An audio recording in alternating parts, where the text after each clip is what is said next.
boys love go too crazy.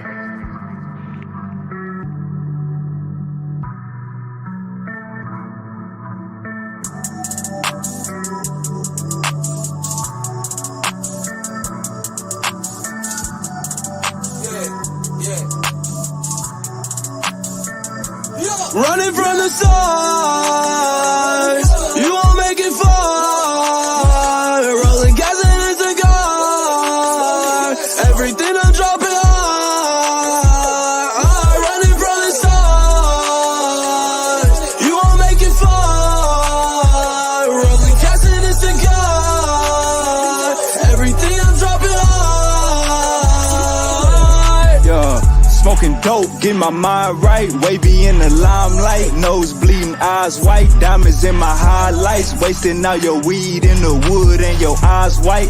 Fucking stays out if I die bright. Rockin' Pine Club, gotta check my presentation. I'm supplying medication, hate to see my bias waiting. Couldn't bond out at the station, had to reevaluate shit. Some things are to explain, but I'm here, congratulations.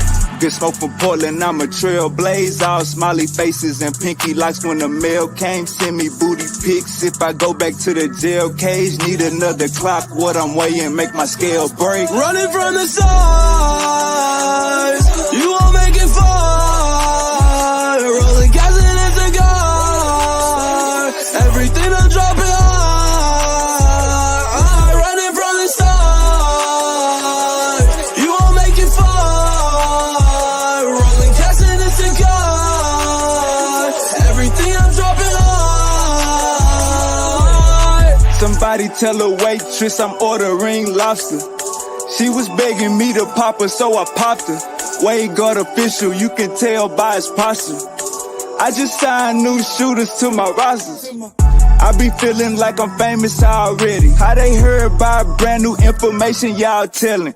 Dead broke to any damn thing y'all selling. Got new hundreds on me right now, you can smell it. Found a new plug and bought a rollie. Bodies acting like they owe me. Guacamole and anchovies. Real nigga in your face. Fake shit, I don't condone it. Man, these bodies be baloney. On my person is some doty. Everything I'm dropping hard. Best dope up in the city. She like, wavy, come and get me. Send a kite if you miss me. Treat the third like the first. Got a meeting by some Benji. I ain't turning down nothing if it's in my best interest. Running from the stars, you won't make it far. Rolling gas in a cigar, everything I'm dropping hard.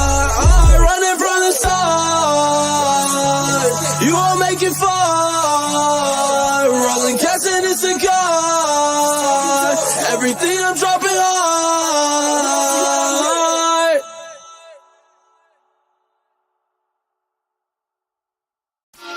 Don't let me get my hands on the bag, no I'm running. I transform like a tadpole song. Jumped out the water, had to switch shit up. Rent overdue, gotta stick shit up. Mini Michael Draco, lift shit up. Roll out, leave and get the pack out the back. My dog Easy said his flag matches hat. Bitch misbehave, just might leave you where you at. Don't let me get my hands on the bag, no I'm running. I transform like a tadpole song. Jumped out the water, had to switch shit up. Rent overdue, gotta stick shit up. I be in my dreams, smoking weed with Egyptians. Gotta bring your own blunt. Ancestors, I ain't friendly. I just post a pic of a moon like I'm this high. Junkie walk past, looking at my wristwatch. Call an ambulance, think the trunk having a seizure. Quick to ID you, my Bapper don't like people. Call it what you want, I had my meat in the freezer. How come I was serving beamers, but couldn't get a beamer? Surveillance in the spot, boy this shit more than a pro kid. She was acting funny in the mix back in 06. Urbandale super weighty top 10. Looking like custodians or something, we got the mops in. Wave, I need another chance, put me on the menu. Dashboard lit up with some shit I need to tend to. I'm a tweaker salesman, too explicit to be specific. You a sneaker flipper, always in people business. Don't let me get my hands on the bag, no I'm running. I transform like a tadpole or song. Jumped out the water, had to switch shit up. Rent overdue, gotta stick shit up. Don't let me get my hands on the bag, no I'm running. I transform like a tadpole or song. Jumped out the water, had to switch shit up. Rent overdue, gotta stick shit up. Out the bag, I politic. Grizzlo throwing solid kicks. New car got a body kit. They choosing, I ain't gotta pick. Urbandale memberships, keep them out my business then. I can't let them take the scope. I likely get pencil wood. Working 2 cell phones, how we put it cell phone. Nigga want a 7, got equipment at the telly. Young, black, smart, and handsome, plus you smell me. Sliding in a duck off, I just got through watching Belly. Wrist always in the air, treated like a ribbon. How the hell you would've handled what I did in my position? I'm like Lincoln in my district, we ain't reppin' no religion. I ain't stuntin' none of these bitches, wait.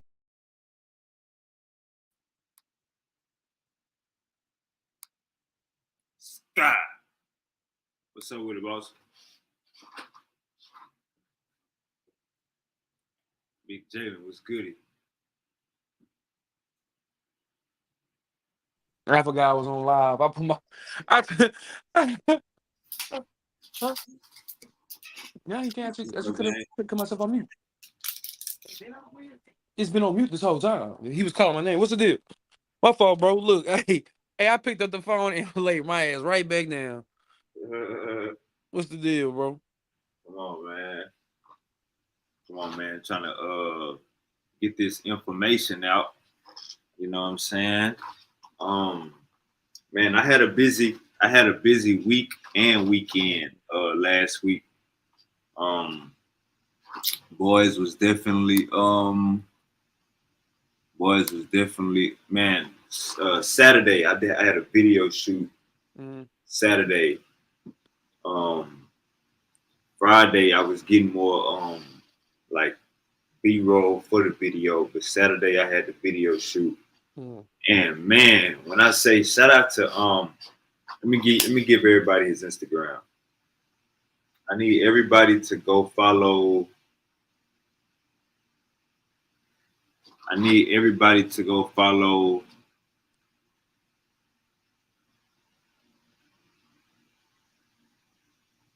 Give me one second.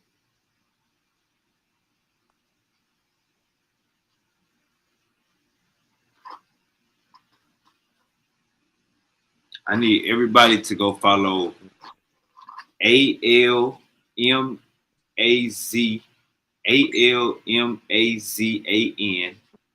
.Manny. ALMAZAN .Manny. Man, Manny got a blue Cadillac CTS on swing. I need everybody to go follow my boy Manny. Man, when I say, man, I had a video shoot Saturday. Man, when I say it was a movie, nigga, 30 slabs. We downtown at the graffiti wall. 30 slabs pull up. Man, I'm talking about looking lovely, man. We did a little bit of tipping. We went to 2 spots. I ended up catching 2 lights in a row on the second spot. But man, I got so much good footage, got so much good content. My boy Manny, man, he told me it was gonna be a movie, man, and he brought 30 slabs. Literally, one person brought 30 slabs, man, made a phone call. And the crazy thing is, we was there for probably about 30 minutes, 45 minutes. Then the club across the street, Sakai, they end up telling us, like blocking off the parking lot, telling us we had to leave from the graffiti wall. I want to say about like 9:30, 10. Nah, by like 11. Probably by like 11 o'clock, because I got there like 10, something like that. But man, my weekend was amazing. My weekend was great. As usual, studying, getting to the knowledge. Jalen, what's the word? Shoot, nothing much, bro. Ain't that much, not too much done changed. You know, I don't know what this girl talking about, but you know what I'm saying? Not too much change, bro. It's just been the same old same. Um, you know, come here, girl. Come on. But yeah, other than that, bro, I ain't really been doing nothing, bro. Um, I had my little run in with the Apollo cat and everything. Um, that's pretty much it, bro. I ain't really been doing too much, bro. You know what I'm saying?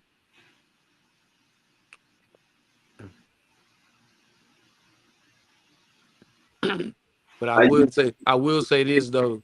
what you People got mean with your run in? What that mean? nah, bro. Just just what you call them.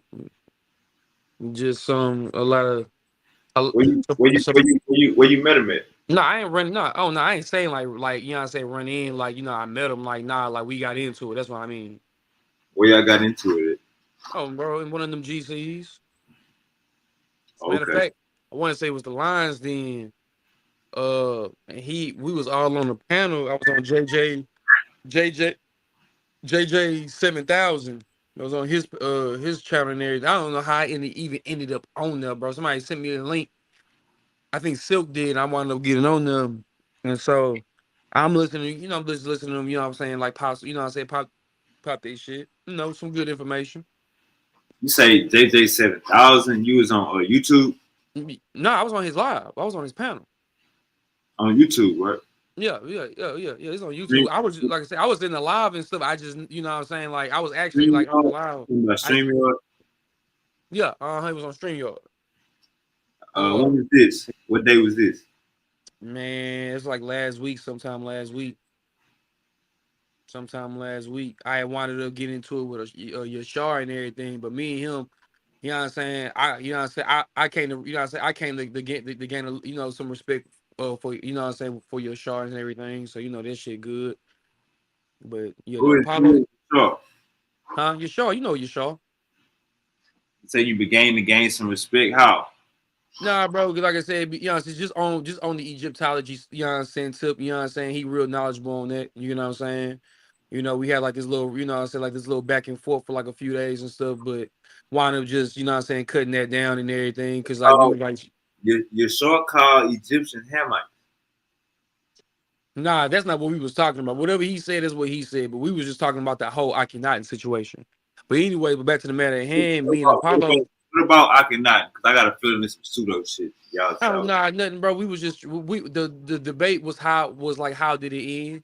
He said that it ended because his kingdom was faulty. I said that he was killed because he tried to bring that monotheism, you know what I'm saying? Into the kingdom and shit. But that's pretty much what it is. But like I said, but me and Apollo, we got into it because, you know, he had winded up, you know what I'm saying, calling Silky a bitch, you know what I'm saying, out his name and shit. So, I was like, man, bro, like, chill out, bro. You know what I'm saying? Like, you know what I'm saying? Like, we all on the live, bro. Everybody talking, bro. But you telling, you know what I'm saying? You calling him a bitch. I was like, bro, chill out. And he was like, who are you? I said, nigga, like, that's my partner. You know what I'm saying? Like, but shit, if you know what I'm saying? If you really have some animosity, I can just catch his fake form. Because, Silky don't really be on no stuff like that. You know what I'm saying? Silky just be on some moderating, chill, trying to make people laugh type shit. You know what I'm saying?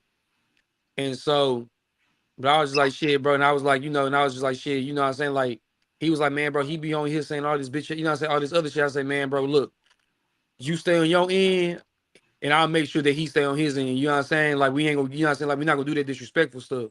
So then he wound up getting back on the lot.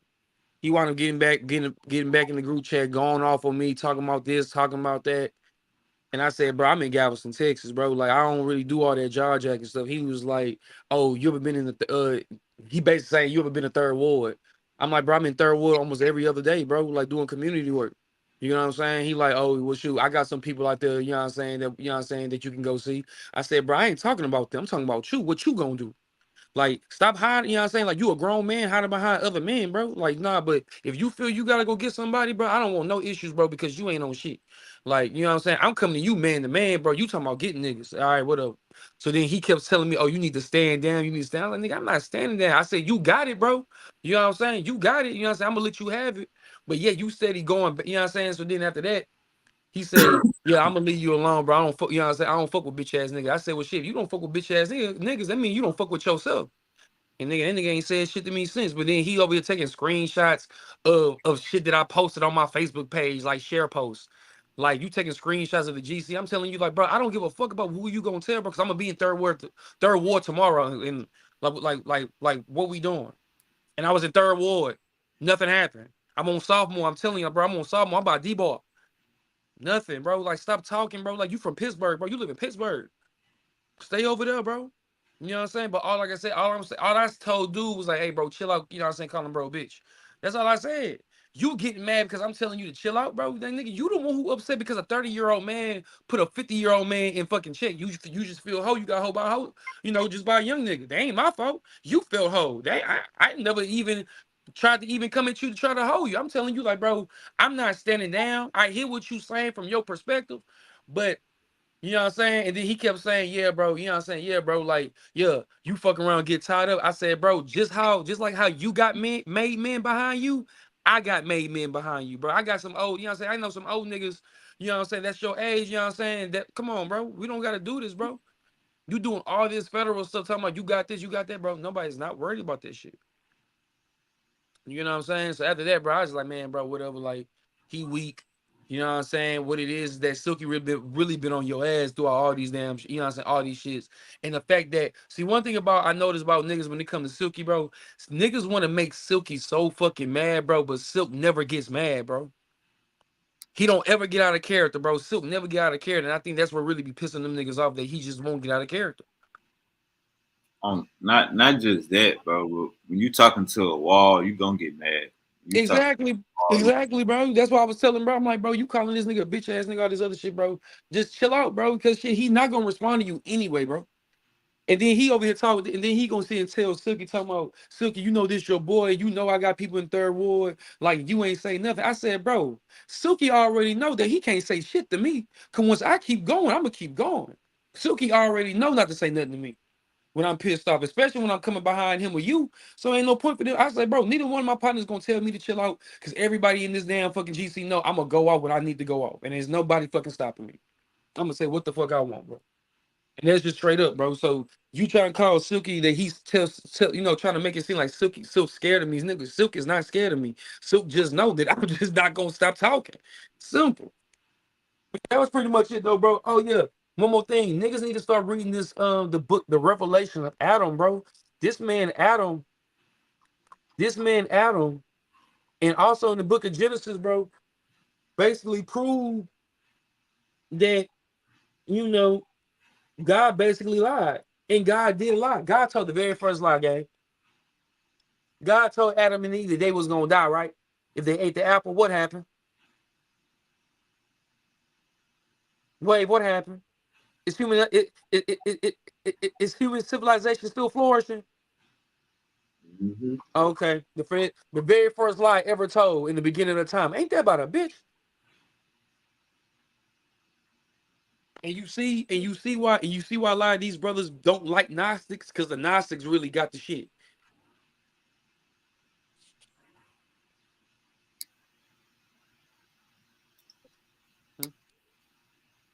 But yeah, just to give my opinion on that statement right there, I feel like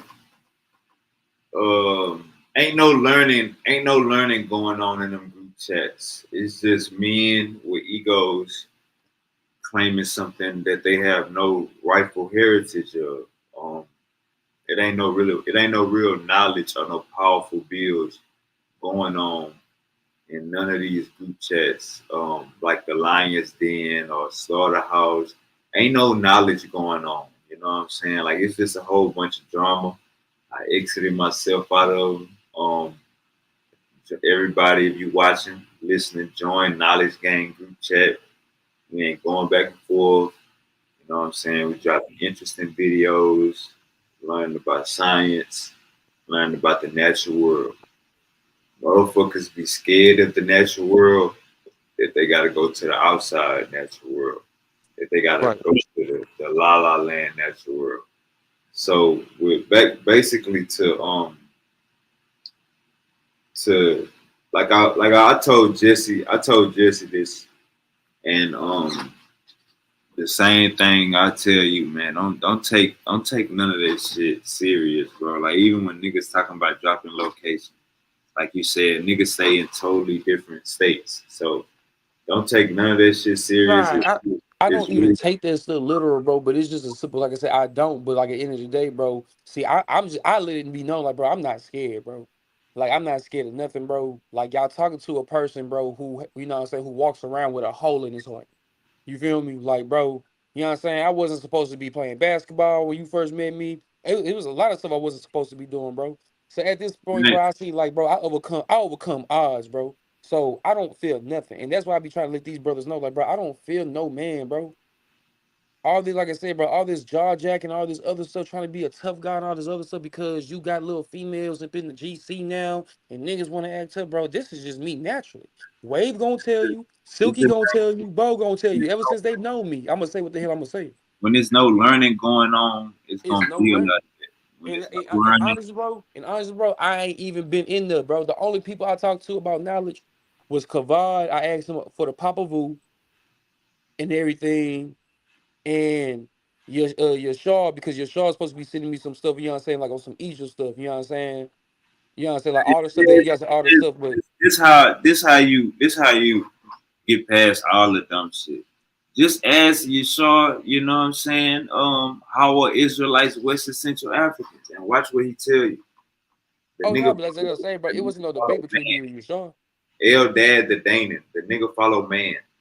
I'm dead. It's been These some niggas nigga follow follow me. men. You know what I'm saying? Like it comes to a point, you know what I'm saying? Like, and you might think y'all building on Egypt, but in reality, he banging on Egypt. You know what I'm saying?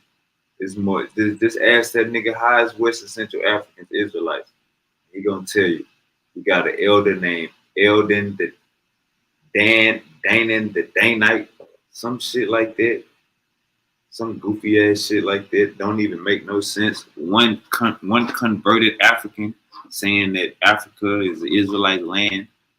So Yeah. it ain't no learning. You wanna know what's so crazy, bro, that you say that, bro, because like I said, this is like I said, this ain't no slug to nobody, but it's funny that you say that, bro, because like the closest thing that you can say that would have been in Africa, bro, was Solomon's was the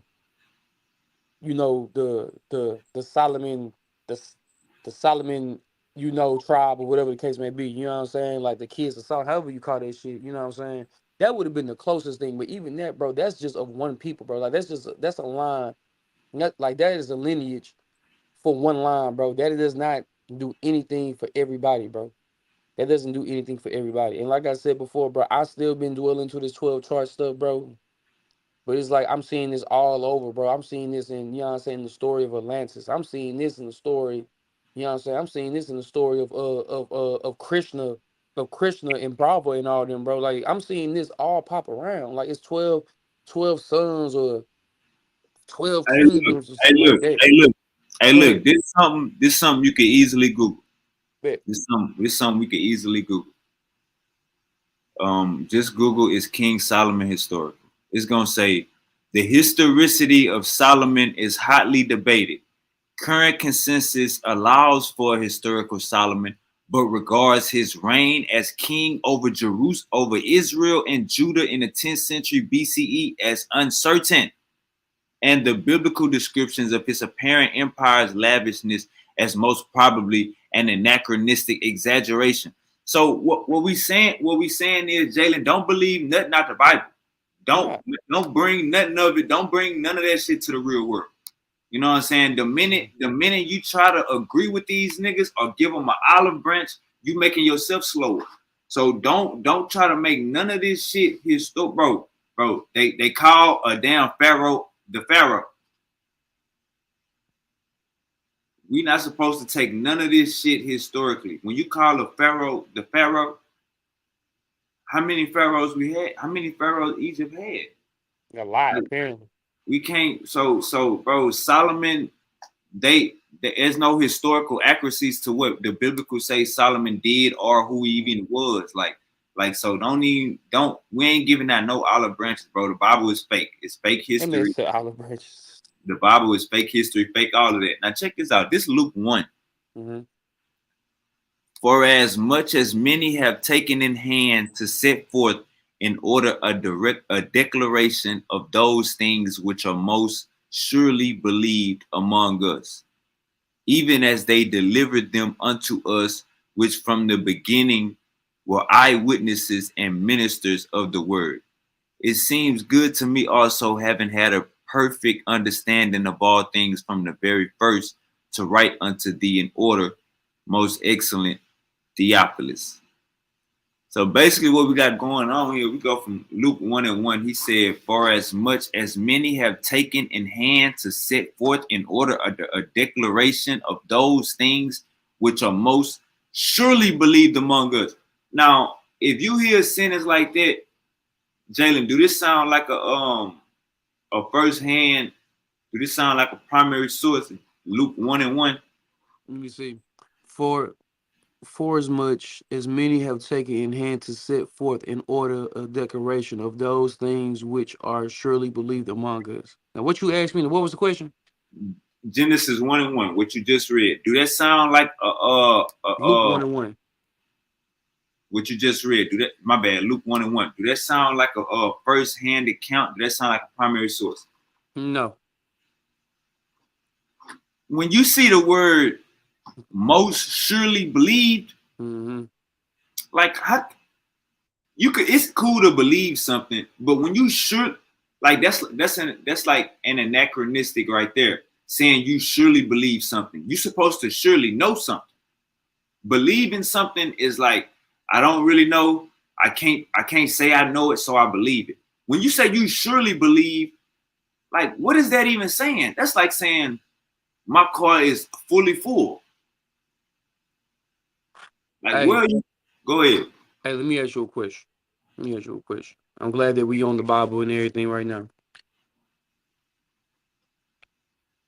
You remember how you got some people like you know how I am, right? You know how like my whole standpoint, I say, I am a fraction, I am a fraction of, I'm saying, of God himself. You know what I'm saying? Like you heard me say that, right? Yeah. Right.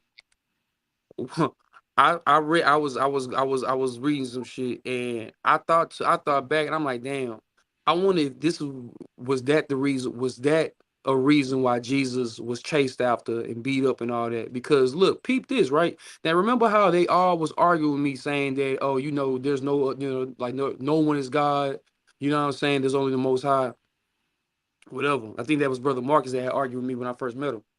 If you actually go to the book of Psalms 82 and 6, chapter 82 and 6, he says, I said, you are gods, some of the most high, all of you, right? You go to John 10:34, he said, Jesus answered them, is it not written in your law, I say that you are gods?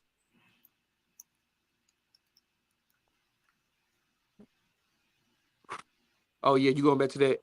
But I thought you about to go back to that loincloth shit. I thought you about to go back to that loincloth shit.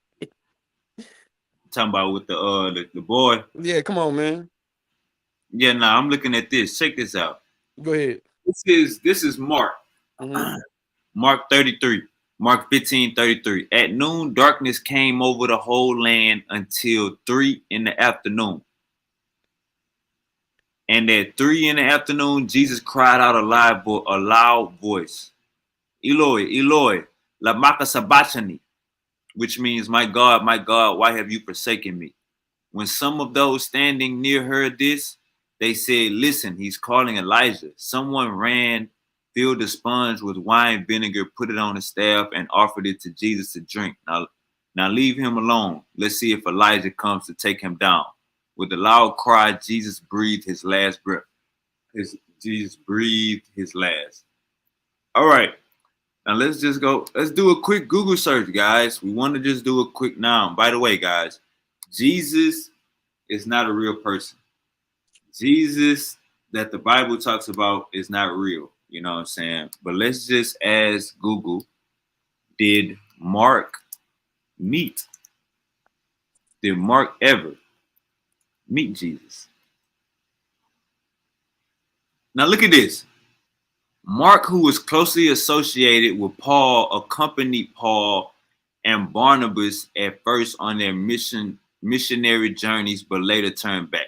He did not meet with Jesus in the days of his flesh.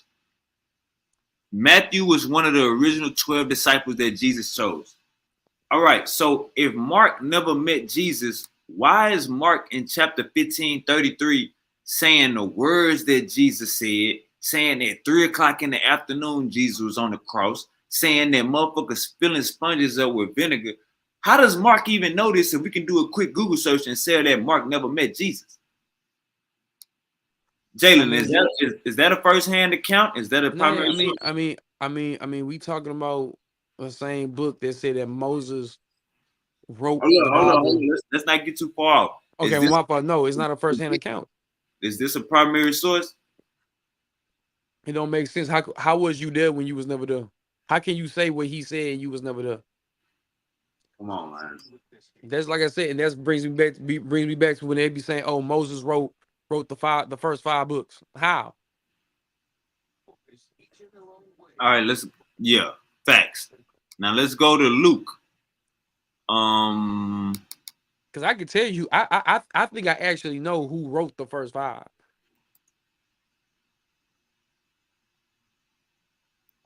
According to, you know what I'm saying, to that belief. I think I have a great assumption on who wrote it. Now check this out. The crucifixion of Jesus. This is Luke. As the soldiers led him away, they seized Simon from Cyrene, who was on his way in from the country, and put the cross on him and made him carry it behind Jesus. A large number of people followed him, including women who mourned and walked for him.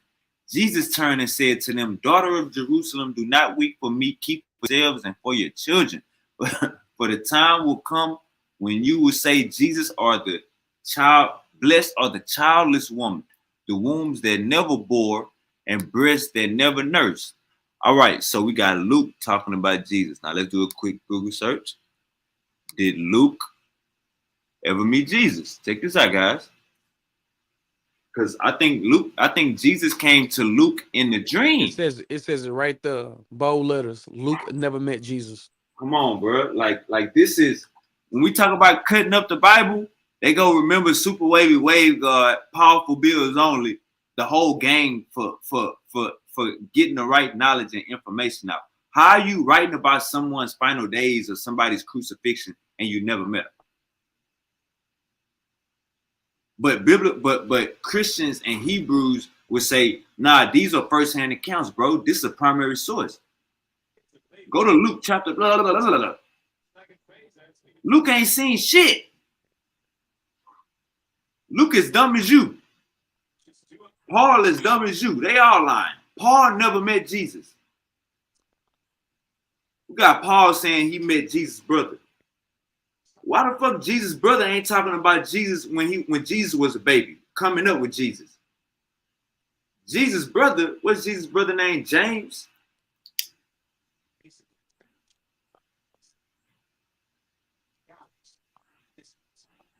Why James don't talk about growing up with Jesus? When we was 3 years old, we did this. When we was 7 years old, we did this. When we was 9 years old, this nigga turned a rock into a watermelon. When we was 11 years old, we was 18 years old, Jesus hit an African. When we was 18 years old, Jesus fucked on the African. When Jesus was 20 years old, Jesus was pimping. Why we don't got this timeline from his own brother if Paul met the brother? Why James don't talk nothing about Jesus' childhood or Jesus' 20s? James was supposed to be Jesus' brother? What the fuck is James for? What's the point of having Jesus' brother if the motherfucker ain't talking about Jesus for real? Why is James even mentioned? This Jesus' brother. Now you want to know a trick? I'm gonna put y'all on a secret. I'm gonna put y'all on a secret. I'm gonna put y'all on a secret. This is the secret. Mary was a virgin, right? Right, Jalen? Yes, Mary was a virgin. Joseph was Jesus' biological daddy, right, Jalen? correct. Or let's just say daddy of the land. Joseph was his daddy of the land, his father or daddy. Let's just say daddy. His father was God. Joseph is the daddy. Now, how the fuck Jesus got an older brother? Bro. I didn't even know this man even had siblings, gang. Like that's what you don't understand. Like I didn't even know he had a. Oh, I remember I heard something about him having a twin brother, but an older brother. I didn't know this. Like this is all new to me. I didn't even know James was related to that man. Now let's say, now you will have some Hebrews or Christians that are comment. Let me put the comment. Let me put the link in the chat. You will have some Christians that'll say, "Nah, Jesus had a twin." What the fuck in the Bible do it say Jesus had a twin?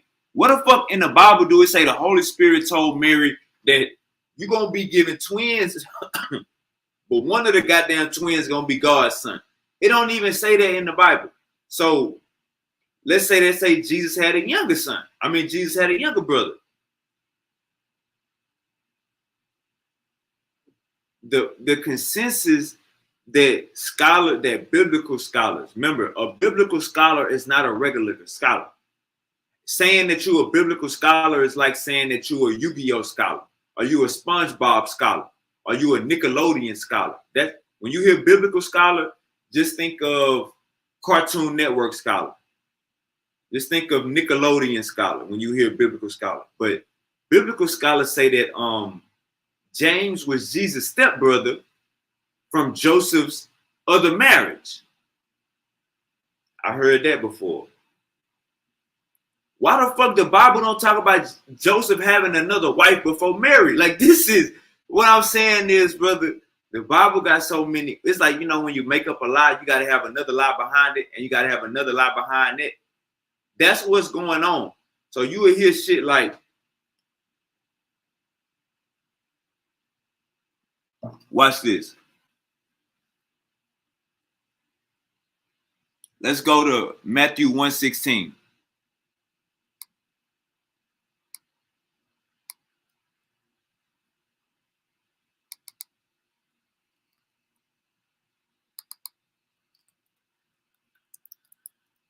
Let's go to Matthew 1:16. Let me put this on the screen.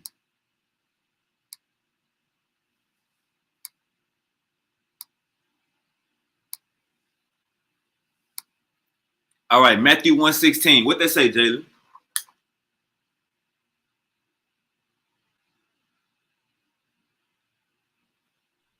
Jacob was the father of Joseph, the husband of Mary. All right, now let's go to Luke 23:23. Matter of fact, I want to put it on both so we can go back and forth. All right, Luke 23:23. What they say, Jalen? Oh, hold on real quick.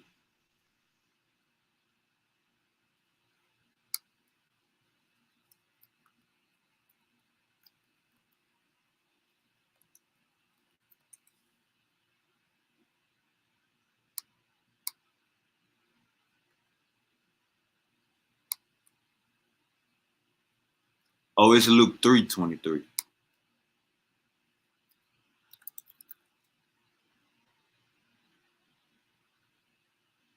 Okay, that's not it. Hold on real quick.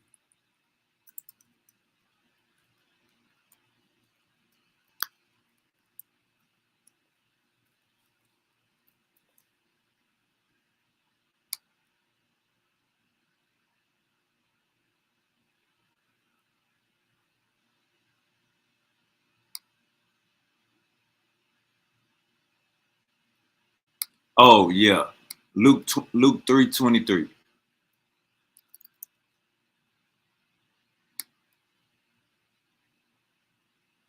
All right. Go to the Bible Hub. All right, well, now what this say, Jalen?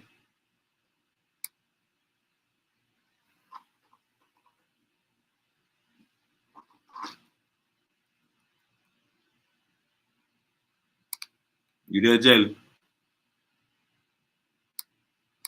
Yeah, I'm here. What's up? What this say right here? What?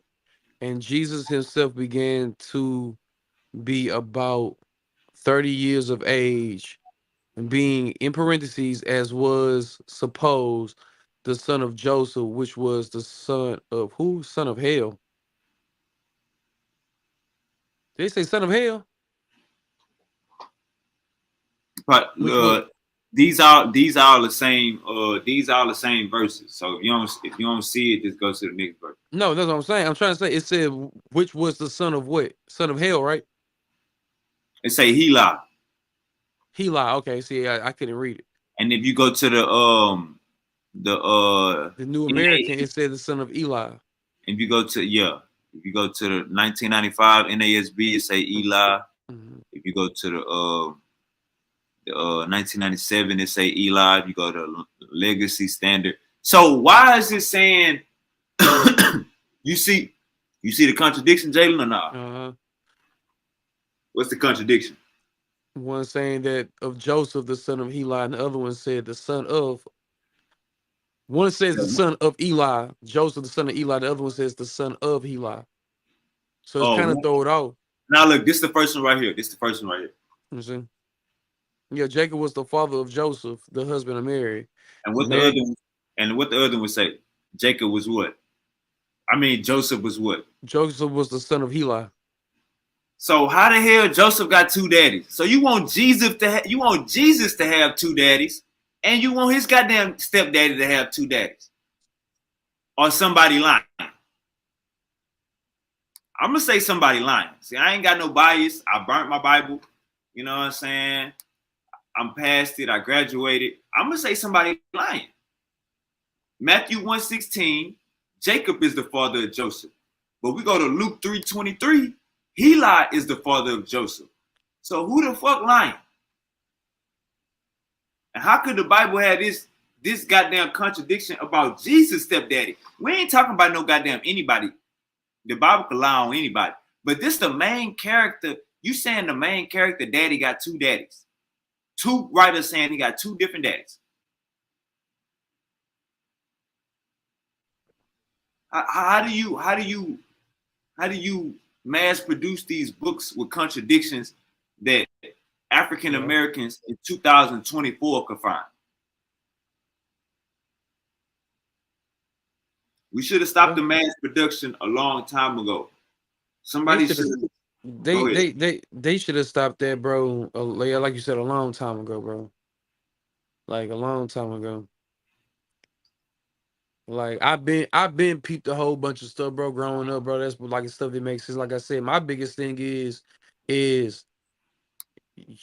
you cannot. It's hard for you to cook. It's hard for you to argue the fact that there are in the Bible is people act like there are not two main gods in the Bible. The God in the Old Testament is completely different from the God in the New Testament. Completely different. All right, now check this out. Now check this out. What's up? One of the main primary sources, one of the main first-hand accounts when people is talking about Jesus, they bring up Josephus and they bring up Tacitus with Paul. So now let's look at Tacitus. We have no sources. Understand me when I say this. We have no first-hand accounts. We have no primary sources of a Jesus Christ. Motherfuckers is writing 40 years later. Now let's find out when Tacitus was writing about Jesus. All right, hey, Jalen, when did Jesus die?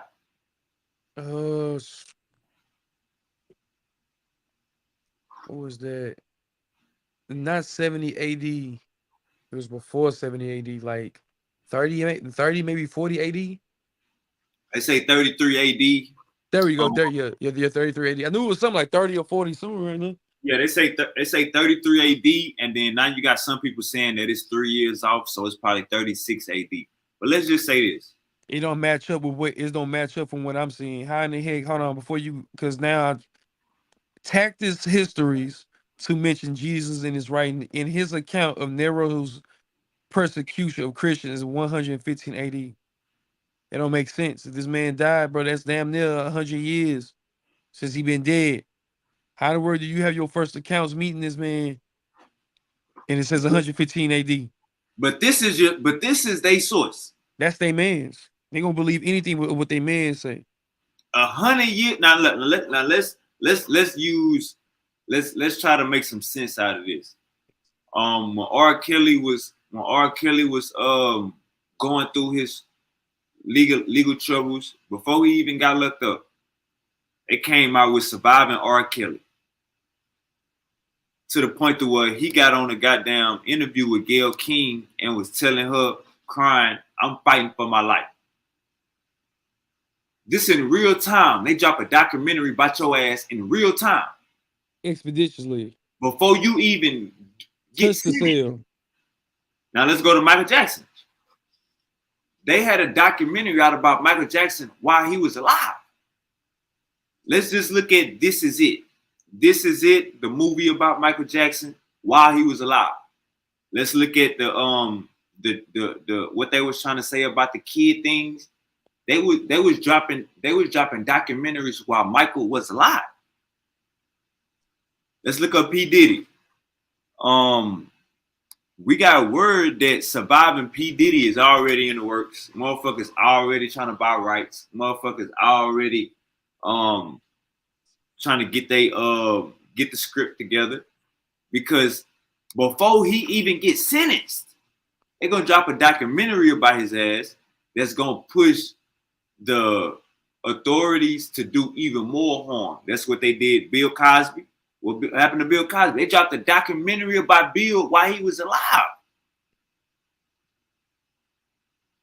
So we got Tacitus, which people saying are first-hand accounts, first-hand sources.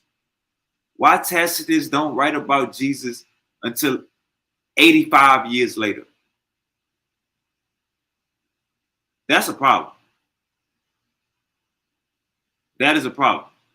Writing about somebody 85 years later, I don't even think your ass was alive when he was alive. You writing that long ago, that long after. How the fuck was you alive? You was 100 years old writing? No, this is cap.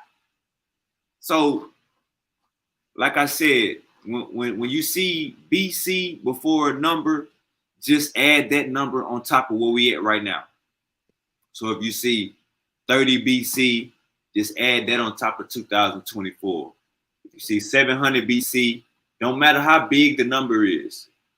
10,000 BC, dogs, domesticated, just add on where we at right now. And that'll give you an understanding of how long ago that was ago. But getting back to the conversation, 85 years, you writing about this man 85 years after he didn't die. Let's be realistic. This is not a first-hand source. This is not a personal account. This is not a primary source. You know what I'm saying?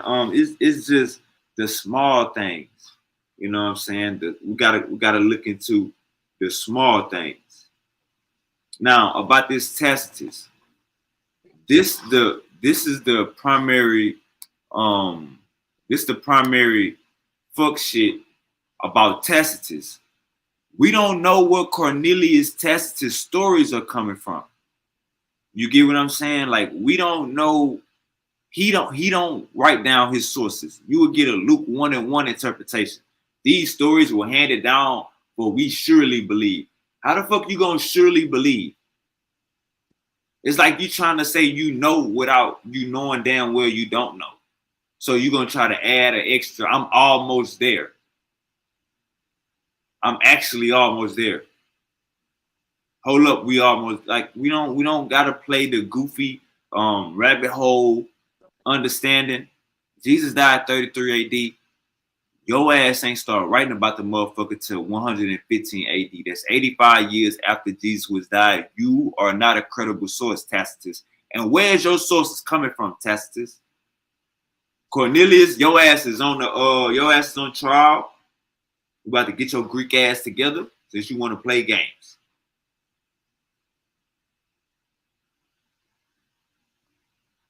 All right. Now let me just say this. For all of my people that say, for all of my people that believes in spirits and spirituality and all that shit, that goofy shit, let's look up the origin of spirit. Check this out. Middle English from Anglo-Norman French, from Latin spiritus, breath, spirit, from spirare. Now, we know that Latin, we know that spirit comes from a Greek word, actually. So let's find out this Greek word. Where did spirit come from? Etymology. The word spirit comes from a Middle English via Old French spirit. Its source is Latin spiritus, whose original meaning was breath. Now let's go to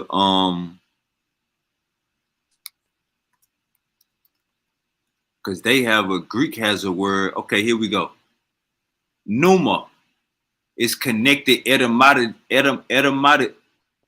etymologically with breath or blow, and has a basic meaning of air in motion or breath as something necessary to life. In Greek tragedy, it is used of the breath of life.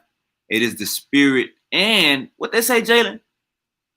In Greek tragedy, what? In Greek tragedy, it is used of the breath of life, and it is the spirit of the New Testament. I could have told you that, bro. What you mean? So you agree that spirituality is Greek? Hold on, you agree with that? What that what that You can't, Jalen. Don't spirit put it in your mouth. that spirit is a Greek.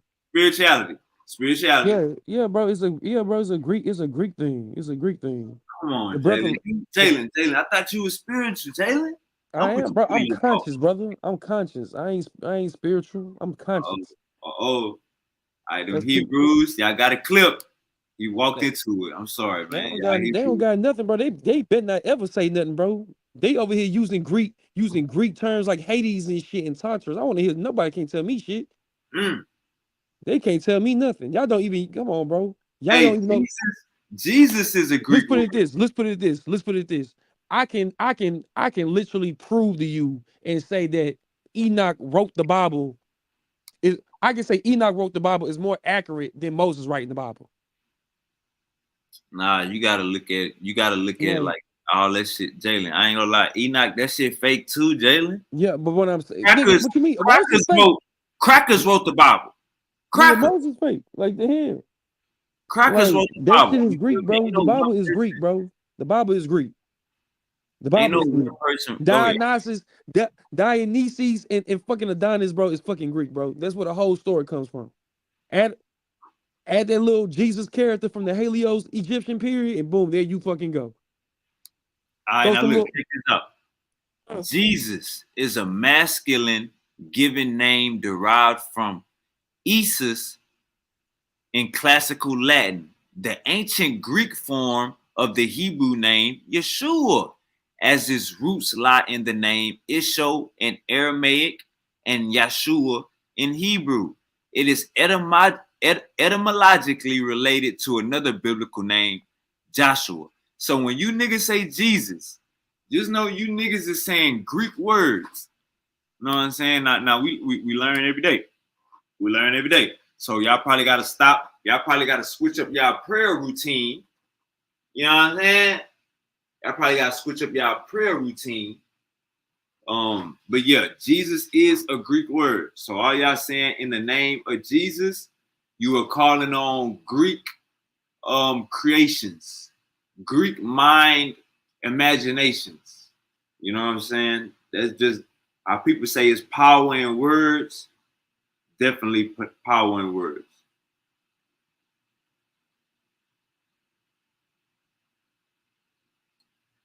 Now, you have this guy that was alive during Jesus' time, right, Jalen? And he's an actual person. Who? His name is Panini. Boy, get your fucking little Nas X ass off this fucking Nah, I'm for real. I'm bullshit. for real. Nah, check me out. Nigga say his name is Panini. Nah, Jalen. I'm being for I real. know you being Not serious, bro. not But this yeah, guy named Panini. He was around the time that they say that Jesus was alive.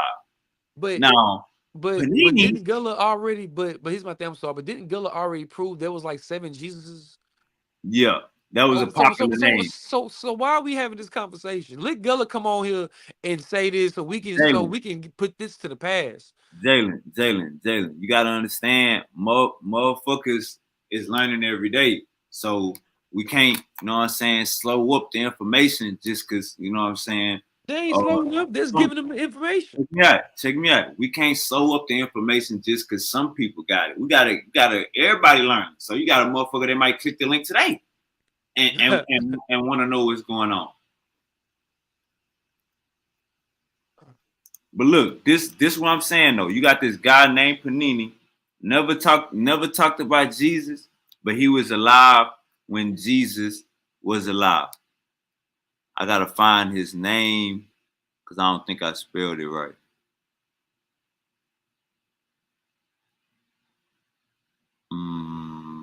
Let me see.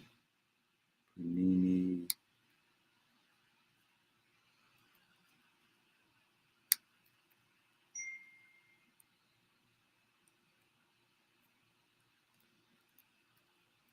You said didn't Gullah already prove what?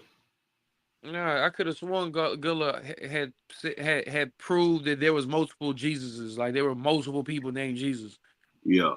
Yeah, that was a popular name for sure.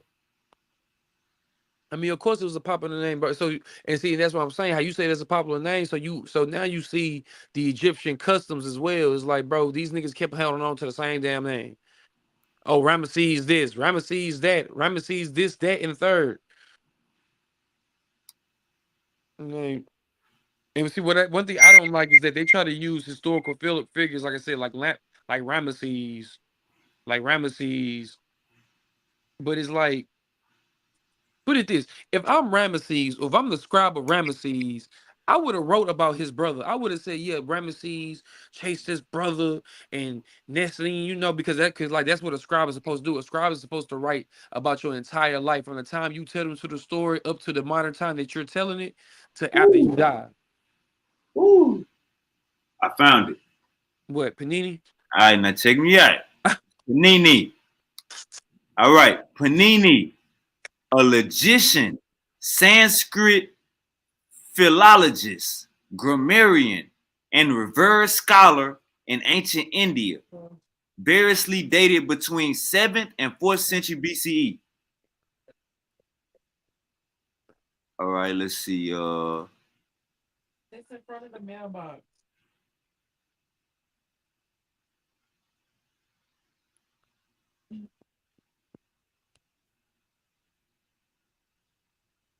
All right, so check this out. It says, hold on, let me find some of his work.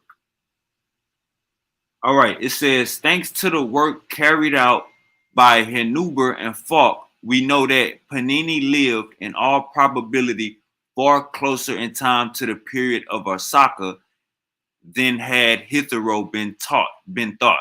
According to Falk's reasoning, Panini must have lived during a decade following 350 BCE, that is just or contemporaneously with the invasion of Alexander of Macedonia. Now let me see. Let me find one more thing.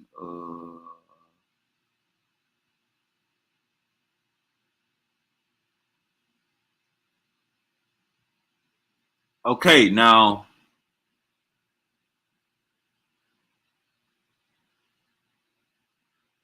let me see. It says modern day Pakistan. Panini is mentioned in Indian fables and ancient texts. The Panchatantra, for example, mentions that Panini was killed by a lion. Panini was depicted on a 5 rupee Indian postage stamp in August 2004. The most important of Panini's works, the Astadhyayi, is a grammar that essentially defines the Sanskrit language, modeled on the dialect and register of elite speakers in his time. The text also accounts for some features of the older Vedic language. So we got a guy named Panini. Now, now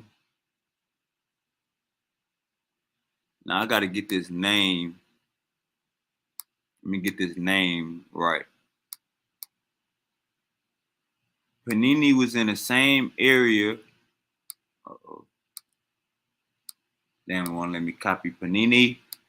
Panini was in the same area that the Bible talks about. The same origin, same place. Y'all want to be from Iraq. Y'all want to be from Pakistan. That's Panini. But we don't have, and Panini was let's go back to the top. Panini was a revered scholar in ancient India, variously dating between the 5th and 4th century BCE. Let me see something real quick.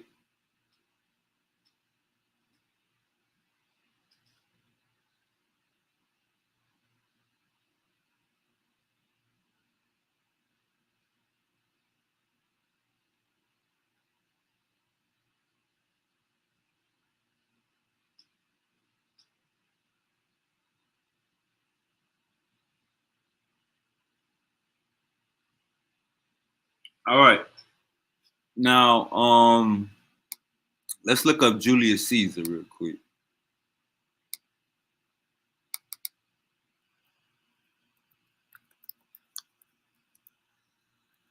Julius Caesar. Let's find out. Let's just find out what Caesar means. What does Caesar mean, Jalen?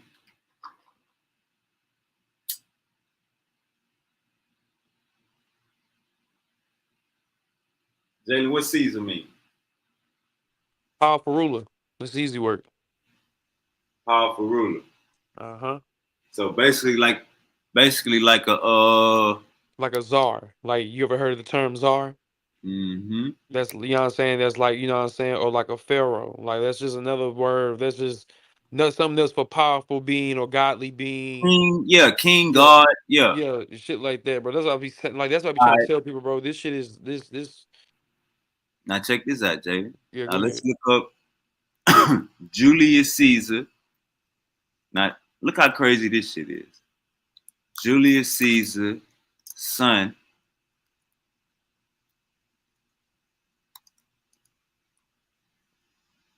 Check this out. In 42 BC, before Jesus. In 42 BC, before Jesus. Julius Caesar was formally deified as the divine Julius after his assassination. His adopted son, Octavian, better known as Augustus, a title given to him 15 years later in 27 BC, thus became the what, Jalen? Known as the divine Loliphilus, son of the divine Julius, or simply divine Philius, son of God. Come on, man. This before Jesus. Bro, we already, bro. That's what I'm saying, bro. Bro, that's what I was saying, bro. If you go read the story of Dionysus, bro, they called him the son, the son of God, God's only begotten son. That's what Dionysus' name was. If you go back and read Dionysus, bro, like read the story of Dionysus, bro, they call him the begotten son of God, or the only, you know what I'm saying, or the only. Like, come on, bro, it's the same stuff. This stuff is Greek. Now look You at this. Was Jesus divine? Was Jesus divine? Yeah. That man was never divine. Why you say that? Like, divine, you live forever. No, he was never divine, bro. That man was never divine. So how is what all right, according to the Bible, what Jesus say right now? Jesus is apparently is in the new kingdom of Jerusalem. So he's alive, right? Yeah. So look, according to the Bible, Jesus is divine. Now watch this. Caesar didn't declare himself to be a god. His nephew and heir, Octavius, had him declared as divine after his death so that he himself could claim divinity Yeah, as well. that's exactly what it was, bro. This before a Jesus. Like But this is bro, put it at this, bro. It's mighty funny, bro. It's now Pete, bro. Cause this right, you know what I'm saying? Because now this like these are the footnotes or the notes to retaliation. It's mighty funny, bro, that your adoptive heir, your nephew, and we know how this shit goes, bro. Like, nah, I'm supposed to be on the throne. You know what I'm saying? You know how this shit go, bro. You know how this shit go. When you know what I'm saying? Like when you the son of the uncle that, you know what I'm saying? Like when you the son of the uncle who didn't get the throne, so you gotta, I mean, you know what I'm saying? Like your dad didn't get the throne, but your uncle did get it you would kill your cousin to get for that the throne. So you think about it. Oh, okay. Oh yeah, Julius, this and this and this. Yeah, you this, you this and this and this and this. Oh yeah, yeah, Brutus. What? He ain't going nowhere. Okay. He can take it to school, but I need his location on my phone though. Yeah, but I'll do it in a little bit. Right now I'm laying bed, I'm chilling. But yeah, it's mighty funny on how he amped it all that up, and then Brutus winds up killing him, and then now all of a sudden you are the divine walking rulership. Like you know what I'm saying? Like you are a divine ruler walking among men. That's just like Michael Jackson, bro. Like think about it, bro. Like that's like Michael Jackson, bro. When Michael Jackson died, bro, everybody was crying around the world. Now just imagine if his nephew came out was like, oh yeah, Michael Jackson, you know what I'm saying, was you know what I'm saying, was God. I seen him do this, I seen him do that. You know what I'm saying? And I'm his heir, so that makes me divine. You get what I'm saying? What? right.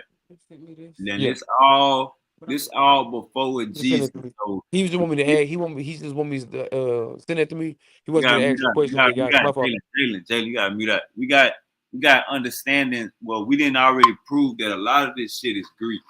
You know what I'm saying? Now we getting more understandings of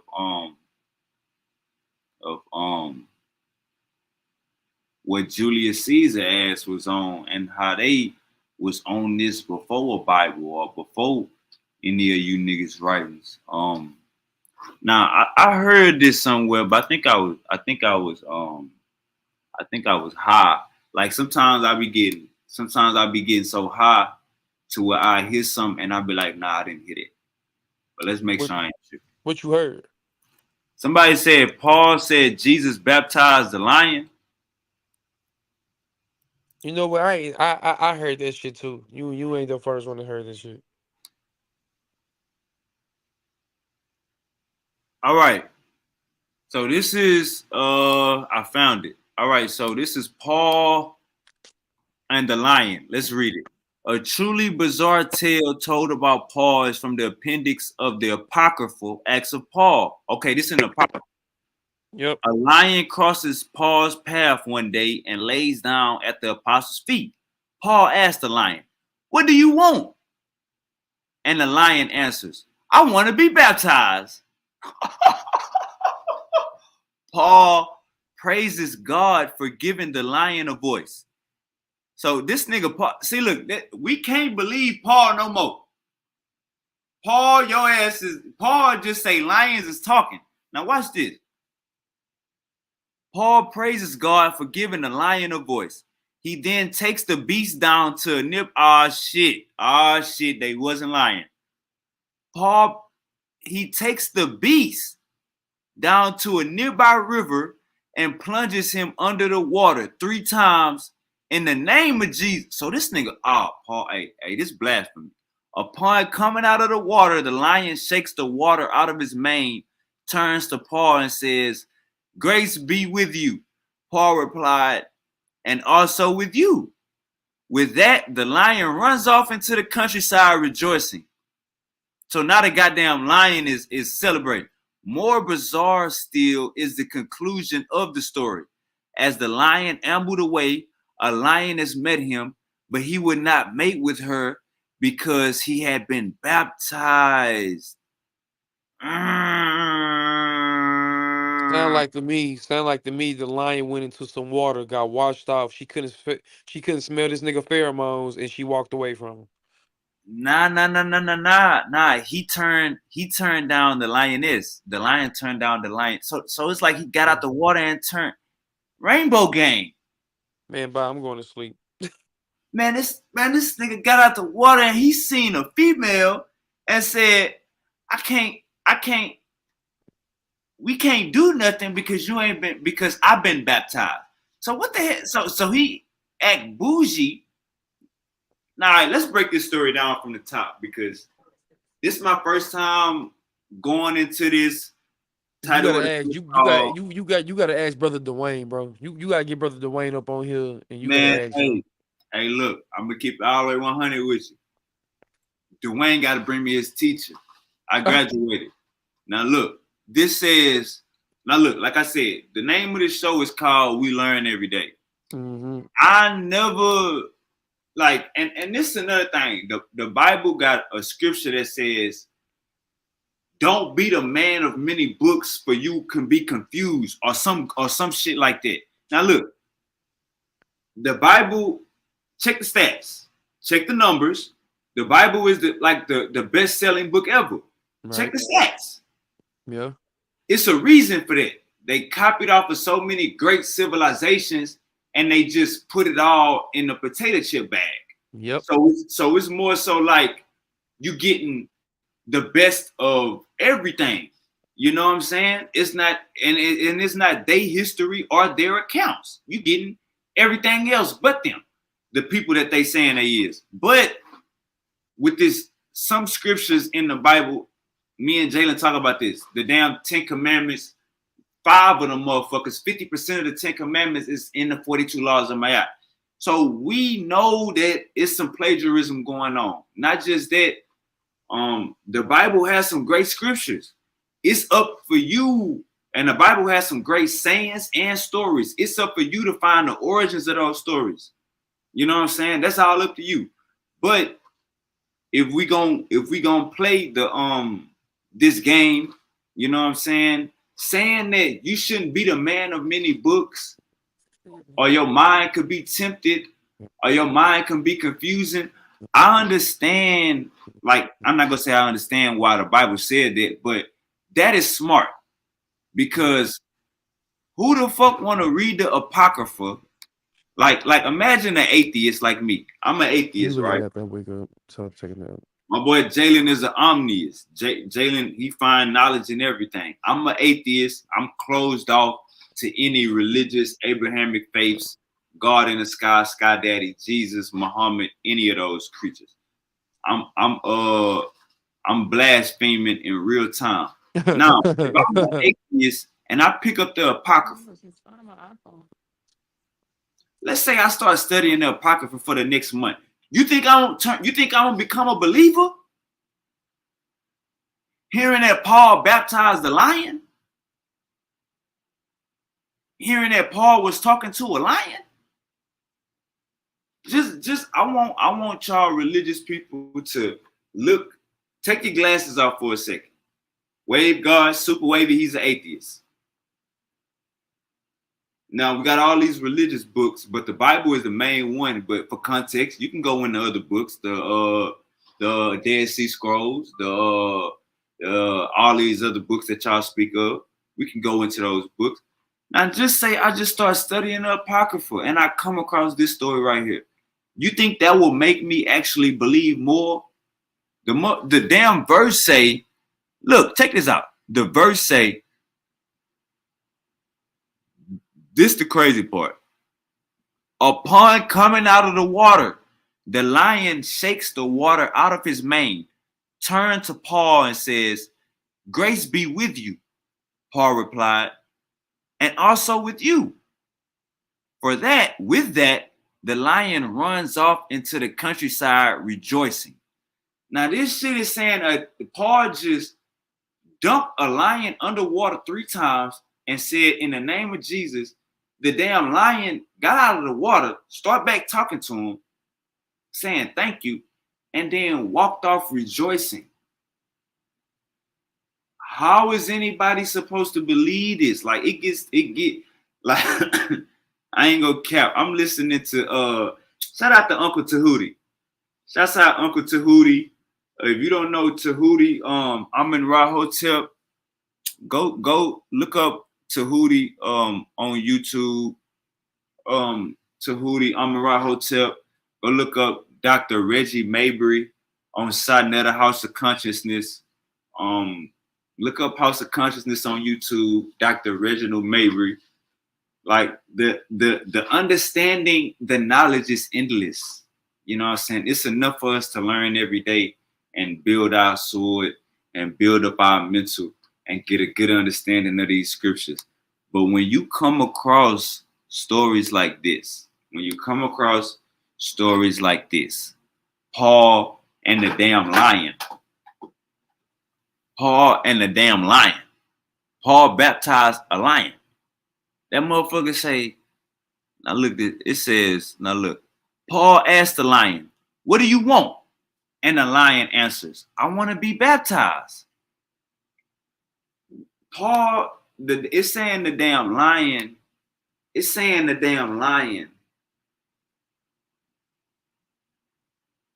laid down at Paul's feet. And Paul started talking to the lion. What's up? How can I help you? The damn lion had the Holy Spirit, wanted the Holy Spirit. Like, you can't make this shit up no better. You can't lie no worse. Like, it's impossible at this point for us to so now when we talk to these Bible believers, we gotta ask them, have you read the Apocrypha, brother? Say that Paul baptized the lion in Jesus' name. The damn lion walked away happy he got baptized with the Holy Spirit. You gotta ask these questions. You gotta keep getting a better understanding of the trap. You gotta get a better understanding of your enemy. Your enemy is religion. Your enemy is falsehoods. Your enemy is false teachings. Your enemy is scams. If you go into church every day and it went from passing around into collection plate to now we passing around a collection plate and we got an ATM and we got a Cash App with the Cash App $ handle in case you ain't got no cash, it comes to a point to where we like, okay, we're getting scammed. I'm 30 years old right now. You don't want to be getting scammed for 30. You don't want to, shit, I wouldn't even want to be getting scammed for 5 minutes. I click on a YouTube video, see a goddamn YouTube ad. I want no parts of it. The country is regulating a new stimulus check, $5,000 for each American. Man, I'm ready to click the skip ad button. I don't like getting scammed for 5 seconds. You can hear it. So yeah, the best understanding, we just gotta do more research, do more studying, and I promise you. And let me just show y'all what I be looking at, so y'all don't be like, damn, this nigga is like, where he getting his information from? If he's so understanding, or if he's so truthful in his knowledge, where is he getting his information from? Let's just go to let me just say this before I even share my screen. I like debates. So with debates, I like religious debates, especially. I don't like regular politics debates or battle rap. I like religious debates. I like the truth. So watching a Christian versus a Muslim, watching a Hebrew versus a Christian, or a Hebrew versus a Muslim, or 5% versus a Muslim, or a Jew versus a Christian, or a Aboriginal versus somebody that's standing up for Africa. Like, I like debates. I like the truth. And one thing you can rest assured, when two family members argue, because that's all these religions is. They are under the Catholic Church. It's all Abrahamic faiths. So when family members are fighting, they gonna hit each other with low blows that the outsider that's watching the fight didn't know shit about. But the family member gonna tell the other family member something so low down, something so dirty, but true, that is gonna push some buttons. You know what I'm saying? And more words gonna be said, and even violence comes from that. Or like how some people say, when somebody get drunk, believe what they say. I don't necessarily believe that, but when two people was getting into a heated argument, when two people was going at each other's necks about shit that they would die for, shit that they get on their knees for, shit that they pray about every day. When two people is doing that, the truth is bound to come out. Somebody gonna look like a fool. Somebody's gonna get a low blow. Somebody gonna get violent, start talking about the mama, your mama, your mama. You know, somebody gonna lead a panel. That's when you won't. It's like you squeezing that toothpaste.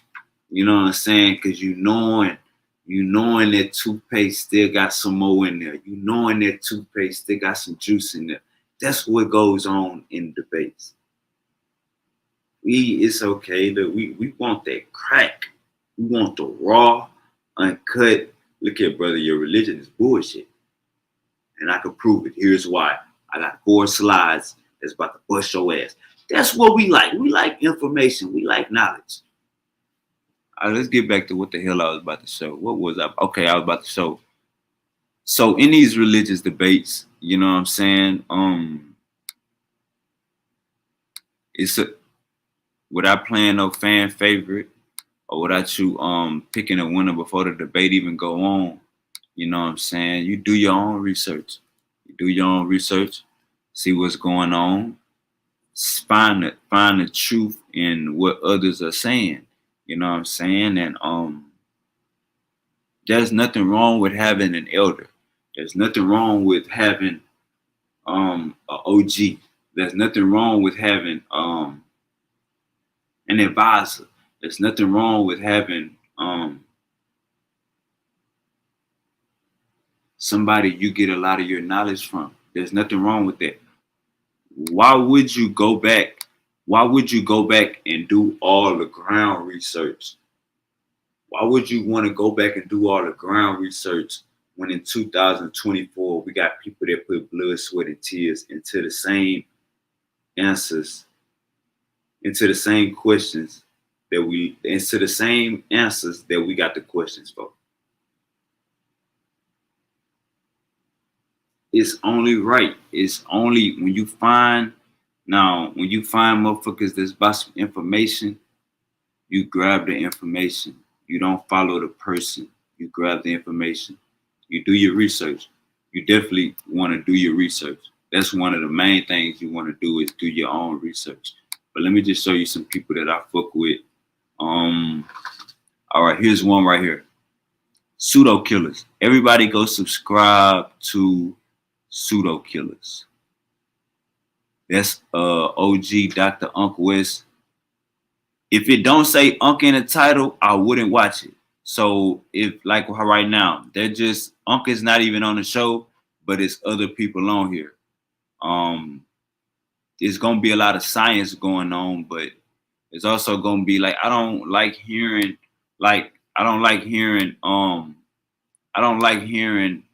females that don't know what the fuck going on talking.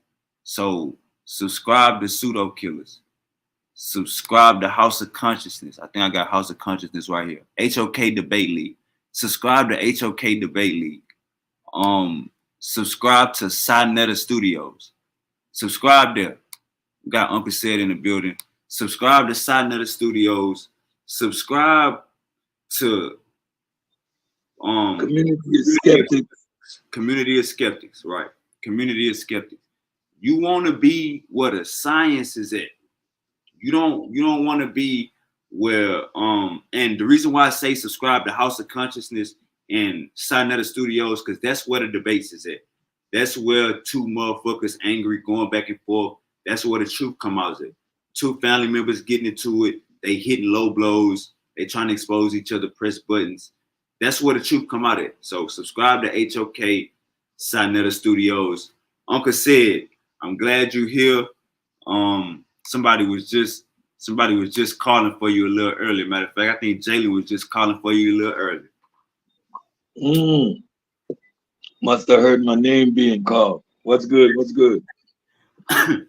Man, just trying to keep the main thing. And hey, like I said, I'm gonna tell you a couple of stuff I went over already. All right, and you can just give me your opinion on any of them. For sure. All right, so I started off by talking about how there is no primary accounts or primary sources, firsthand accounts, firsthand sources, but Jesus. You got Tacitus writing about him 85 years later. I talk about how Matthew and Luke contradicts each other on Joseph's real daddy. I talked about how none of the prophets actually met Jesus. Talks about how James don't talk about Jesus' childhood, but he is brother. Talk about how James is Jesus' brother, but did Joseph have another wife before Mary? Because Mary was a virgin. Talked about Julius Caesar, the fact that Caesar could be referred to as God, and Julius Caesar's nephew Octavius started calling himself the Son of God, and that he was divine all before Jesus. Pretty much, Uncle said just trying to step. You know, it's about baby steps. You know what I'm saying? Like, just you're getting your feet wet into biblical criticism, right? Which is literary criticism, which is a very how you say intellectual and scholarly approach to the subject. Then I would suggest channels like Mid-Vision is one of the, with Derek, he's one of the go-to channels. There's a couple more. There's Logic. There's subscribe to Aaron Rock. He looks like yeah, that's the GOAT right there. If you're more on the philosophical side, you have the guys like Matt Dillahunty. But I think the holistic approach where examining all aspects of religion is a worthy endeavor. It is something that you do on the path on your formulation of your atheist position. Now, as it pertains to Jesus, I like to start here. You can't have it both ways. If we're going to examine the mythological character which is in the book, then we are not talking about an actual living individual. From the moment we try to attest an actual human being, that means that he has a physical dad. That means he lived a normal life. That means he died, and that was the end of it, right? And then you lose your biblical character. So either way, it's a net profit for the atheists, right? So that's first. Now, within the realm of scholarship, when you start to examine these claims for a historical Jesus, what is so disingenuous is that they try to establish the historical Jesus and then supplant that. The next thing is the resurrection. Like, you can't have it both ways. Either this dude was a living, walking human being that was a scam god, or we're dealing with a mythological character, which is the creation of of Hellenized Jews, and people need to understand what Hellenization means. This is a Jewish sect that is influenced or in the environment of Greek civilization, right? They speak Greek. They're exposed to Greek literary works, and that was the standard of the day. That is where you get characters like Hercules from, who's a demigod. Jesus is a resembling demigod, and to some extent, what the Hellenized Jews were doing was doing a one up. So they was actually looking at these Greek stories, and they were doing the one up. So Hercules, his mama wasn't a virgin. So Jesus' mama, she's a virgin. She's pure. So we take it one step up, right?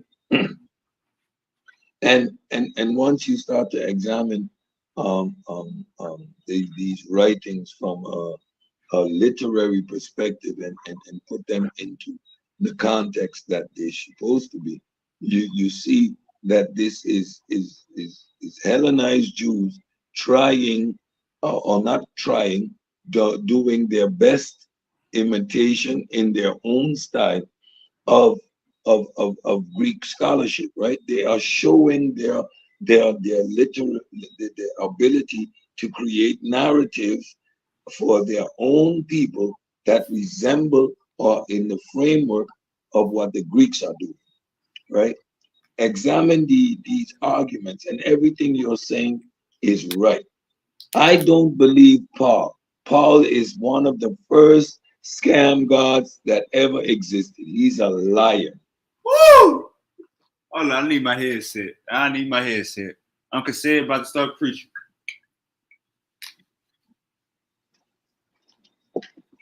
Paul a goddamn liar. By the time Paul met, by the top, Paul is talking about the 12, and he didn't know that Judas killed himself. He didn't see Jesus. He had a vision on the road to Damascus. Really, he doesn't. His version of Christianity is something completely to anything that is written in the Gospels. The Gospels themselves are just made up fantasies that don't correspond to reality. There's nothing about those stories. What we got now is much later excuses being made for the establishment of this character. We look at where these concepts come from. They come from a Zoroastrian concepts, which they were exposed to while they were in captivity. So so the concept of a Jesus, like, it makes no sense. It is amoral, right? If you slow down and think about it, one individual that is going to be the scapegoat. This is within the Jewish tradition of the scapegoating. So one goat would be sacrificed, and the other goat would carry your sins off into the wilderness. So the idea that a third party can pay for your crimes, right, is not something we adhere to today. Every man is responsible for his own actions. No third party is going to pay for my crimes. And the biggest immoral act of it all, which father, which father allows his son to die on his behalf?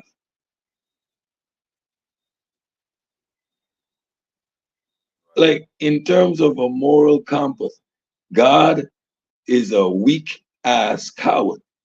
He kills his son. He doesn't step up to the plate. And why would God require such a barbaric action? It's God we're talking about. Just even based from a philosophical position, it makes no sense. And since it makes no sense from a philosophical position, why would we assume that a character that fulfills this philosophically amoral position actually existed. Like, there is no aspect of it that warrants me taking it serious. There is no hell. There is no heaven. Like, the whole idea falls apart when you do not adhere to these philosophies. There is no God. I don't need to pray to know Jesus to get to know God. What's the objective of a Jesus then? This again, the whole concept comes out of the imagination of human beings. The reason I hardly engage in the conversation about the doctrine is because I can't get past the point. I can't get past the point where you have no evidence for the God, let alone now for me to subscribe to the doctrine. What is the evidence that establishes a God whereby I now need to engage in the doctrine?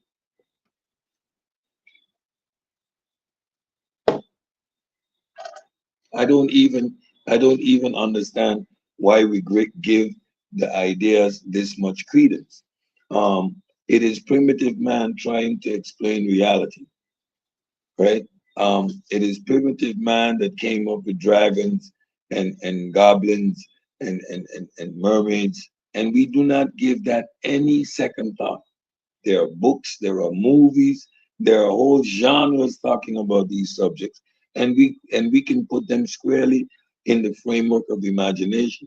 Why are we so captivated by this aspect of imagination for which we have the same amount of evidence and we know it comes from the same exact place, the minds of man? The way God behaves, he behaves like the ignorant Middle Eastern goat herder. His morality is the same. His concepts are the same. Well, go over there, kill them all, and grab the women. God needs to tell us to grab the women.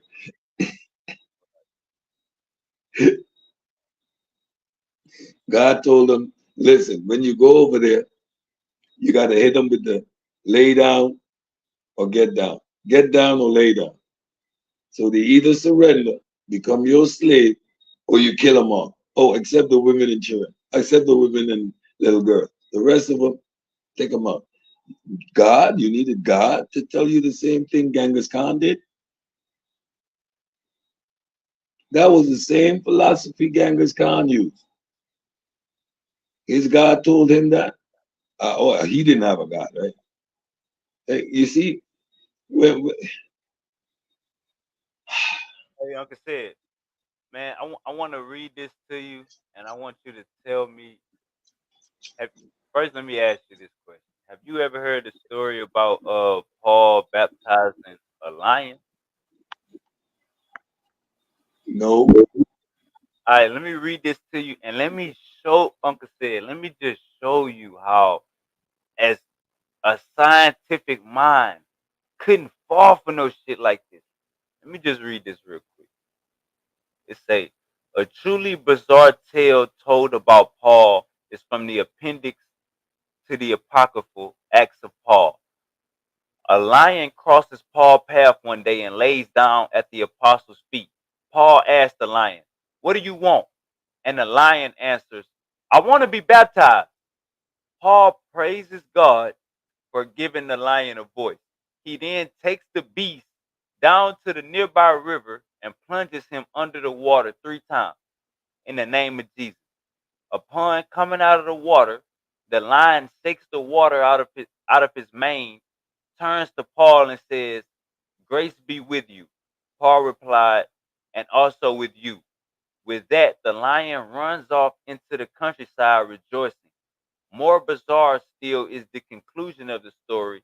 As the lion ambled away, a lioness met him, but he would not mate with her because he had been baptized. Now, Uncle said, have you, what goes through your mind when you just heard those words come out of my mouth? Like, what is your thought process? now I know where the line from Narnia comes from.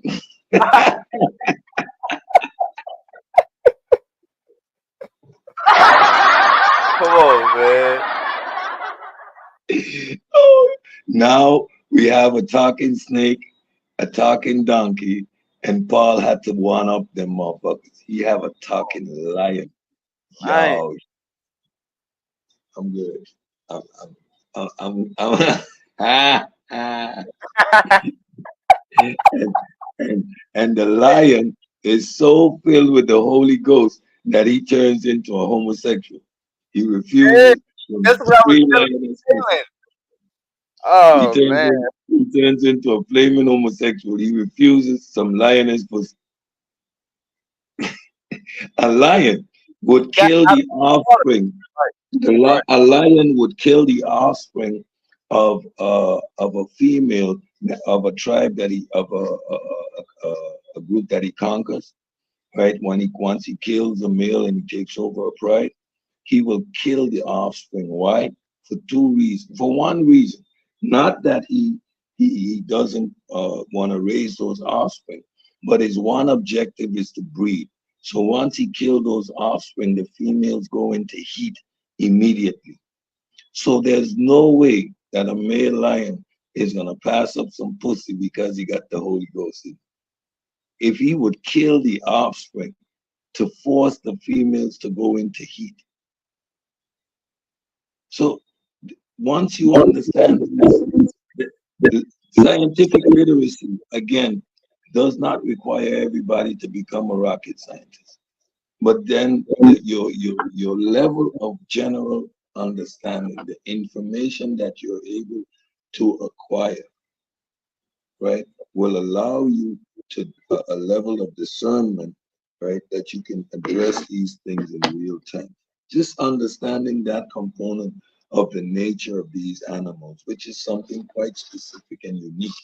The fact that they will kill the offspring of the other male lion just to force the females into early heat,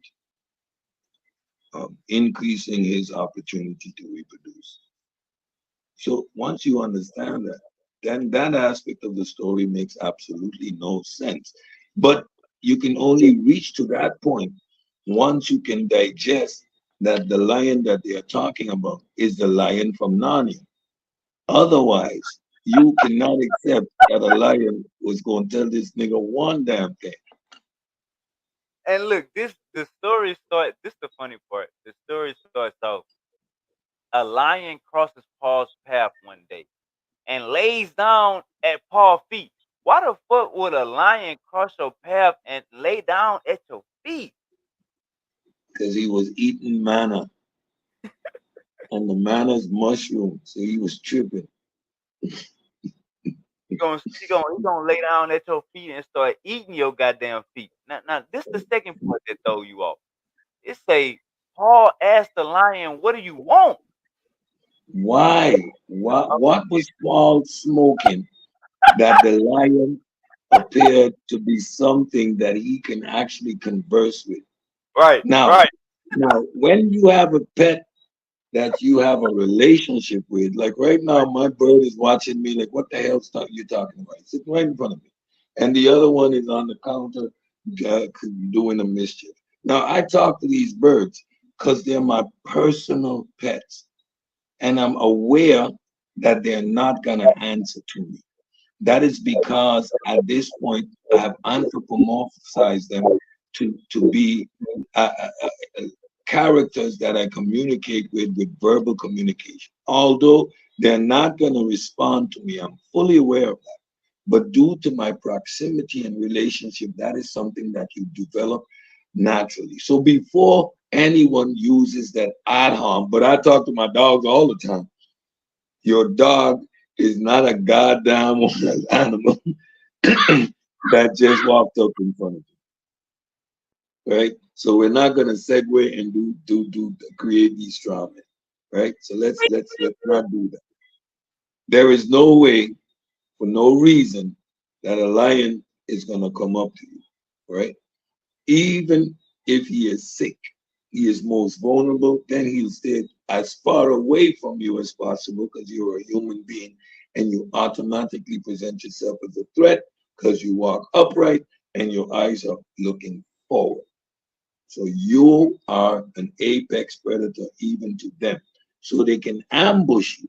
But once confronted frontally, most of the time these animals will flee from you.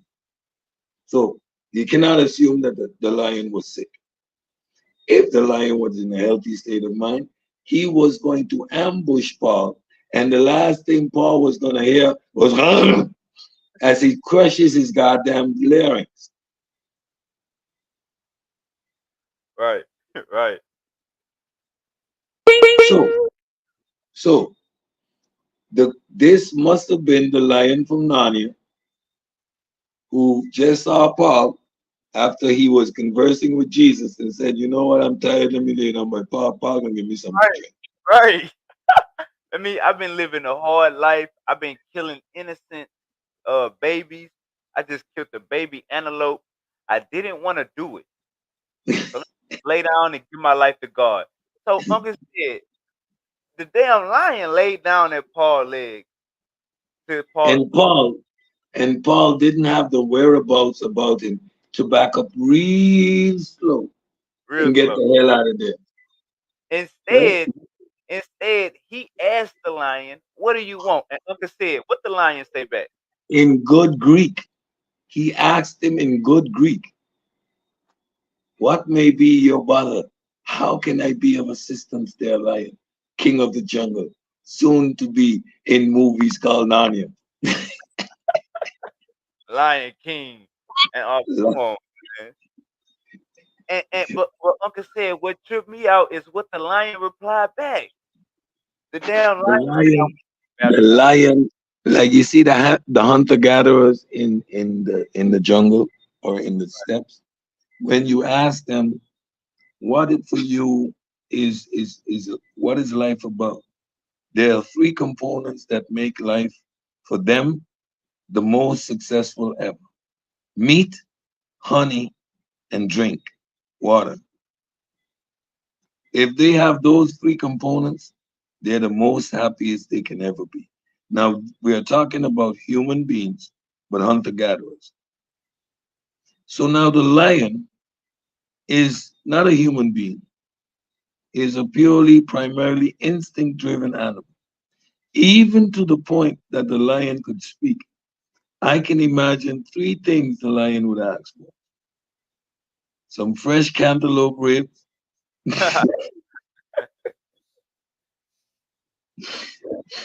some zebra liver, and a cool drink at the river. There ain't shit else the lion gonna ask you for.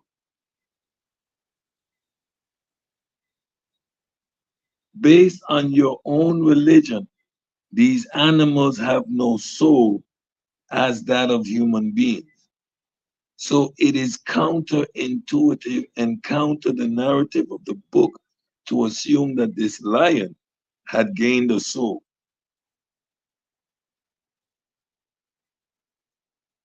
Just called him a beast. So, so you say, what do you want? Paul said, what do you want to the lion? The lion said, I want to get baptized. Now, Bullshit, bullshit, bullshit, bullshit, bullshit, your bullshit. antlers, your pseudo antlers should be sticking up. It should be, it's like the back of the hair on your neck. And but what's even crazier, Uncle said, is Paul said he took the beast to the river and he dipped it underwater 3 times in the name of Jesus. Uncle said, oh, Uncle said got the birds. He dipped the You see, Coco is whistling. He's saying the bullshit, bullshit, the bullshit, Coco, the bullshit, bird Coco, the bird calling bullshit. bullshit, Coco, bullshit, bullshit, bullshit. Big Like bullshit. really, like what is the significance of 3 times? It's a goddamn lie. Once would have been enough. The bird heard some pseudo shit and say, nah, tell Super Wavy stop. Tell And Super bullshit, Bullshit. I mean, I mean, like it's a beautiful story.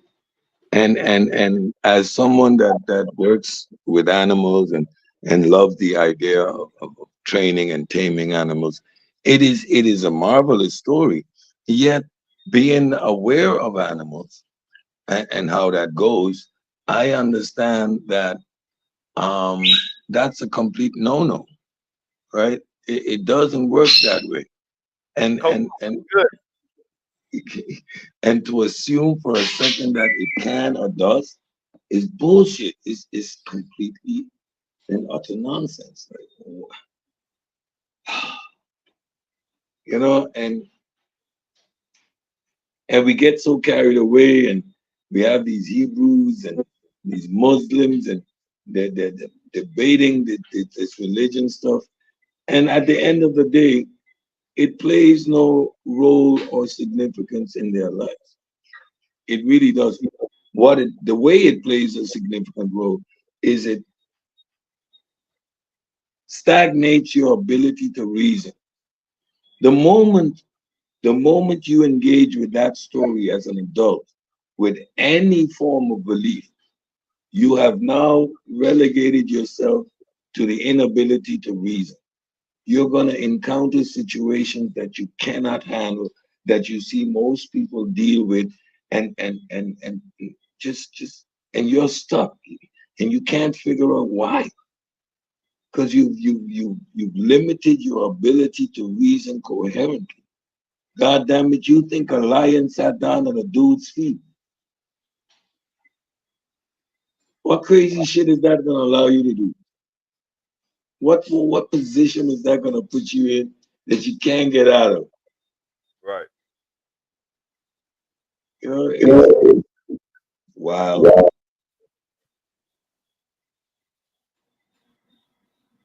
But yeah, biblical criticism is once you start to unpack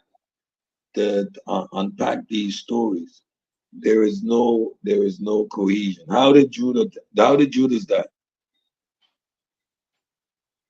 What was the last thing that Jesus actually said? Mm, You know, because each version of the gospel paints a different picture. right. Was Jesus born in Nazareth or Bethlehem? Where did the three wise men go to see it? Why did they go to see Who is Joseph daddy? Yeah. it? Jesus got a brother, Mm, but Jesus's brother doesn't know anything about Jesus's life. Where's the gospel of Paul of James telling us the story of Jesus's life? His brother he grew up with. Where's James's family? How is Paul the head of the church when James is Jesus' brother?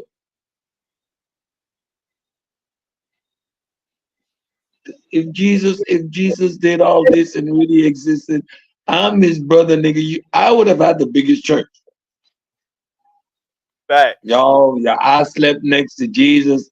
His sweat was on me every night. I got the power. I got the power. I got the power. Come on, man.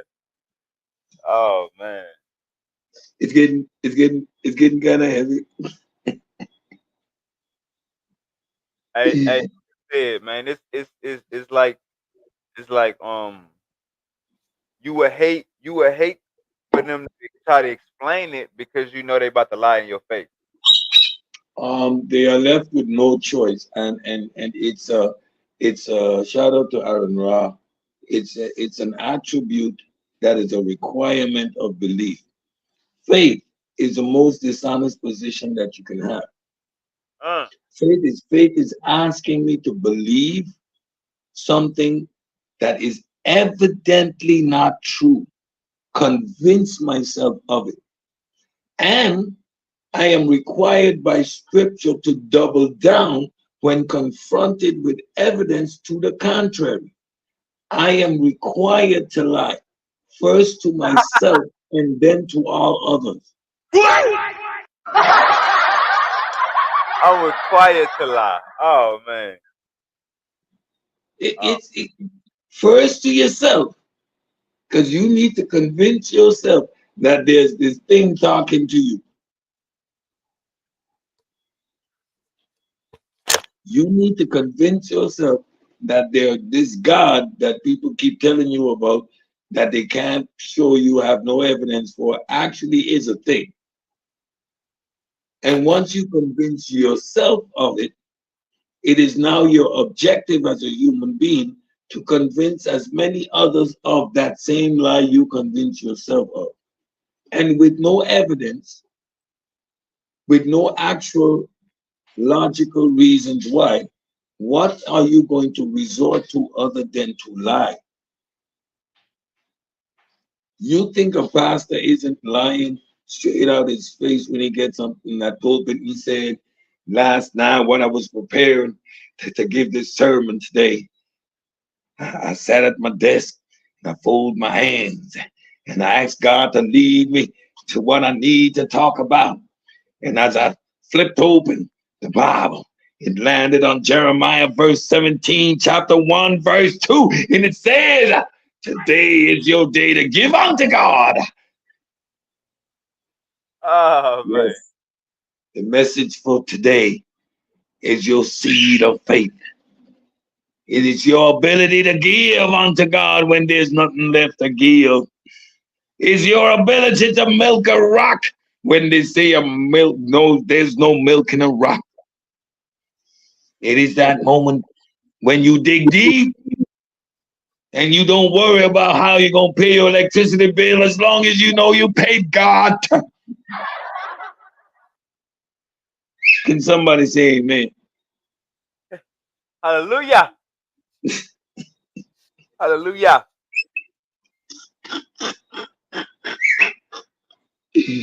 Oh, yeah. Listen, I've watched, I've read, studied. I mean, there's guys like Dan Brown. He is going to show you in real time how he's going to convince a woman or convince different people that the God exists without ever mentioning God.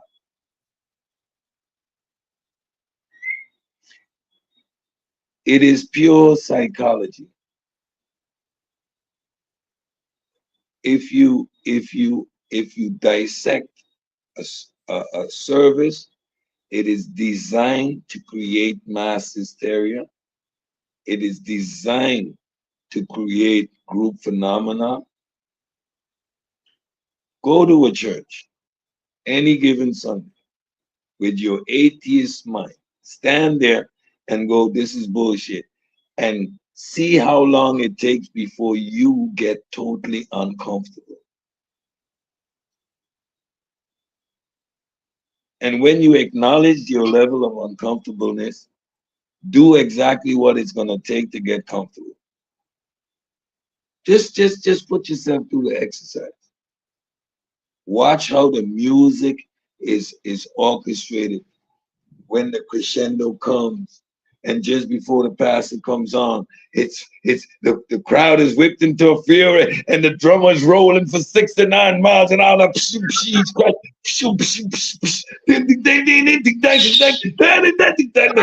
everybody's sweating, and then the pastor comes on. He says, "Hallelujah!" And everybody screams, "Hallelujah!" He said, "Gotcha, bitch! Yeah, I know them I birds. got him." I know them birds over there like, what the hell is Daddy doing? That he preaching. When it, when the pastor comes out there, he starts dancing and he says, "Hallelujah!" Everybody screams, "Hallelujah!" Pastor says, "I got you, bitch. I want you to settle down, remain standing as we close our eyes and we bring God into the midst. So now whatever I'm saying, God is here now, motherfuckers. Y'all need to listen to me. That's a fact. I brought God up in this motherfucker. So now when I speak, you know God's up in this bitch. Y'all better behave yourself. Can I get an amen? Come on, man. I do the subtitling. I can do the subtitling. What he actually means is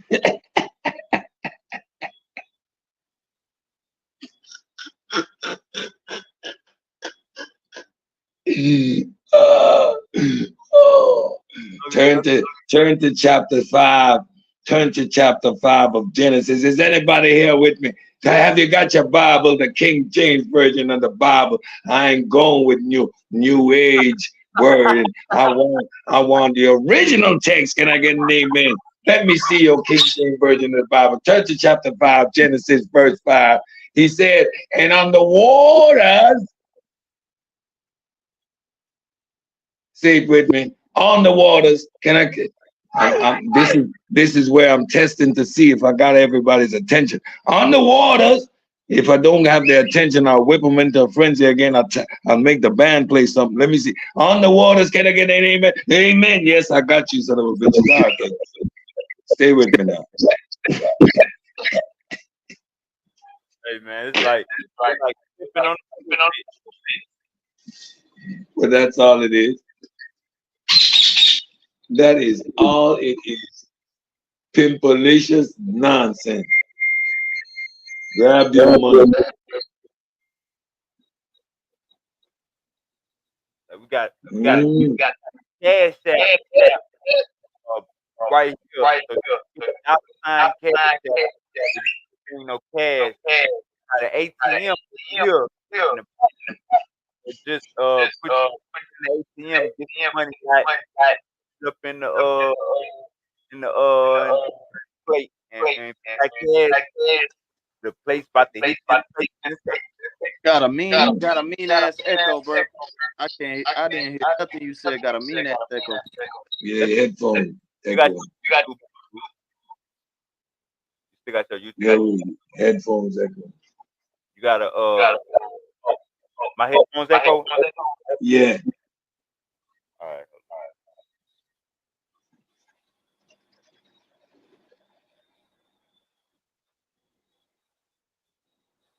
They still echo. Yeah, they nope. Still echo. You say no. Yeah, you're good now. Hey, Goo, come on. Nah, I still hear that. Yeah, I still hear.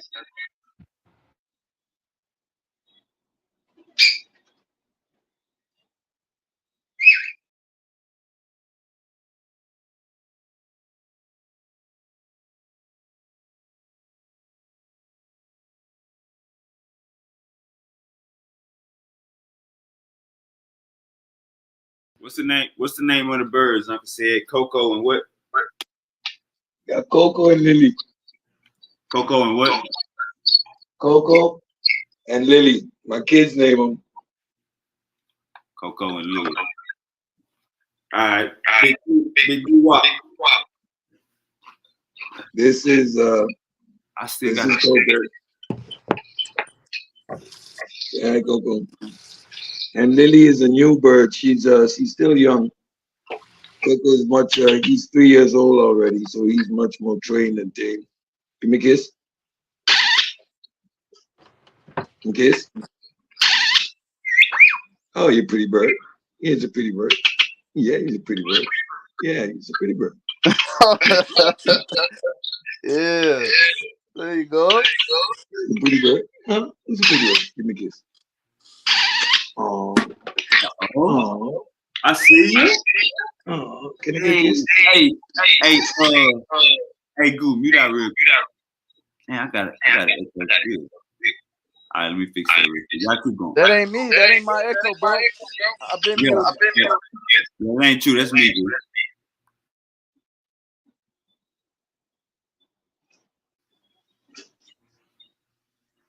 Let me try to fix Yeah, that's Coco. And how long you been having business? Like I say, my animal thing goes back to being from the time I was a kid. So I've there's never like, and I was fortunate. My parents, they indulged me, so I had parakeets and lovebirds, and even while I was in college, you know, like I've always had animals. But these Indian ringnecks, it's around COVID time. We were forced back inside, and I decided, you know what, I'm gonna get a bird and start doing some training, working with some birds and stuff like that, because something I could do inside. And I got me Coco, and I've been working with him ever since. And I like that stuff he does there. That's just play stuff. Like if I put him on, I got videos with him doing cleanup and stuff. So I would throw some covers out, and he would pick them up one by one and put them away in a container, and then come for his reward. He can wave bye bye. He can flip over my finger, or on his perch he would flip over on command. He do these things on command. So, and it's all operant conditioning. It's reward based training, and my intention is my next up is reptiles. I want to work with some meat eating reptiles. So that's Lily. She's younger, and she's just flying around having a good time. Come. I still got the echo. I still got the echo.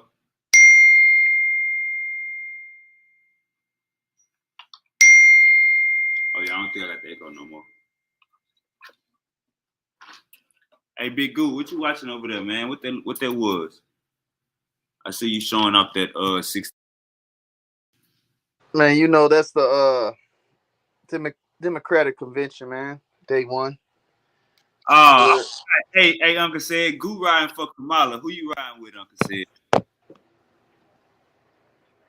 I'm riding with big OG Trump. Um, let's see what her policies are, especially her foreign policies, with regards to what's going on in the Middle East and with Russia. Um, in terms of foreign policy, that madman, he is just as crazy as the rest of them, and somehow they respect each other to the point that the world was a little bit more stable and safe. Uh, so, in terms of her domestic agenda, the way I've heard her speak, she seems to be much more in tune with the African American community than a Barack Obama, for example, ever was. Right? The way she addresses issues, though, it's stately. I think there's this expectation of her to go all out blackology and talk reparations and stuff like that. But in a presidential election, that is a rhetoric that you want to stay away from because you don't want to be divisive. But if you hear her in terms of the type of policy she's looking to develop, she has a keen eye for what the black community is going through. So it's a matter of where, a matter of what is more important, and what people hold as a priority is how they're going to vote. But I could see it going either way at this point because she's a breath of fresh air compared to Biden. He was dead man walking. With him in the race, Trump was going all the way. Right, right. Hey, Got an echo. nah, for real, not for real. Hey, he said some good. He said facts, factual. She not about to come over here and say, I'm black, so I'm gonna do this for black people.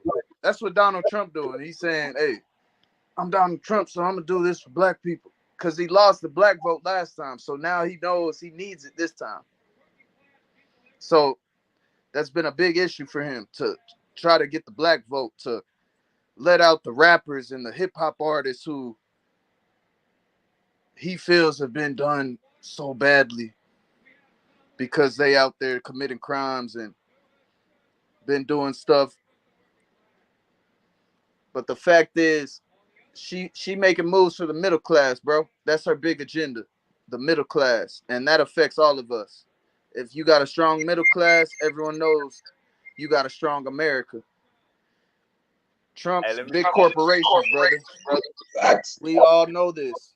He owns big corporations. He's trying to get out of bankruptcy. He's been in that his whole life. He's been riding this little money wave with the politics. It's got him out of a lot of holes, and he wants to keep that going. And that's just, surface level shit. We could talk about policy all day. We could go 2025 agenda, and he's starting to see backlash from it. What's he doing? Oh, we're not doing that. But then you hop on the interview with the guy from the 2025 agenda platform, who's the one who brought that to the table. Man, they paid that man to check sit down, Their man. You gonna people. He's saying no. He might be saying that. He literally said he might be saying that, but that's just for the public. But he's full on with us. He's full on with the 2025 let me say this. agenda, 2024 agenda. Let me say this, Scoop. If your boss told you to come to his office, he told you, man, I don't know what the hell they got going on. They acting crazy up in here. If they don't want to work for me, they ain't black. If your boss told you that in the meeting, how would you feel about that? He said some shit like they don't want to work for me because they black. Nah, it said if they don't want to work for me, they not black. How would you feel if your boss told you and a whole bunch of African American homies that? If y'all don't Well, work for me, y'all not black. I would feel some type of way, but there's also the words he spoke before that and after as well. Now, if you just show somebody a clip of him saying that, then yeah, you'll look at it sideways like, what the fuck? But the fact of the matter was, and the black people's heard that and still voted for him because the real ones actually listened to what the fuck he was talking about. And we're looking over here at this guy. I don't know no black people that voted for Joe Biden, by the way. I don't know none, but I'm listening. Come on, brother. Come on, brother. Did you vote? The last election I didn't vote, but I still don't know nobody that voted So for you never Biden. went. You never went to the voting Yeah, voting yeah, places and yeah, yeah, voting yeah. I voted locations and before. seeing who was out there and what's going on. Yeah, I voted before. Like I said, the last election vote that be 2020, I didn't vote. When it was You didn't Trump vote. Trump against Biden, I didn't vote. Both of them were sold off. Well, look, we're never gonna get a perfect candidate. Everybody knows that, and if you think otherwise, you need to just get back to reality. The fact of the matter is, then black people got Joe Biden in the office. The black vote is How you damn gonna say near. how you gonna say the black vote got Joe Biden in the office when we like what 15, 16% of the population out here? What is he talking about? Bro, black people are popular culture. You haven't recognized that yet? What they got to do with getting somebody in We office? sway so many aspects to life and just in general, we sway a lot of stuff, bro. Just You understand? You understand? We media, minority. entertainment, rights, even hood niggas, like Wasn't rapping even about Joe even Biden. regular niggas who not even go vote. Like you hop on Instagram, media, apps, like our voice is heard. Whether they're voting or not, our voice is heard across all platforms. And that's what I'm saying.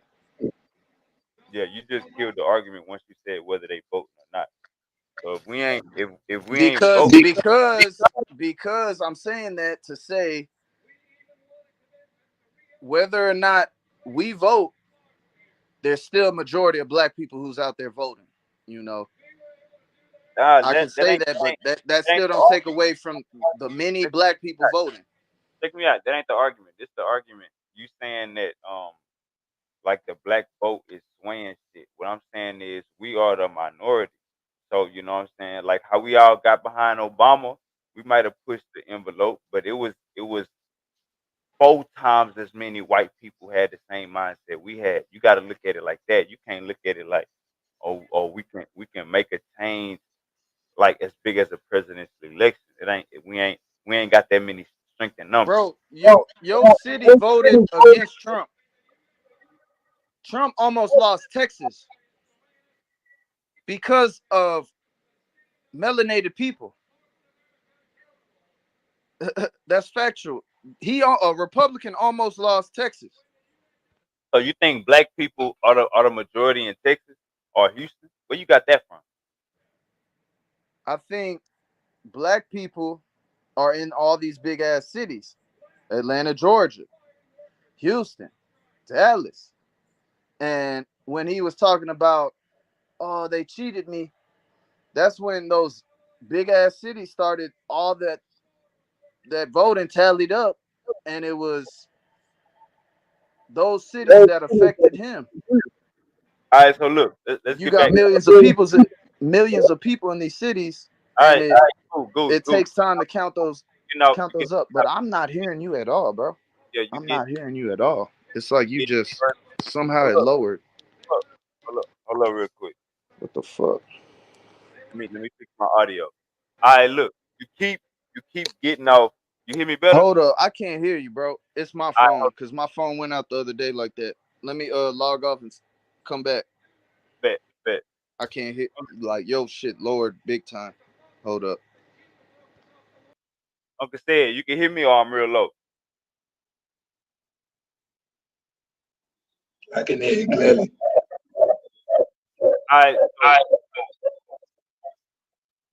so basically what I was damn, it's I got an echo.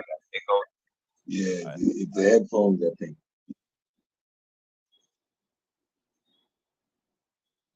Okay, now. All right, so what I was saying was,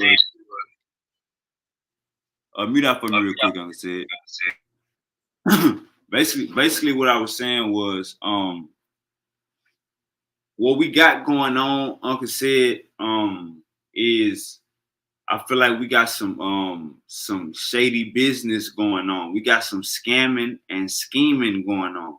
For the simple fact of you look at Kamala Harris and how she got a name for herself. Just go to Judge Joe Brown. Judge Joe Brown, he knew Kamala Harris' daddy. He gives a real extensive information on the Kamala Harris. She is not black. You know what I'm saying? That's one of the first things. But she's acting black recently. Like she was acting black in 2020 to get elected. Like this is a recent thing. But this one thing I don't respect. When the and y'all can call me pseudo, y'all can call me this is my pseudo. My pseudo is territorial. So when I see a black female laying down with a white man or going outside a race with a Hispanic or a Latino, subconsciously, and I'm not changing it. Subconsciously, I think less of her for walking out on her people. That's just me. That's just, y'all can call me pseudo, y'all can call me biased, y'all can call me whatever y'all want to call me. I have no problem with that. So when I see Kamala Harris laid up with a white man, all right, there we go. So what I got to say to that is I understand that sentiment because the more I'm in the conscious community, the more and more I understand the uniqueness.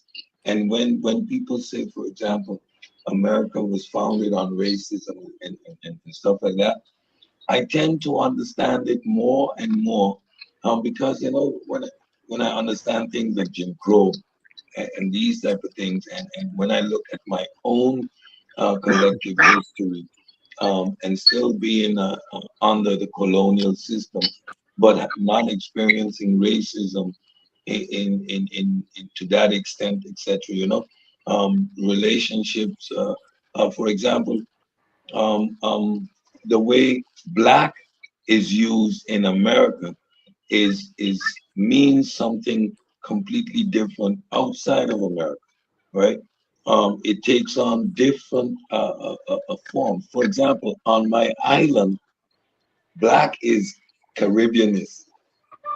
So you could be white as hell, but your Caribbeanness determines your blackness. Gotcha.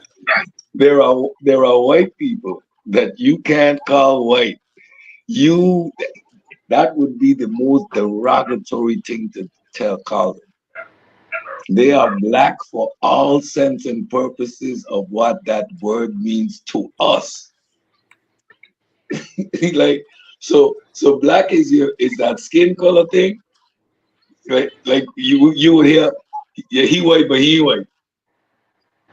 Like yeah, he white, but no, he one of us though. Like he black. Like it is the most confusing thing. Like so that's why the way the word is used, what it actually means, how people identify, like it is crazy, right? It it means the same thing, but it doesn't mean the exact same thing. Right, Right, right. right, That's why. right. That's why I don't have no problem. We gotta come real quick on So, so I understand your position. I really do.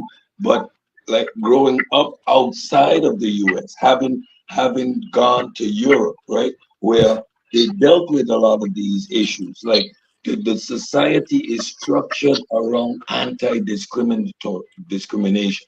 If you can quantify being discriminated at any point in time by any entity, there's a whole barrage of laws and systems that come down.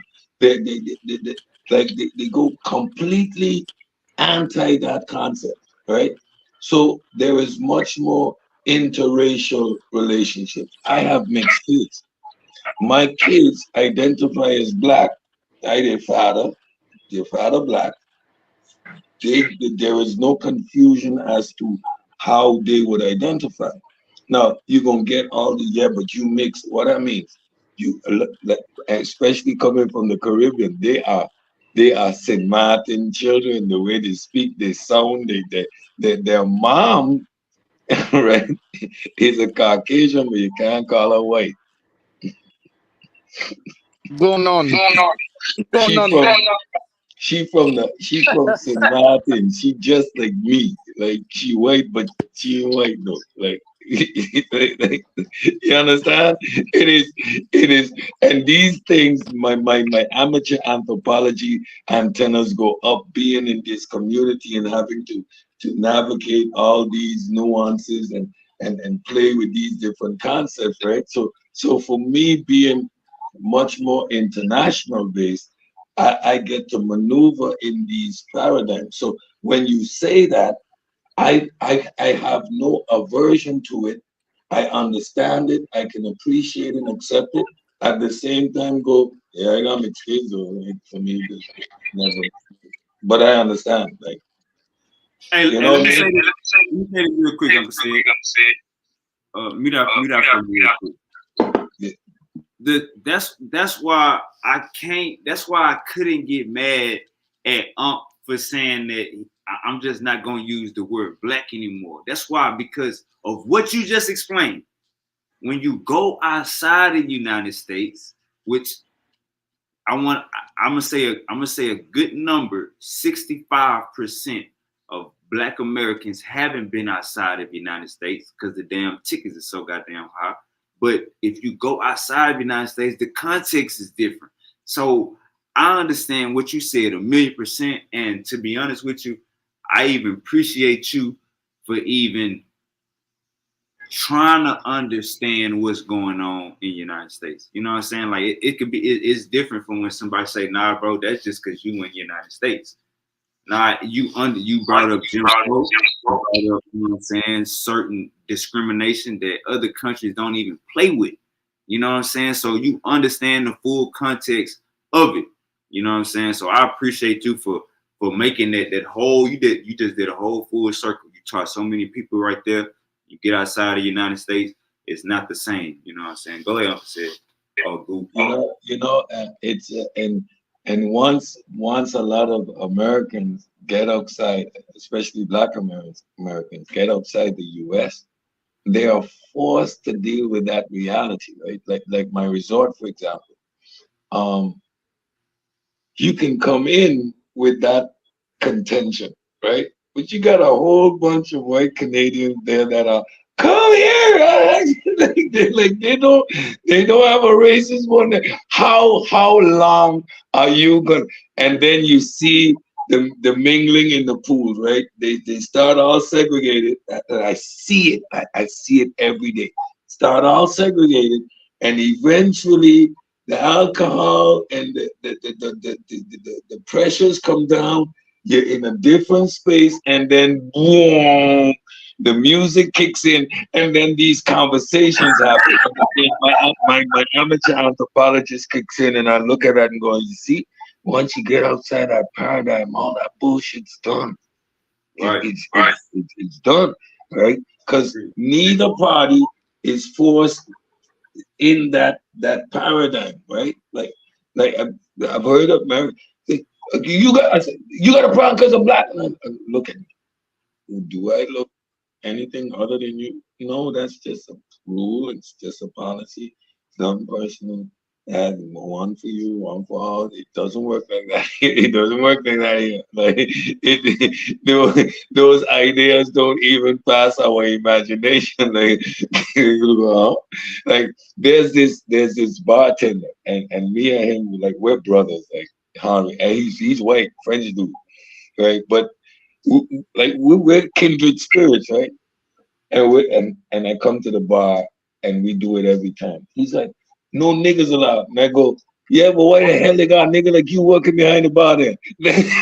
And if you see the way the reaction of the crowd, like their first instinct is, and then they see that you're like, no, that no, that no, that no, that context isn't applied here. We don't think like that. That's not what, like that's my brother. Like, and you see the ice break. You shatter those barriers. But I understand it. And why I was forced to have to understand it is I've been to the US, but especially when I just got out of Europe. I'm driving around with my cousins. We're on the highway. I got into Jersey. No, I got into DC, and we're driving up to Jersey for the weekend. I just got in, and we got blunts and everything in the car, and everybody rolled up. We're 2 cars deep, and we're rolling. And we passed some cops on the freeway, and I saw literally everybody's shit turned a different color. And I'm sitting in the car and I'm looking around like, what happened to all you? Like, yeah, we just passed the cop. I'm like, yeah, I saw them. I'm like, what happened? And they go like, how you mean what happened? And I'm like, no, but what's the big deal? Because I'm in Europe, so I'm not exposed to the police brutality, to the racial profiling. I know none of this. You hear me, the words I'm using now. At that point in time, I'm ignorant to all of this. So I'm like, well, but why are you guys freaking out? That would be nothing for me. Like in Europe, I pass cops on the highway. I don't bat an eye. It doesn't make a difference. There's no there's no sense of that pressure, right? Compared to what I've experienced, and so I had to figure out where this comes from. And then you see all the videos and you see the real profiling and the brutality and stuff like. I've listen. A bus driver called the cops on us once for some bullshit arguments. Me and another brother, 2 black guys from the Caribbean, called the cops on us. We're 2 students. It's a misunderstanding with the bus driver. He calls the cop. They roll 3 cars deep, guns drawn. And we freaked the hell out. Like, what's going on here? We make a complaint at the police department. Excessive force, this and this. The police department decided that was excessive force and it was due to discrimination. The bus driver decided there were 2 black guys, and that made the cops overreact. You know that the 6 cops had to apologize. The 6 cops had to come into a room and apologize to 2 students, 2 19-year-old kids. So, like, you can understand how my brain is formed different. I do not have that reaction to seeing a police officer. Like, I just don't. Now, if he would pull me over and beat me up and I have that experience, I most likely would also have that heart skip a beat when I passed him. But I could not figure out for a moment why my cousins and friends would behaving like that. Because I didn't trigger a beat, like it didn't do me anything. I'm walking in New York and I go, hey cop, like I hail the cops, like that's the usual thing you do in Amsterdam, right? You see the cops, you go, hey, you just hail the cops. They're friendly, they hail you back. My cousins are looking at me, like, you just hail the cops? I'm like, yeah, like what's the big deal though? Like, they're shaking their head like you don't get it, right? No, I don't. Like I didn't. Now I understand. I still don't have that reaction, but I understand it though. But it's not in my gut. I, like even in my own community, the cops are black. I never had to run from a cop a day in my life. The cops knew me by name. Like they knew my parents. Who running from a cop here? I ran from a cop. My father would kill me. You see the reverse? Right. Like a cop pulls my kids over, and my kid tell me he runs from the cops. I'm gonna take him to the station myself. You a criminal? What wrong with you? Why you running from the cops? You just address the cops normal. It's fine. The cops pulled my son over. He had my car. He has no license. He gives them his name. Oh, okay, all right. Yeah, you okay? Go ahead. There is no, you know what I mean? There's no fear of dying because a cop stopped you here. There's a level. There's a level of guards. The guards is not even. Yeah, like the cops were doing a search one time, and they were in the streets with some heavy duty firearm, right? So I come around the corner. There's this cop in the middle of the street. I stop my car. I get out and I start cursing. What the hell are you doing in the middle of the road? That big ass gun. You scaring the hell out of people while you crazy.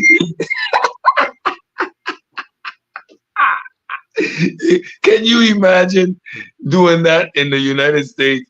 Like the cops in the middle of the road with a big ass gun. You pull up and you just jump out of your car and start cursing the cop with the big gun. Like, no, you're not. Like, no, that would be suicide. But me doing that here, that was nothing out of the ordinary. I was scared shitless, and it was my prerogative to tell the cop to get the hell out of the road with that big ass gun. He's scaring people, yo. Nah, I definitely hold on, mute out for the real quick. I'm gonna say, you on your phone? Yeah. You got YouTube open in the background? No, I don't. All right. Let me. So with Kamala, get back to Kamala. So with Kamala, she got her name off of locking up black men for drugs. She got her name for locking up black women because they kids was truant. Now you have an argument, California had the 3 strikes rule, you out of there. You have an argument that says, why would you even be in position to get 3 felonies? or you have the argument, why is your kids not going to school? I just feel like the fact that that's how she got her name for locking up African Americans and locking up black mothers and not having a black husband. Also acting like she black, lying about Tupac, listening to Tupac in college. This is like having Megan Thee Stallion twerk at her press conference in Atlanta or at her little convention in Georgia or whatever. I know a motherfucking a fake when I see one. Like I see a motherfucker playing games. Trump so goddamn straightforward. Trump will let your ass know what's on his mind, how he feels. Just go to his Instagram. If you don't know how Trump feel or what Trump thinking about or what he doing right now, go to Donald Trump Instagram. He tell your ass the truth. He give it to you straightforward. You know what I'm saying? Goo, I know you don't like big Trump, dog, but Trump dropped them checks off. It ain't been as many black business owners since Donald Trump got in office. Donald Trump dropped them grants off. Donald Trump is the man. Donald Trump freed Lil Wayne from prison. He freed Kodak Jail from prison. And you can't say he did it this time. If he do it this time around, then that's just in his nature. But he did this in 2019, 2020, buddy. So and before YG made the song F Donald Trump, back in the days in the 90s and shit, early 2000s, niggas was fucking with Donald Trump. Rappers was fucking with Donald Trump. You know what I'm saying? Like, it's good to know your enemy. You don't want to get backdoored. You know what I'm saying? You don't want to get caught by surprise, the element of surprise. Nobody want that. You want to know, okay, yeah, he fuck with them. Yeah, he AB, he AC. He lightning bolt. He stamped that. He skinned that. That's cool. We deal with them niggas every day in the county. We deal with them niggas every day in prison. But somebody that's acting like you black, acting like you with us, whole time you laid up with a cracker, playing these goddamn games, you locking up black women because they kids ain't going to school. You ain't even got no kids to be knowing how what that black woman going through. You have no kids. You have no nappy head babies running around here to even understand our struggle. You locking up niggas for weed, third offenses. Weed is legal now. So you need to go back and undo all them goddamn convictions. First of all, I mean, it's just you and you got goofy motherfuckers rapping at their conventions, rapping at her conventions, twerking at her conventions. We need reparations, not a motherfucking twerk song. We need reparations, not a motherfucking twerk routine. Fuck a rap song. We need reparations. So it's cool to act black, and you got goofy niggas talking about Indians is black. Get your goofy ass out of here. You got goofy niggas talking about West Indies is black. Get your goofy ass. Stop saying goofy shit. Look at her daddy. Google her daddy. And Google her mama. You ain't gonna find no nappy head. So let's just keep a clear understanding of what's going on. You got a faker trying to get the feminine vote, and you got a real cracker that's letting you know he a cracker, and he took a gunshot for us. Took a gunshot for the country, man. You seen that goddamn dyslexic ass nigga that was shooting at Trump? That was a cracker too. So Trump let you know, nigga, he going against the grain. Nigga, we 10 toes down, nigga, with a blonde wig on. What's up? Go ahead, Goo. What's up? What's up? Man, I can't believe you, man. I can't believe you, man. Look, bro. It's very simple, bro. You talking about Google? Well, go Google her family. Go Google her Caribbean family. You gonna see a woman darker than you, her grandmother. My brother just sat there and told you the Caribbean is built of a mixture of people, and they got a different identity than just your skin tone. Now, if I look at her dad, he looked like Is she running a for the light-skinned president of the black man. He Caribbean? looked more black than me. Is she He running looked for the more black president than of the me on the Caribbean? surface. If you tell him, if you Is she gonna running ask for him. the president of Caribbean or the president of the United States? Which one she running for? Just so we clear, because we got social I'm being construct down realistic, here. bro. What? Nate, do you know any white people went to a historically black college, and to be that the first one? Nah, Howard she ain't University, the white. very first one, Howard University. She ain't white. She ain't white. She like Indian and Canadian or But something like that. my bad, it's not the first. I think Hampton University is the first. And But one of the look, first, look, one of down the her first. line, like her great grandpa had slaves in the United States. Nigga, your great granddaddy had slaves. Hey, brother. That is not factual. You can't just throw that out there for Black Americans. I'm saying it's not. But we both know that could be very true. We both know that could be very true. We don't know that. We don't know that. We don't know that, but we know that it could be very true. We know it's a fact that Kamala Harris got slaves. I don't know that. No, I don't. I do not know that as a fact. I do not know that as a fact. The fact of the matter is, she hasn't made this race about race. Donald Trump and his bigots have. His little cult has. And you joining in that cult. And I hope you go and vote for him. I really do. So you can lose. Because it's already lost. But the fact of the matter is, Donald Trump is not your savior. He's not about to give you reparations. He did 4 years.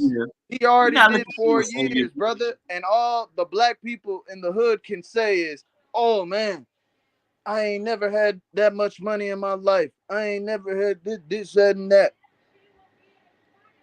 But the fact of the matter is, you ain't put yourself out there. You ain't tried to go learn something new. So you could get a career. You ain't did this. You ain't did that. All right. You Let me set my screen. was doing the old medial ass shit. Hold up, brother. You asked me to prove something. I live in the hood. I live in the ghetto right now. Go. Mute out. You asked me to prove something. Kamala Harris is a descendant of an Irish slave owner in Jamaica. Now let's look this up.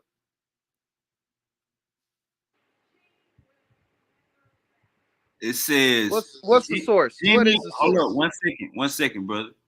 Irish Times. What is the source? It'll take you a second to say that. Hey, all you gotta do is look at the screen. Is you blind? Just mute out. I can't zoom in on your source, bro. I see Irish Times. The irishtimes.com. Just Google irishtimes.com. Okay. Genealogical research. Mute out. Genealogical research carried out by Northern Irish historian Stephen McCracken reveals Miss Harris's 4 times paternal great-grandfather Hamilton Brown was born in Co-Antrim in 1776, the year of the U.S. Declaration of Independence. Brown emerged to Jamaica, then a British colony, and became an enthusiastic slave owner on a sugar plantation that were the mainstay of the island's economy. He opposed the abolition of slavery across the British Empire in 1832 and went to Antrim to replace his slaves with workers from his native country. Look here, brother. Look here, brother. That's a source, brother. You wanted a source? Go ahead, go.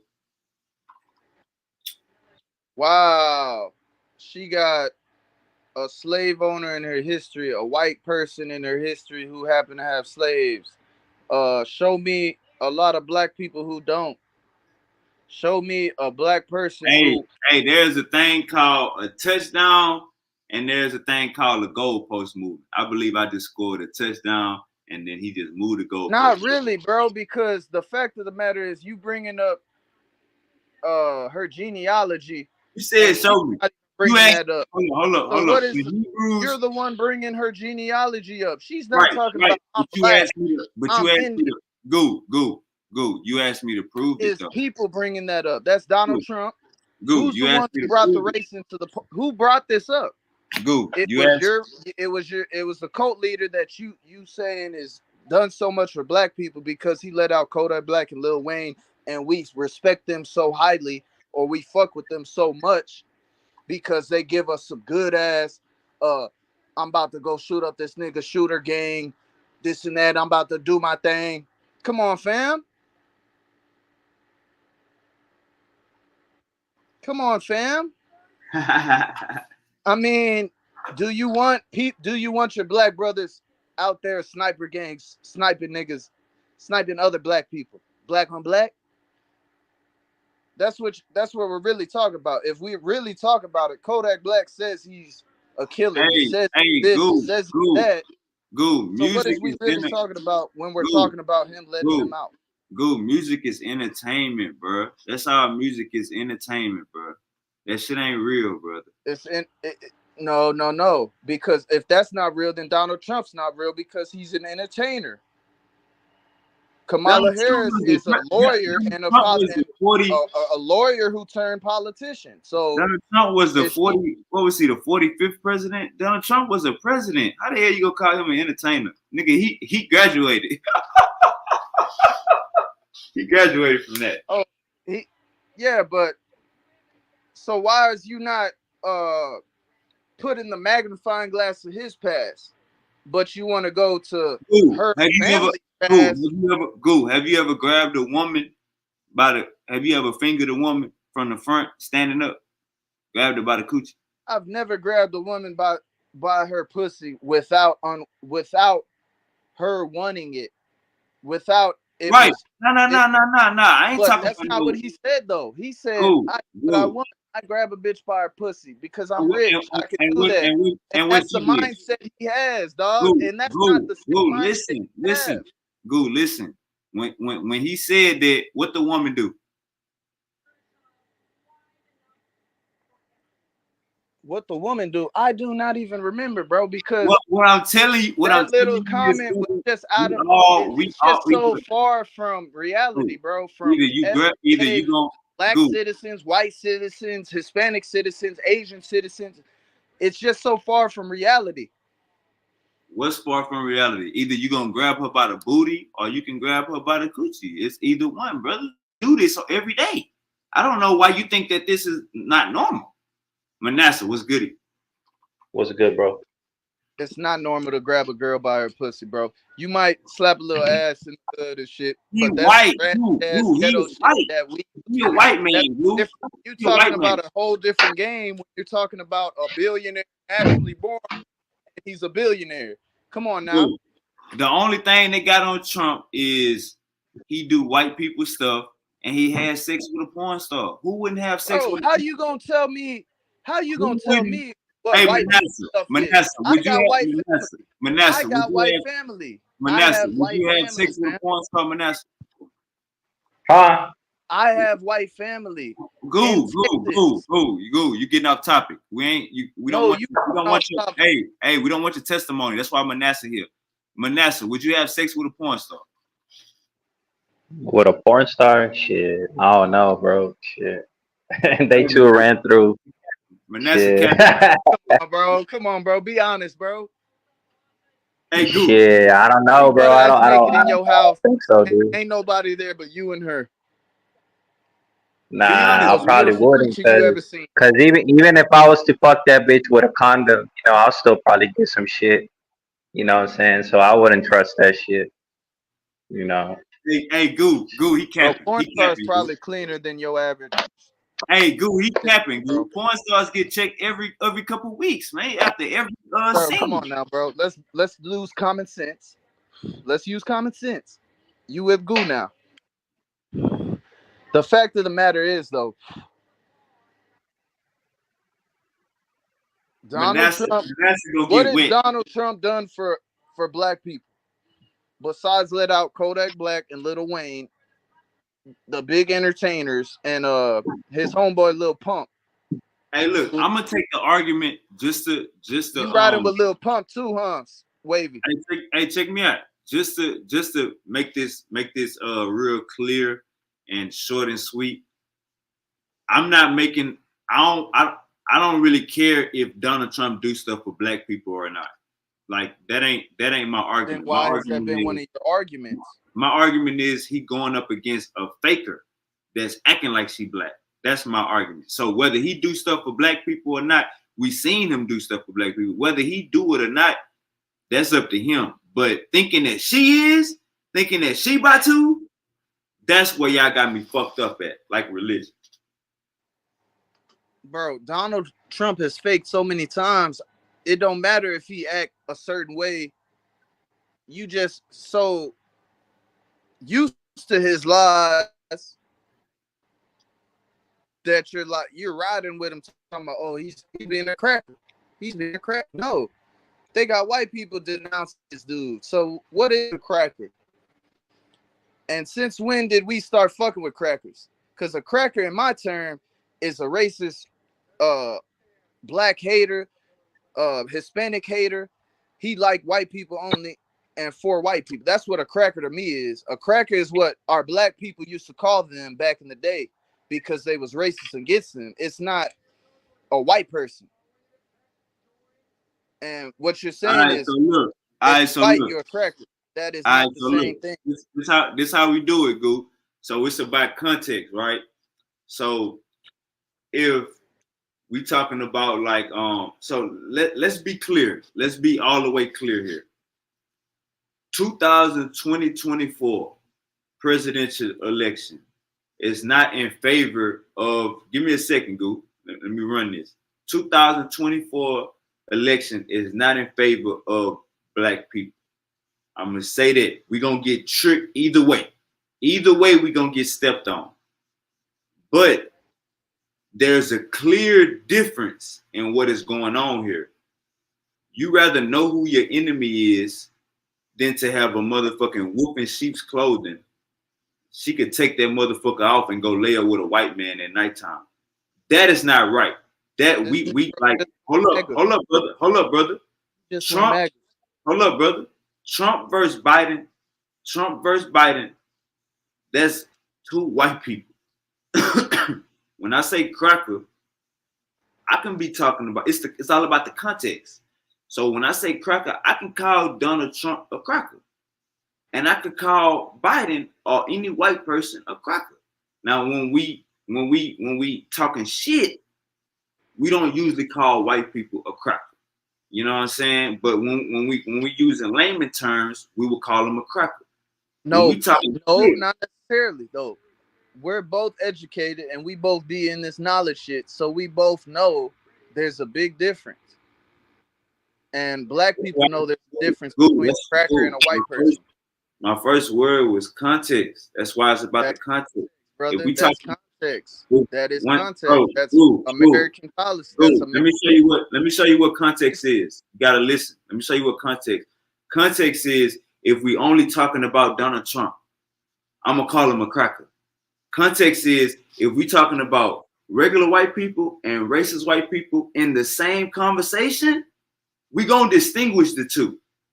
Context is if we only talking about white people for this conversation and we weighing them up against something else, or it's a conversation where it's just them and we have a good understanding of what's going on, we gonna call them crackers. That's just the context. It's about the context, brother. So Donald Trump can be a cracker. That can come out of my mouth tomorrow. That's not what I'm saying though.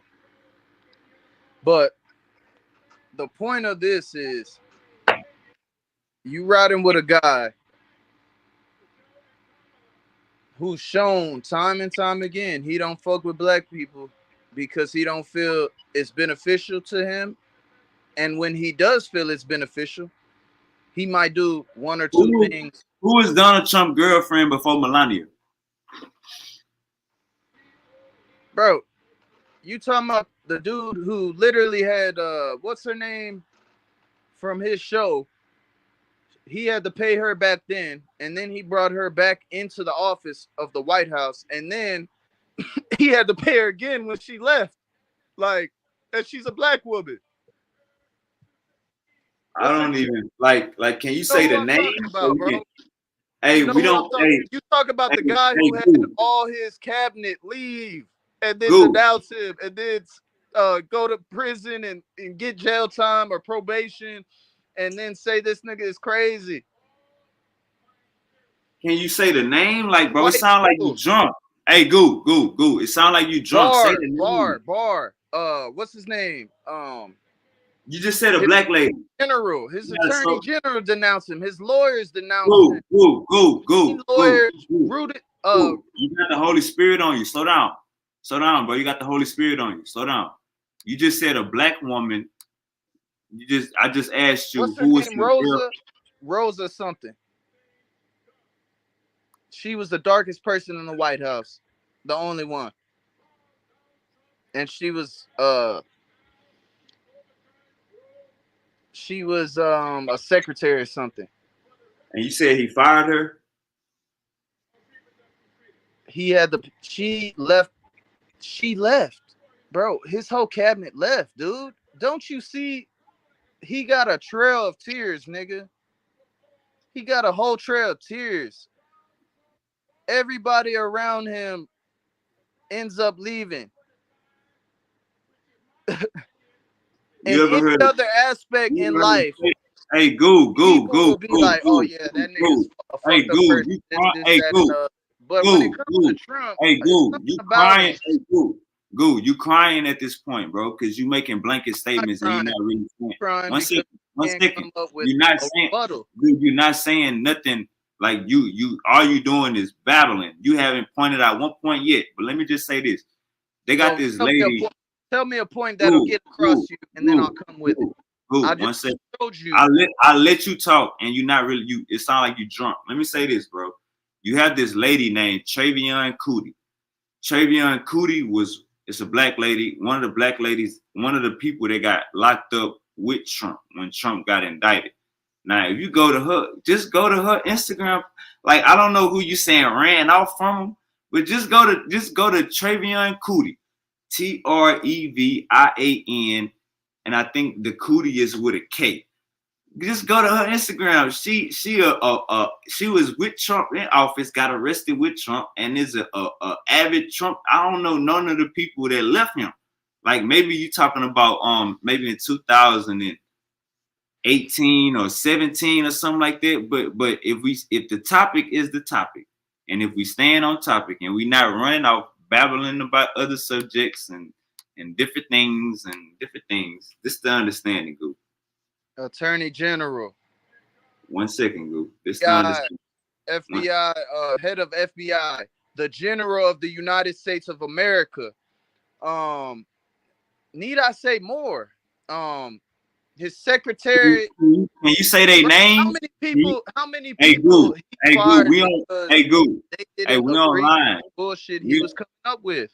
We online. Can you say their names? You know what I'm saying? You know how the Bible say Pharaoh, but we don't know which Pharaoh they talking about. Can you say the names of these people? I'm stating their titles. I don't know their names but specifically. How many fact of the titles? matter that you're not informed on it. The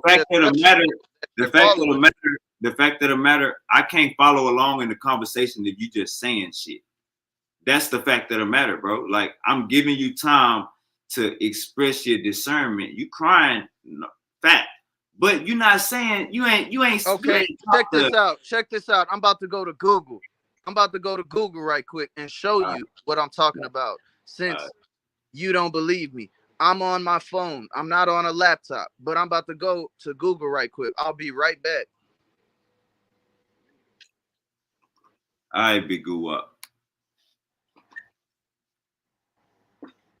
Uncle said, man, I know this the crazy hour. You know, the later we get, the crazy we get.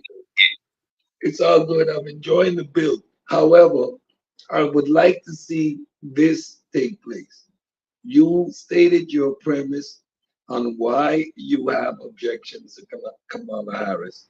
I, for example, would address each of those points and not counter with, but Trump this. That's like saying I use cocaine and you use meth. Like, no, We address the issue. So you lay down your premise, right? I would like to see him address the Kamala premise that you lay down, all the issues, the truancy, the locking up of black men, her heritage. I would like to see these points addressed separately, then state his arguments against Trump and have you address those point by point. That would make for a much more coherent dialogue. But not addressing your points of Kamala and then rebutting with but Trump, it's not conducive to have the conversation. Most definitely. It's I, especially I when got it. Quick, baby. I got it there, baby. Uncle said, I'm on his 24. There's 24. hey, mute out real quick. Say that again, Goo. There's 24 people from his cabinet in the White House of America that disown him, who he chose to be in his White House. You ready? Yeah. It's gonna be a couple paragraphs of me reading each person and what they said. You ready? Let me ask you this: it say they disown him or they quit? They quit, got fired, they left freely. Yeah, I ain't got no. What other president has brought this type of nonsense to the White House, and then you've seen it and still be like, "Oh, I voted for that guy." There's no other president in history. There's no other president in history. All right, so you've seen it, and I've seen it, and all these other countries said seen it, and we're a laughing stock under this guy. And just like Uncle said him and Putin is homeboys. He couldn't say nothing bad about Putin. Matter of fact, he talked about the dictator in a good light. He talked about Kim Jong in a good light. Like, these are good guys. But when you go, you'll be the last person to want to go to their country.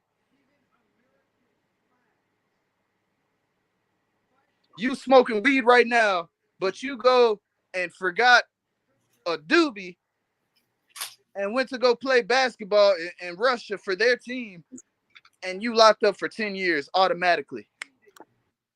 But this is something you look at as just it's nothing. It's grass. It grows naturally. It's this, it's that. But your ass locked up. But that's his homeboy, Putin, the one he talks so highly of. Let me show you what I got.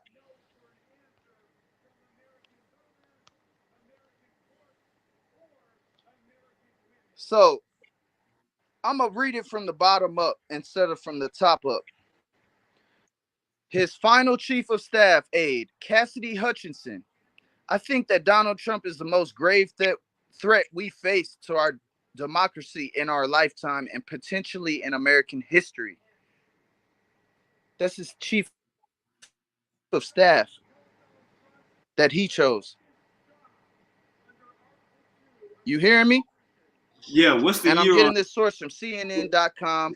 What's the year? Before she went before Congress and made what's the year? Made a statement on oath. What's the year? I don't know if you remember that. What's the year?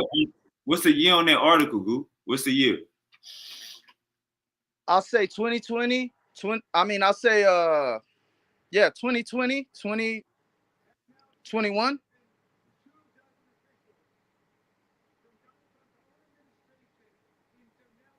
Yeah, I ain't got no problem with that, boss. Okay, next. A former deputy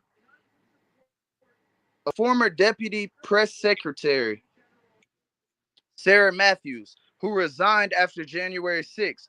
I thought he did do a lot of good during his 4 years. I think that his actions on January 6th led up to The way he acted in the aftermath and his continuation of pushing this lie that the election is stolen has made him wholly unfit to hold office ever again. All right, hey, look, let me show you some That's stats. 2 of Hey, Goo. 24 Hey, in Goo. Hey, his Goo. own cabinet, my guy. Hey, Goo. I got you. In his I own, got how you. many cabinet members are there? How Goo, I many got you. cabinet He members firing. are there Goo, in high look. Goo, positions, in I got actual you. positions? I'm not talking about side people.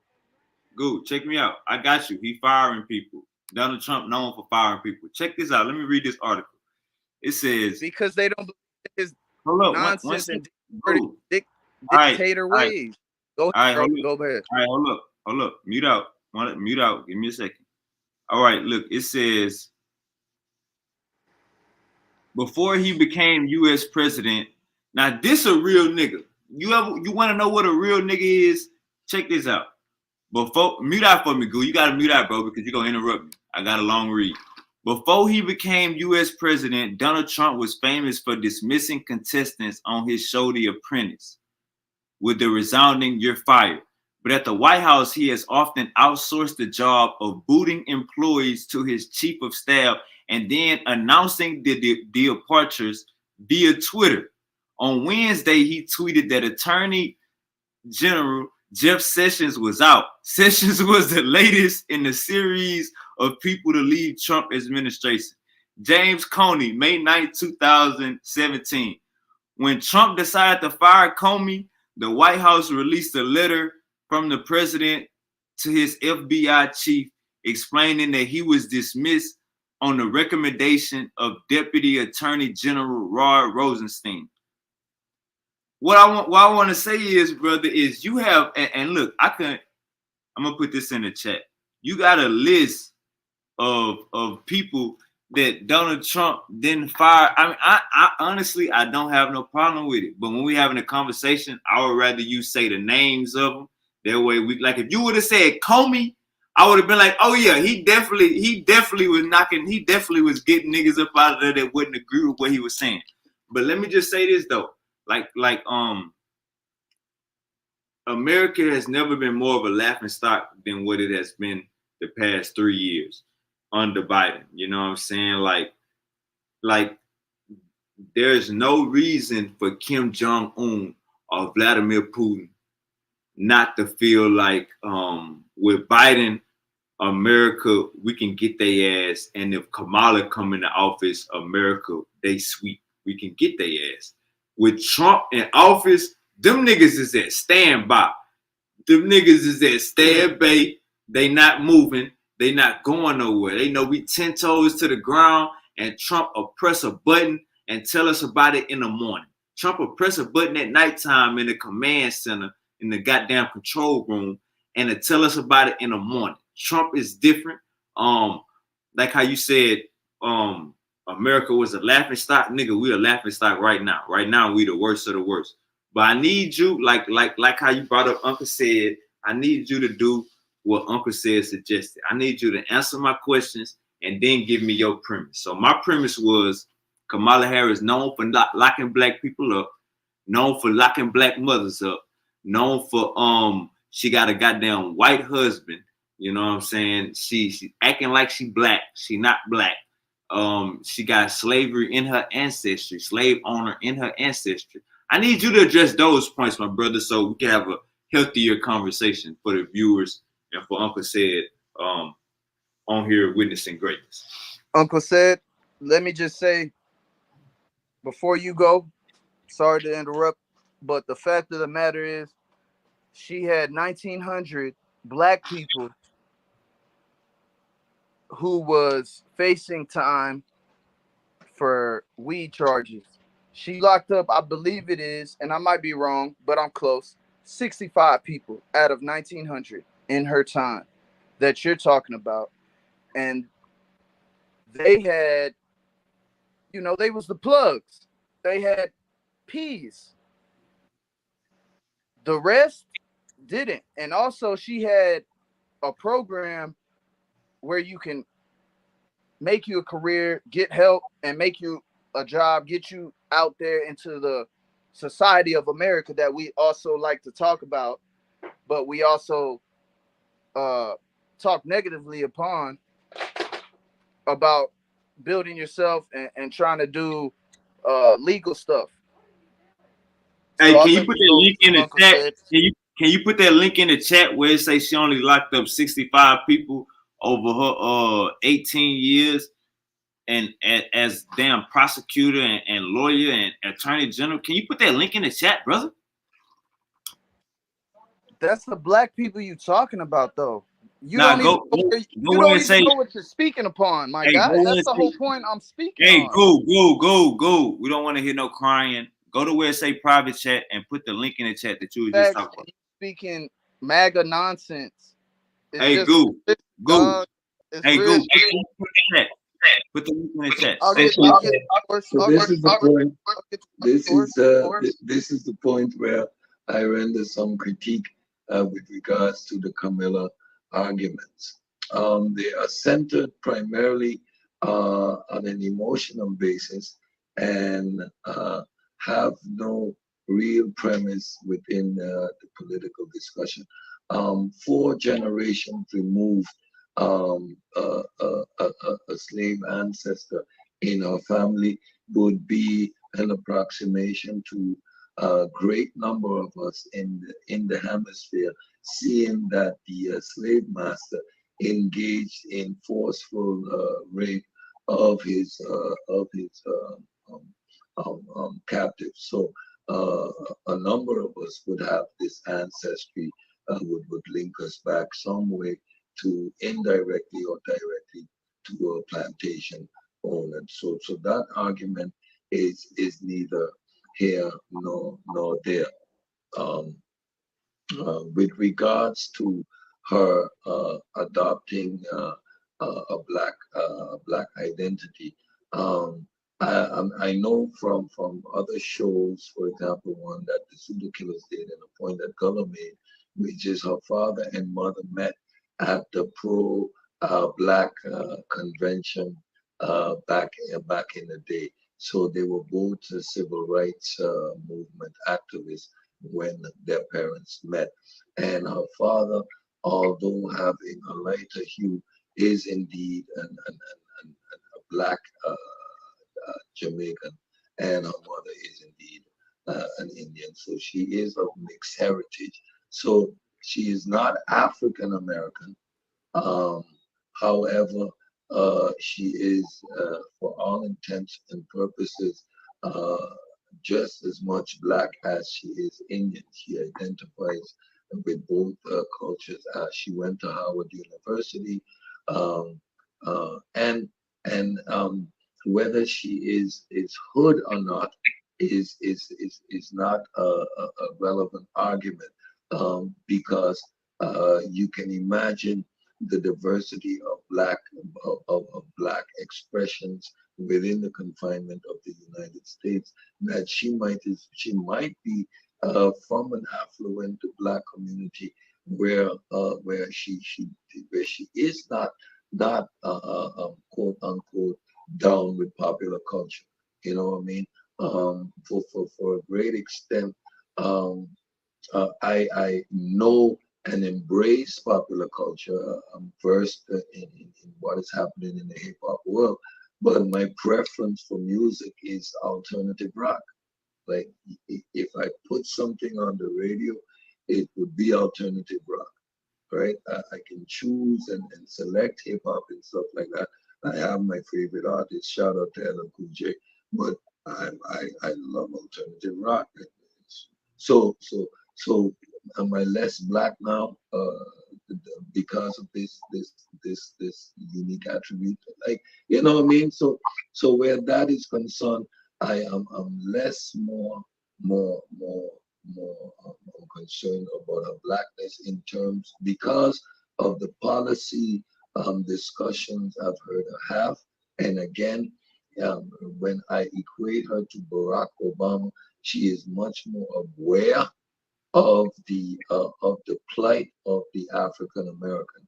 In her interview, when I heard her refer to the unique position that Black people are in, due to things like Jim Crow, segregation, slavery.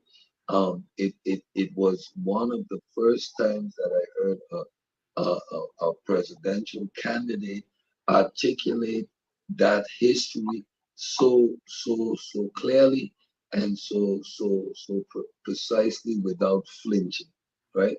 The pandering doesn't do her good, although I understand why she would do it because of this not black enough arguments. I've heard it before.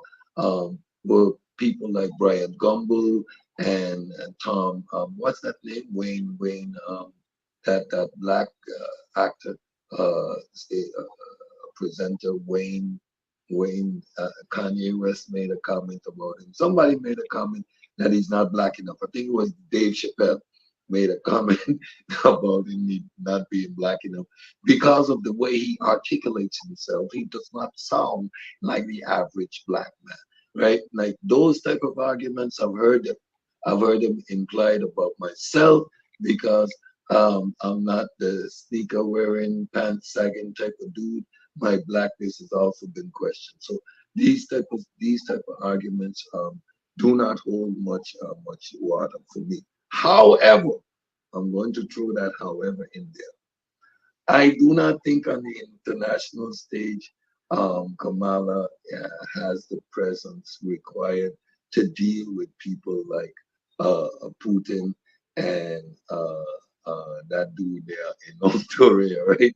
I think I think a lunatic like Trump keeps these dudes at bay, and his economic policies, for example, he brought industrialization back home. Biden is taking credit for it, but these are initiatives that were put in the pipeline by Trump, right, to bring manufacturing back to the United States. So again, this is where America is going to have to weigh itself with what's going on internationally, the developments in the Middle East right now, as it and then that compared to domestic policies and what is going to be a priority.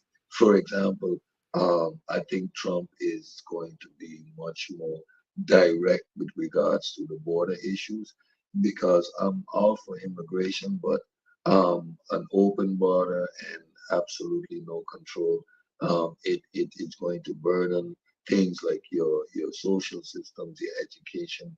Are there enough classrooms with compulsory education? Are there enough classrooms?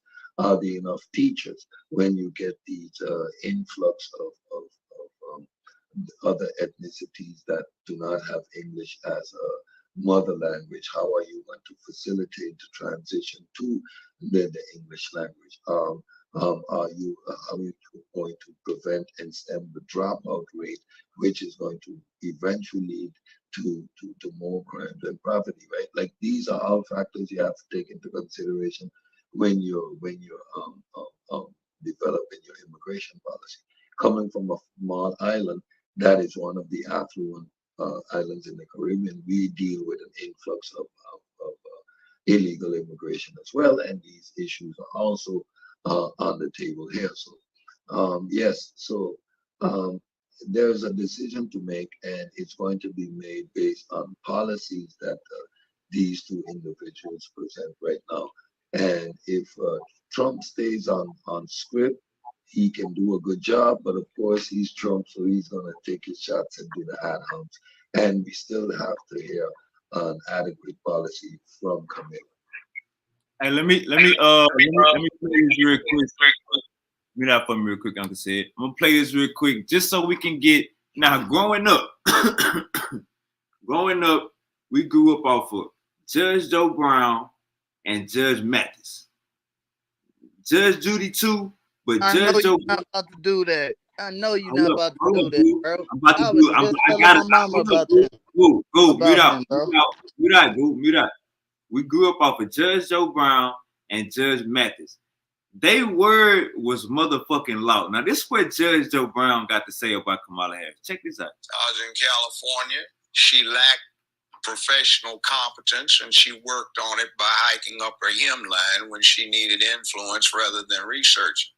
I was out in California for 15 years doing my show when she was at her peak, and she had a reputation amongst the trial lawyers of being lazy. She just hiked her skirt up and try to flirt, and she wasn't that good in the courtroom, if not pretty bad in the courtroom. So I'm not surprised at what she does. She's 60 years old, and I think listening to her word salad and the way she talks, I think she's got early onset dementia and also some problems with menopausal complications. That's that. You see, today is going to be tomorrow. So since it's going to be tomorrow, today we have tomorrow, which is why we are now. Like, what did you say? They have something in mind, but they cannot cognate. Go ahead, Goo. Go ahead, Goo. I gotta find the meat of the bone. Go ahead, Goo. No, play that last piece again.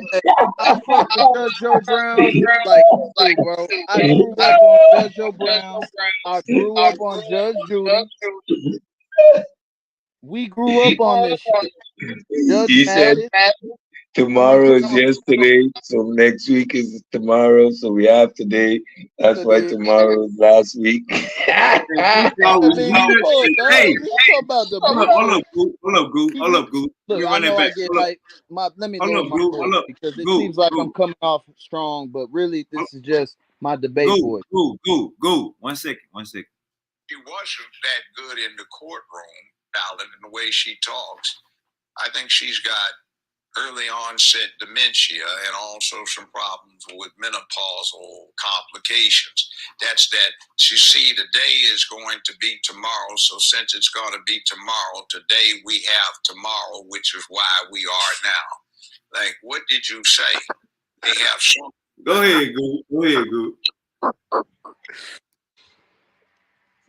Bro, I watched that whole conversation until I couldn't take no more.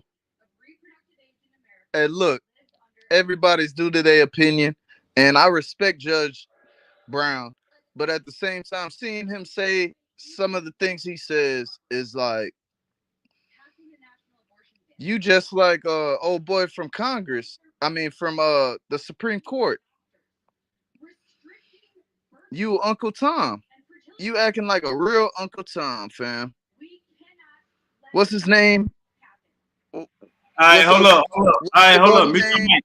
Hey, Goo, mute your mic. Hey, Goo, you drunk. Hey, Goo, you drunk. Mute your mic. Hold up. I'm not drunk, nigga. You not ready for action. Mute your mic. Goo, hey, you drunk. Mute your mic. Because of what she can pass herself off as. And then you get somebody that's easy to control because she's lazy. Because she is becoming incoherent, and because she's always tried to do the casting couch to get where she wants. Now, the problem is that'll get somebody to a certain level quickly, but you can't get past that level if you don't have competence and talent. So my thing about it is if I'm crude about it, in this city years ago, I used to represent a whole bunch of pimps and hoes, and I know a hoe when I see one. And I say, I'll stop right there. Go ahead, Goo. Judge Joe Brown, like I said, I fuck with him. And like you know, and I know, in America, we've literally, I had no cable growing up. I had a satellite that you buy from Walmart and it gives you local channels. Back then, you didn't need one. Now you need one. And I got one. Back then, it just pops up on your TV. Then they went to whatever it is, I forget the term, but they changed the channels and made you have to go get one of those satellites or actually get cable. growing up, I used to watch those shows that come on regular TV. All you had to do was turn on your TV and you see those shows. So I grew up on that shit. Hold up, Goo. Check this out. So after that, they got together and got her finance and got everything organized and made the connections for her, and she got elected to U.S. Senator. Willie Brown made the initial contacts and arrangements so she could get elected as district attorney for San Francisco. She didn't do a very good job. She had a reputation for giving out the stiffest sentences in the United States of America for simple possession of marijuana in San Francisco, for God's sakes. But it was only to young black men. She's not a parent, never had any children, but she went off on this campaign to lock parents up, some of whom actually were shown to have dropped their children off at the school, but they played hooky, so she was putting them in jail. I know my in-laws, now late in-laws, because they're dead. I'll stop right there. Go ahead, Goo. You can stop right there, but the fact of the matter is, said he mentioned something about and see, you done took me so many places, and that's what you do. You like to switch it up, so the subject of the matter changes, but the subject of the matter is not going to change. Kamala is the best pick, and it's easy to see. Donald Trump has showed us who he is, and for black people to come here and be like, "Oh, he's done this, that, and the other," is crazy. So and it's like, hold up, Goo. She was everybody's favorite Hindu Indian prosecutor and attorney general and senator, and now she becomes black. But, you know, I met her daddy, fine gentleman, Professor Harris.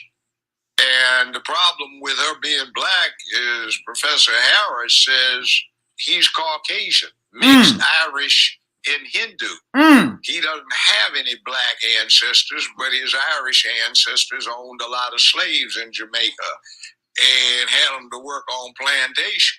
So if mama is on the birth certificate listed as a Caucasian, daddy says he's a Caucasian Hindu and has no black ancestors. How did she get to be black? Now, a little side story. When I had my show, let's say this has been 20. Go ahead, Goo. When did she become to be black? That's what we're trying to figure out. We're still looking. I'm still trying to figure out. I'm still really trying to figure out one white person or one Indian person, you know, that's been to a historically black college on their own free will, who wanted to go there. Period. All right, check this out. When she was talking about she got bust because of something Biden did when she was running against him.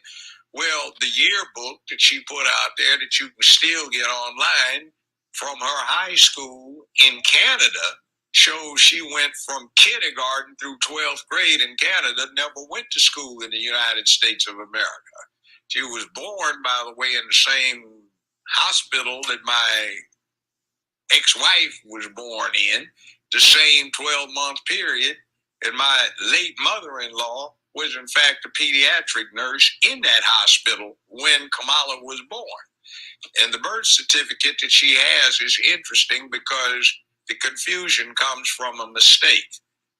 On the birth certificate, it lists the mother's race as Caucasian, national origin India, and religion Hindu. For the father, it does not list national origin. It does not list religion. It does not list anything about that, but where it says race, they put national origin in Jamaica by mistake. Now, if you've ever been to Jamaica and you go over to St. Elizabeth Parish, you see all the high, bright, and white. that live in Jamaica. This is what Uncle said was talking about. A good friend retired from law enforcement. He has a white wife, blonde hair, blue eyes, but she was born in Jamaica. Her parents were born in Jamaica. One's blonde and blue eyed, the other one's red-haired and gray eyed. And they happen to be related to the King of England because they are aristocrats in England, but they were born in Jamaica. So if you go over there, you see people from Hong Kong, Singapore, New Zealand, Australia, Kenya, South Africa, you name it. It's part of the British Commonwealth, and nobody needed a passport, and you can just go in and out. So it's not unusual. All right, I'll stop right there. Hey, Uncle Sid, you got something to say to that? I'm gonna send you this link, Uncle Sid, man. Uncle Judge Joe Brown, funny as hell. It's funny, it's entertainment, and that's what he's been doing for the past 30, 40 years. He forgot what being a real judge is. And I fuck with Judge Joe Brown because I grew up on him. But other than that, he's really showing you his true colors. All right, hold on, Let's let Uncle Sid go. Go ahead, Unfortunately, I got to agree with Goop on this one. Judge Joe Brown, that was pure entertainment. He's given his personal opinion. It's funny as hell. Okay, like I can understand an old man at his age doesn't appreciate a woman using her femininity in matters of corporate engagement. But I think it's an attribute that a woman uses her femininity when she's on the negotiating table. It's just a smart tool to use, right? I've come from an environment where I've worked with a lot of female executives, and there is no need for a female exec to put on the pantsuit and come in there all stiff. The more feminine you are, the more you break the ice, the better it is at the negotiating table. So that's not an argument against her, right? And that's a sexist remark. As for his qualifications of a dad, that's neither here nor there. That's what he says. Again, her father was president or engaged in the pro-black movement. He met his wife, her mom, at the civil rights movement. Um, um, having a white ancestry in your family does not eliminate. Hey, okay, what if that's a lie? What if that's a lie that they met at the civil rights movement? Let Uncle Sid talk. He answering your question. Well, I don't have the documents, but it's documented, and I'm sure we can look it up if necessary, right? Her father was a speaker at these conferences and stuff like that. So he was not just a member; he was actually a speaker. Again, that's where he met his wife. So she's always been aware of that black aspect. Now, if at any particular time, based on the environment you're in, my son, for example, his mom is white. If he is identified as white because he's in a particular environment with his mom, is that wrong? Right? And he's going to be identified as black when he's in a particular environment with his dad, right? Because that's the connection they're going to make. Now, but he has the right to flow between the two because he comes from both heritages, regardless of how he chooses to identify himself.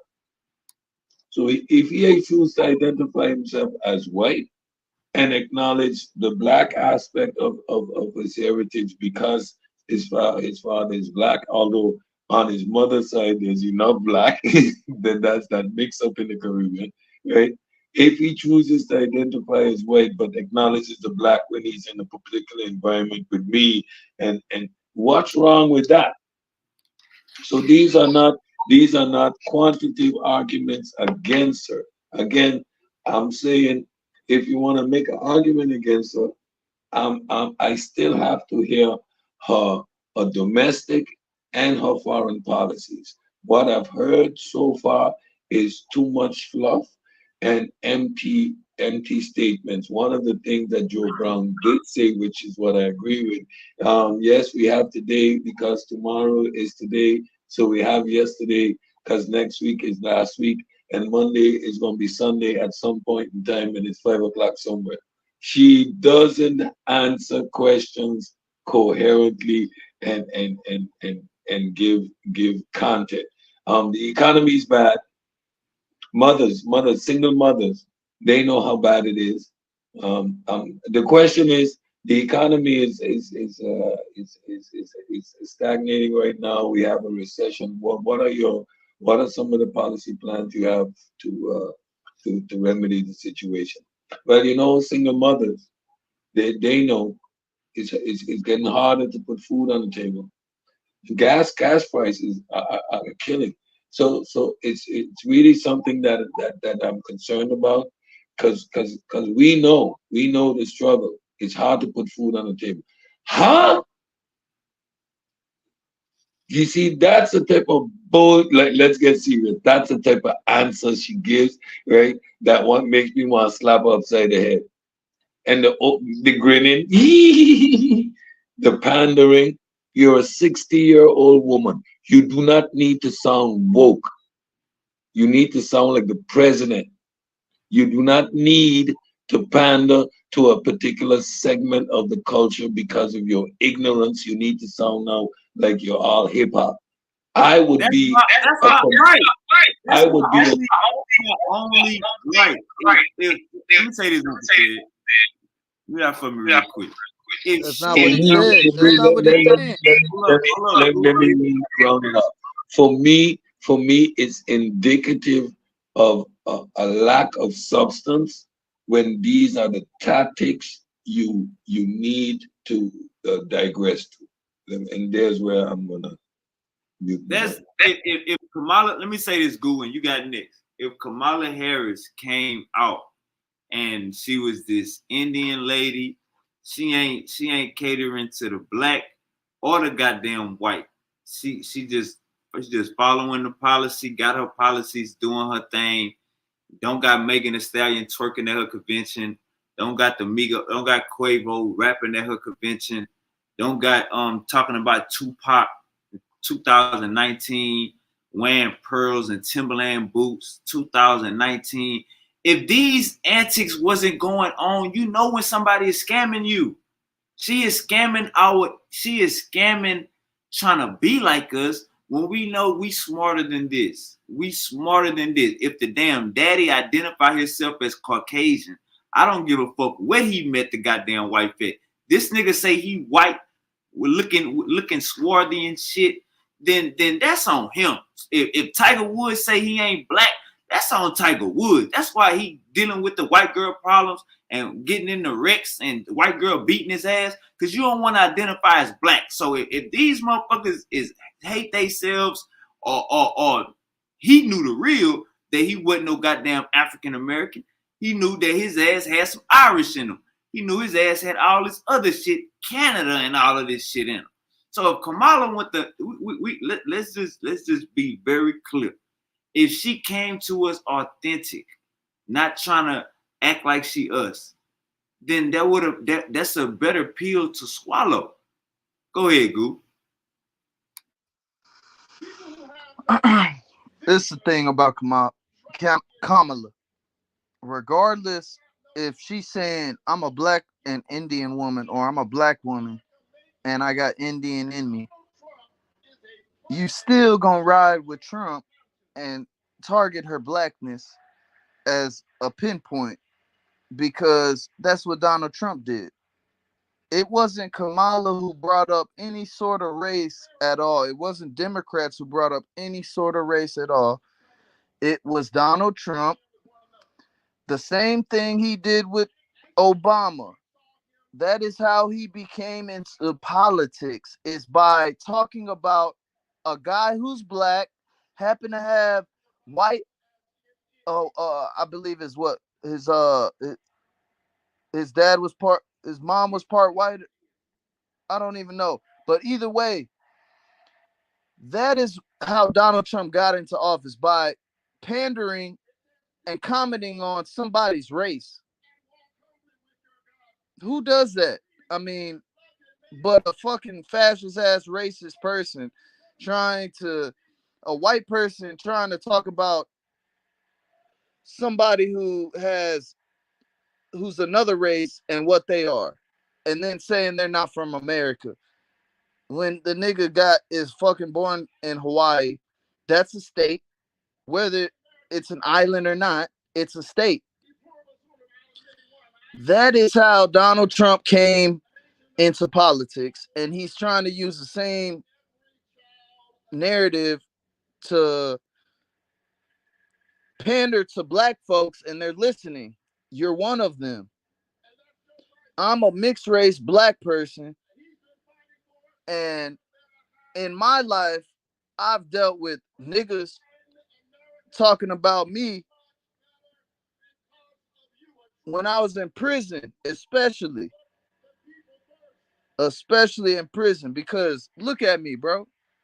You know, I'm not the typical mixed breed nigga. I kind of I'm tan. I'm tan. Niggas is tan, but at the same time, I don't necessarily look. Nigga, you is the typical mixed breed nigga. Your ass look mixed, nigga. We know you mixed, nigga. Nah. Because my whole life I've been confused with Hispanic. So you not gonna tell me that I don't look Hispanic. Nah, you look like you Hispanic. Black women are the ones who are like, oh yeah, you mixed. Niggas have been like, oh, he Mexican.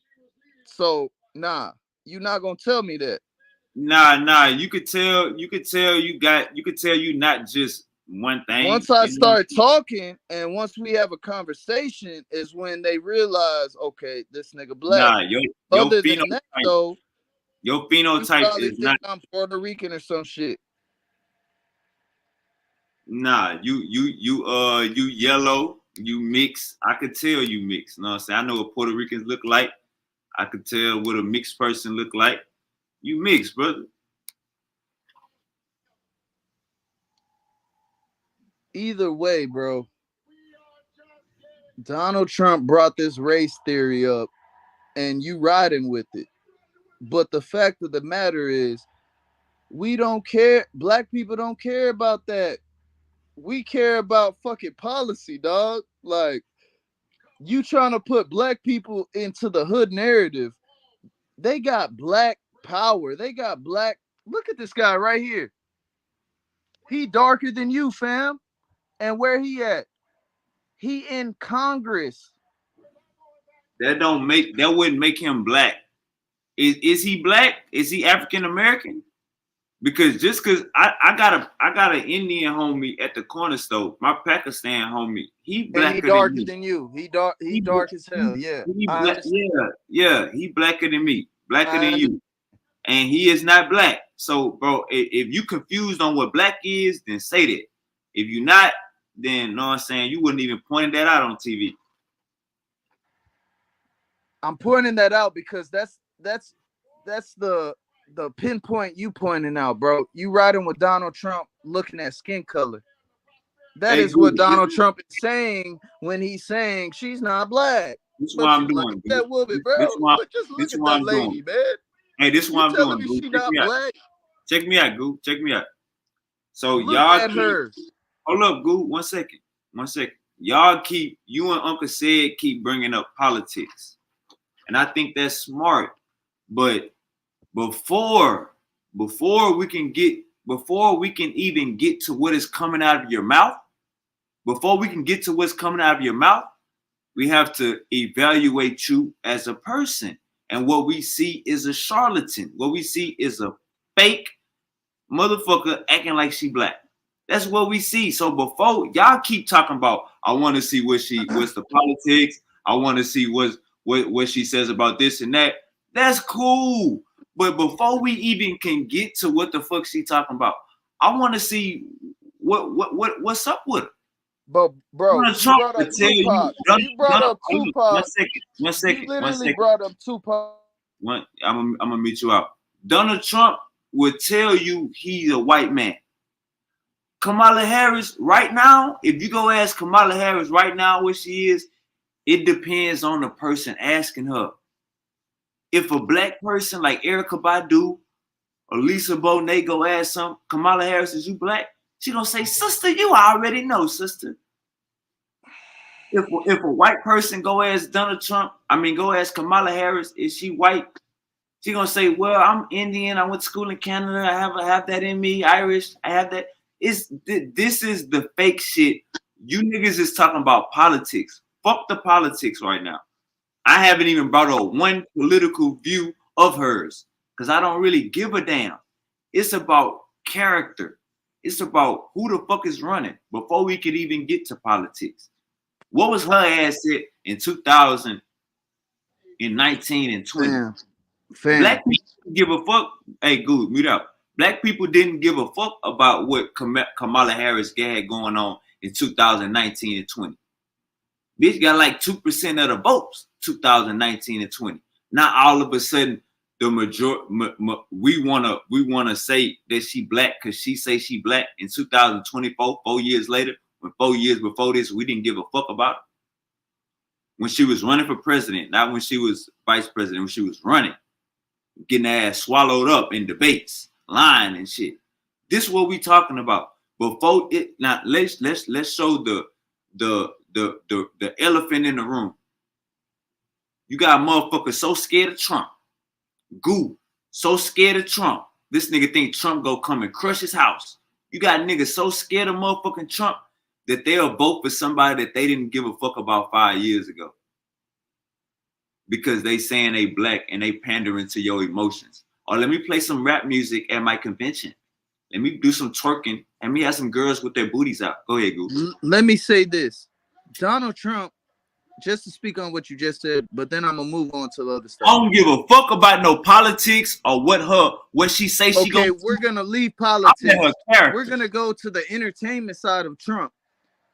He keeps playing songs of white people and other people of different races, and they keep sending him stop and desist orders because they don't support his dumb ass. They don't support his cracker ass. They white. What is you saying? What is you saying? They do not fuck with that guy. I got a New York foreman. He says, in New York, we know Trump. We know he's a con man. We know he's this. We know he's that. We do not fuck with him. And look what he has. He lost his business in New York, dog. But he's Mr. New York. He's Mr. New Jersey. Had a casino, failed. Had a school had a Trump's college, failed. Stealing money from them kids. What about the Trump Hotel? So many things. You want to talk about the business aspect and not that you just said. What about the Trump Hotel, bro? Let me speak. Let me speak, bro. You want to talk about his business aspect, but he is a horrible businessman. Trump Hotels? Trump Hotel, bankrupt. Bankrupt. This nigga is a bankruptcy king. Come on, fam. Trump Hotel? And then moving on. We're not going politics. We're not going politics. We got black people supporting Kamala Harris out the ass. Who's supporting Trump other than I don't see Lil Wayne talking about Trump 2024. I don't see that. I see Kodak, his young ass, his little ratchet ass. I see his little hood ass. Hey, Goo, let me say this. On the same shit, I see other hood niggas around here who don't do their research. Who do not do their research. I'm in the hood doing my research, fam. Goo, all right, you're not saying, hey, Goo, you're not, hey, Goo, you're not saying nothing. I'm over here looking into shit. Goo, check me out. Have you ever pondered your game system? Have you ever pondered something you needed some money? Bro, we don't even have to look into. You don't have to make symbolic gestures, similes, metaphors. Let's get to what we're talking about, bro. We don't got to talk about Good. have you ever Mute your did mic. this or that? All right, yeah. I'll mute your mic because you ain't talking about shit. You really just talking. When No, we you in not the talking about hood, shit. bro, you're not talking about shit. Just keep your mic muted, bro. When we in the hood and we pawn our game system, when we in the hood and we pawn something of valuable worth, that's because we down on our dick. We down to our last couple dollars and we need some bread. What Goo don't understand is white people. He think everybody care about him. He don't know he's a minority. When white people go broke, they file bankruptcy. It's what Americans do. It's like he's speaking of bankruptcy like Trump is broke right now. Like Trump don't got the Trump hotels and Mar-a-Lago. Go look up what Mar-a-Lago is valued at. You talking about Donald Trump like he broke right now, brother. You not you. So what I'm saying is your talking points are of no substance. You know what I'm saying? They could easily be debunked. Go ahead, brother. Just give me some knowledge. Because what you coming with is This is the easily knowledge I'm debunked. going to give you, brother. This is the knowledge I'm going to give you. A successful businessman never has to go into bankruptcy. Period. Never. That's Never your ever in opinion. his Dude, life, because his that's your business has been opinion. so successful that he's making money, he's hiring people, he's paying people's paychecks. Everybody's good. He is not a successful businessman, period. He had a little show, he rode on his fame. He's a spoiled idiot who had money from day one. And I really don't understand how niggas in the hood is riding with him, because he's nothing like them. He's nothing like you, fam. And he don't fuck with black people like that, dog. Like, there's so many cases, there's so many incidents, there's so many scenarios where he showed you who he really is. So if we're not gonna go politics, we can. And you spoke on Kamala's character and morale, bro. That's the worst thing you could have said, because Trump has no morals. He has no care about anybody but himself, and it's clear to see. And that's one of the things Republicans speak about. They say they don't care about his character.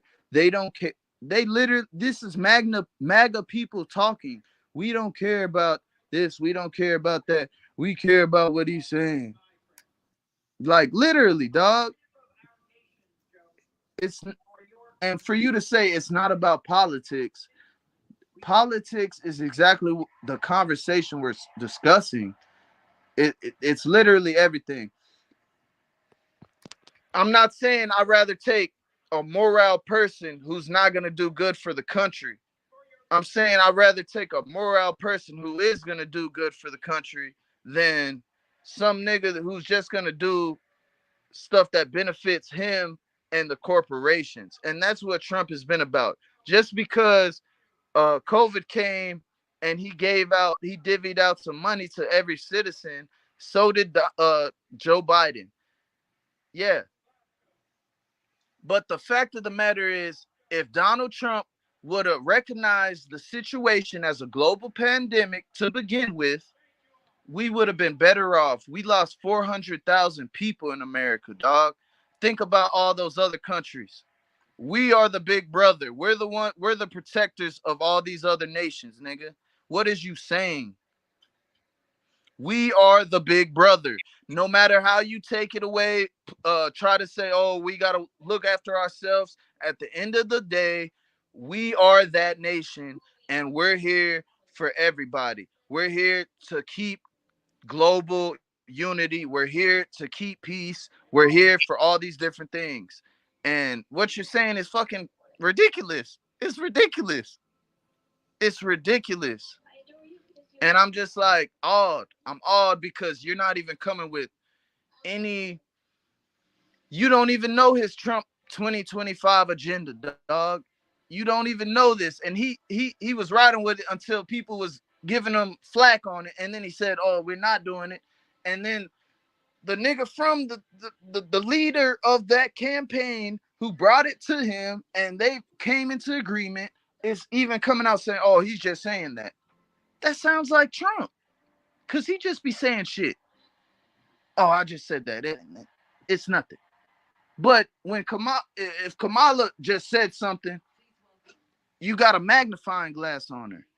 Like it's crazy. It's really crazy, and it's a cult. And I'm sorry that you is getting sucked into it, dog. I'm really sorry. That's how you But feel. you didn't even vote last year.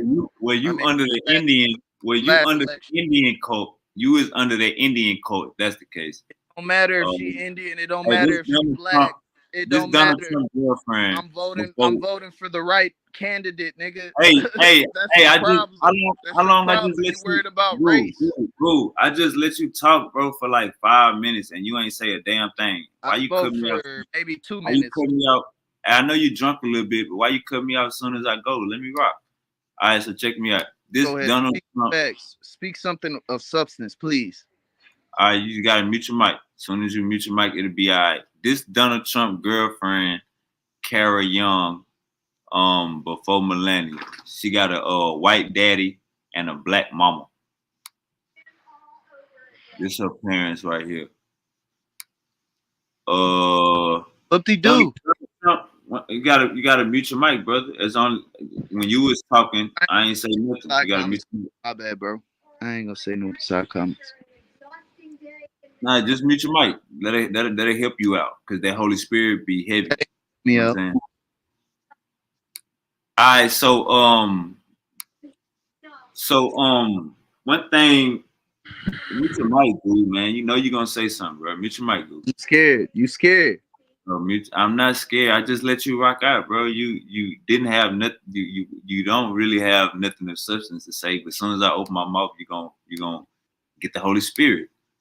All right, so look, this is what's going on here, guys. You got go mute your mic, bro. Like, why you acting drunk, bro? Mute your mic. Press the mute button. Stop acting drunk. So look, we got somebody faking for our vote, and we got somebody this we know who they is. Like we like this is not a game. Like this is like, would you rather vote for this basically is like acting and saying, would you rather vote for um chicken sandwich or vegan chicken sandwich that look just like a chicken sandwich, but it tastes just like a chicken sandwich, but it's not a chicken sandwich. Donald Trump is a chicken sandwich. Kamala Harris is the goddamn chicken sandwich made of something else that tastes just like a goddamn chicken sandwich, sound just like a goddamn chicken sandwich, and all of this, like this is simple. Like this is crystal clear. Like this is, you either gonna vote for somebody that's a real motherfucker.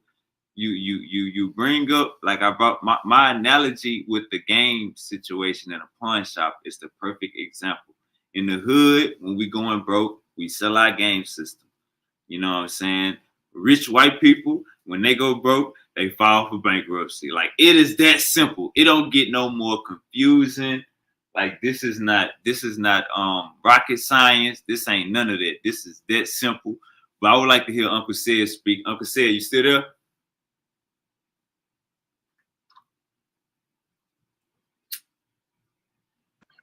Yeah, I'm here. Um, interesting conversation. It is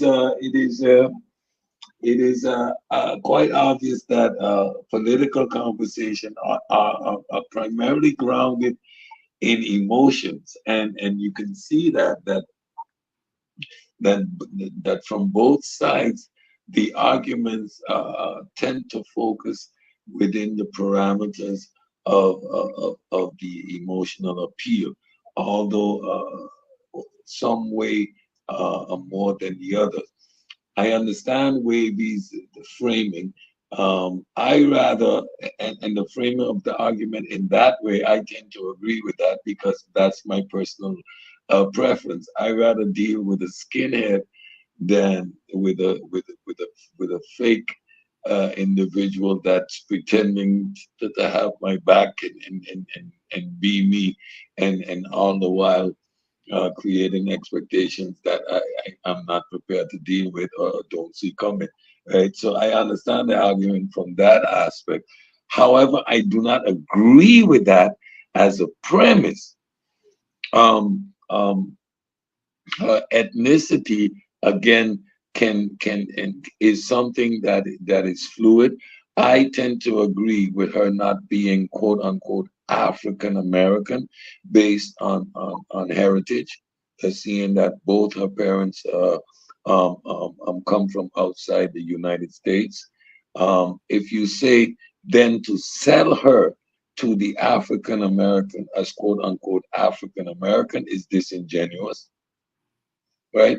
That is the same argument I have with Barack Obama, for example. I mean, his mama white, his daddy's African. No, he's an African American. However, he ain't a brother from the hood now. Don't have those assumptions because that's not his makeup or his profile. He was raised by his Caucasian grandparents, one of which his granddad was a military general, right? Like so so we paint these false narratives as to what these individuals represent, and then they tend to try to live up to it, right? poorly, poorly, rather poorly, which doesn't do good for the more skeptical amongst us. However, taking the conversation back to politics, my qualm with her is that up until now, her ability to articulate policies or directions is incoherent. Whereas Donald Trump, having had 4 years in there, he's much better equipped to articulate and outline policies when he chooses to do so. The fact that he's a renegade, a complete asshole, is, Gotta love it.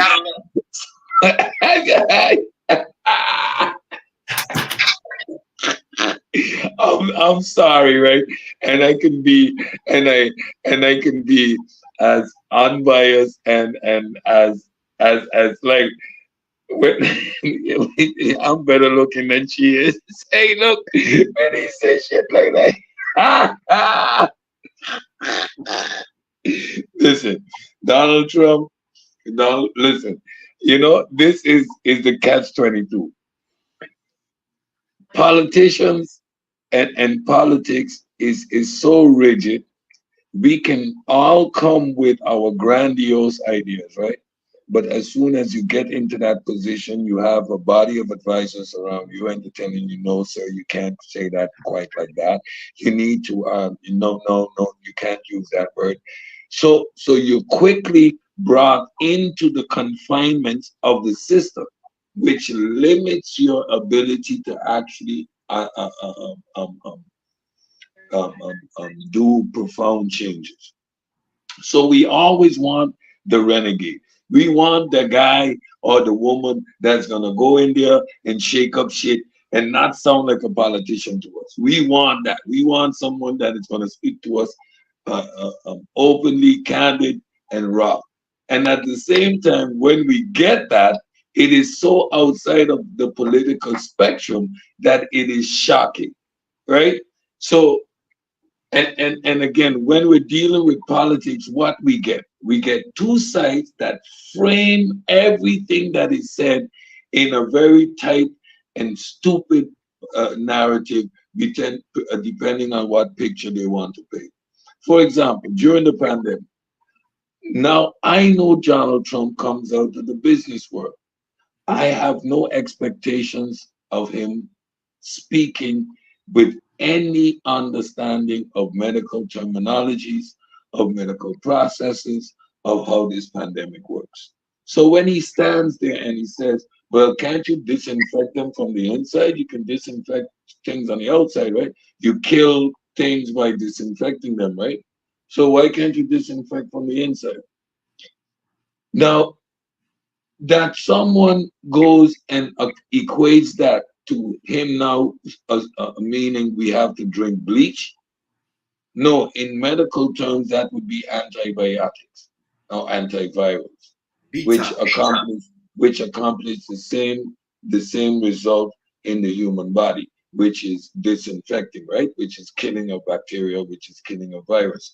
But we don't call it that in a medical setting. We talk about antibacterials and antivirals to fight these agents, these foreign agents. Outside the body, we use things like disinfectant to clean floors or to kill bacteria and viruses on floors. And on food contact surfaces, we talk about sanitization, which is to a lower degree, which is not the intensity. So these are technical terms. I do not expect Donald Trump to do that. However, I'm going to use my own intellect to understand what he's saying and put it within this right context. When you get now these memes which make it seem like Donald Trump was saying you need to drink Clorox. My question is, who's the idiot now? Who's really the dummy? Those people making the memes or Donald Trump? Because if you don't have the ability to put into context what he's saying, that says something about your intellect rather than his. Like, you see, so it's a matter of how you frame things. Again, I'm very, very skeptical of of view of race, the race arguments. I tend to not hold on or go to that too quickly. Again, based on my own personal history and stuff like that. But then I take into account the early 90s when Donald Trump is on Fresh Prince of Bel-Air, when in rap songs people referring to be Trump tight all day, every day, blowing my mind, baby, in time, maybe I can get you in my ride. I like the way you work it, no diggity. That's one of the songs where Trump is mentioned, right? Like people were referring to being rich like Trump, having swag like Trump. This so in terms of hip hop and pop culture, Trump was the go-to once upon a time, and all of a sudden he enters the political arena, and he's the biggest racist and Ku Klux Klan leader that there ever is. And I go, bullshit, bullshit, Bullshit. bullshit, bullshit, bullshit, bullshit. But you see, so uh, uh, uh, again, I am outside of the paradigm, and so I'm outside of looking in, and so I can have a much more holistic view of the whole narrative, right? Again, going back to Barack Obama, I was like, where did dude come from?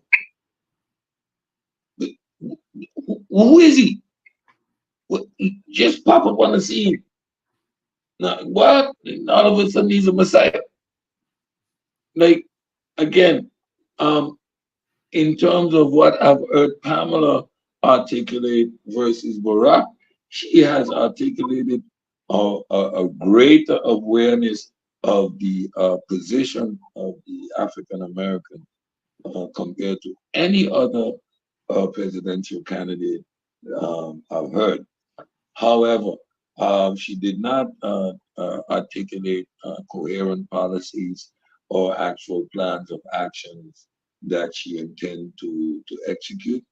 Um, with regards to the 2025 plan, the great thing about our political systems is that the president ain't got all that much power. You see them two things called Congress and Senate there? That's where the real power is.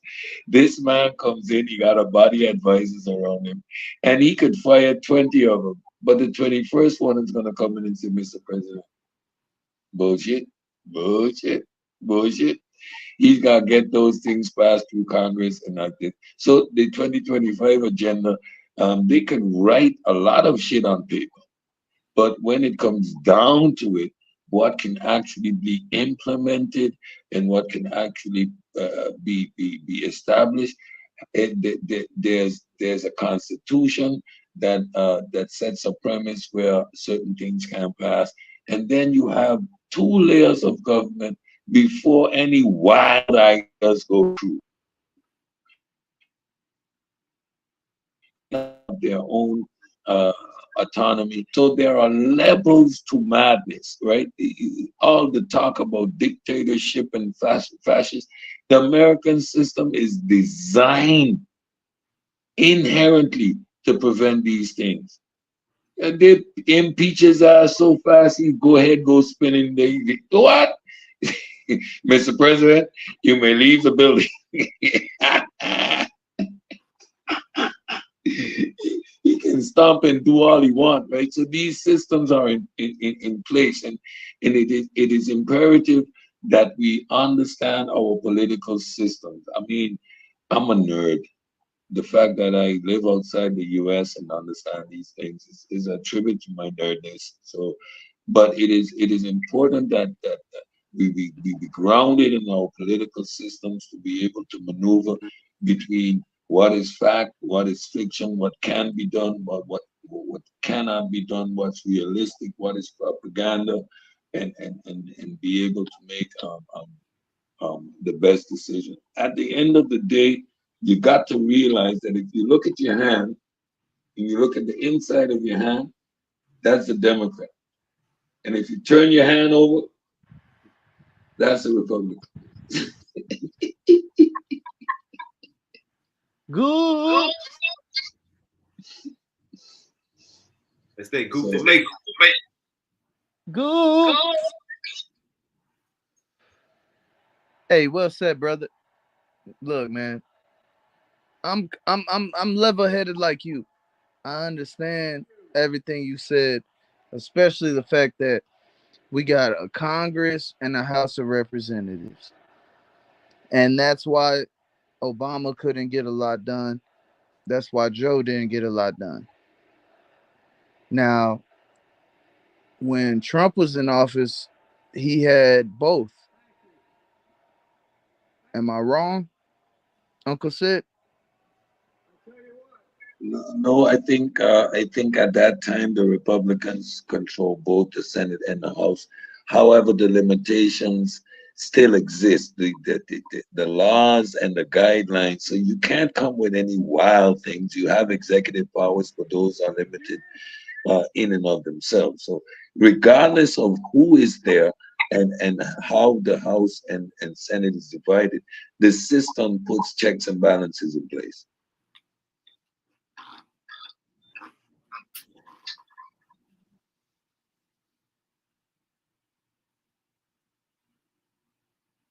Basically saying like, so when you see crazy shit on that Project 25, um, don't think all this shit is gonna pass. And if you even look at Donald Trump's statements, he'll tell you like that ain't even his idea. You know what I'm saying? Like, so don't look. I think Goof on probably died, but yeah. So when you read that 2025 Project 2025, don't look at it like, damn, you know what I'm saying? All this shit could be passed. Like Uncle said, just said, it's checks and balances. The president can only do so much.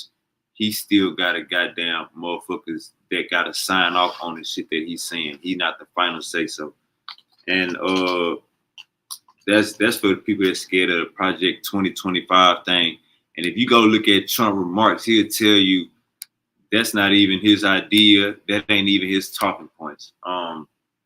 But it's back and forth. You know what I'm saying? My whole thing is before I can hear what you tell me you're gonna do for me, I want to look into you and see what you're talking about. You know what I'm saying? Like, cause at the end of the day,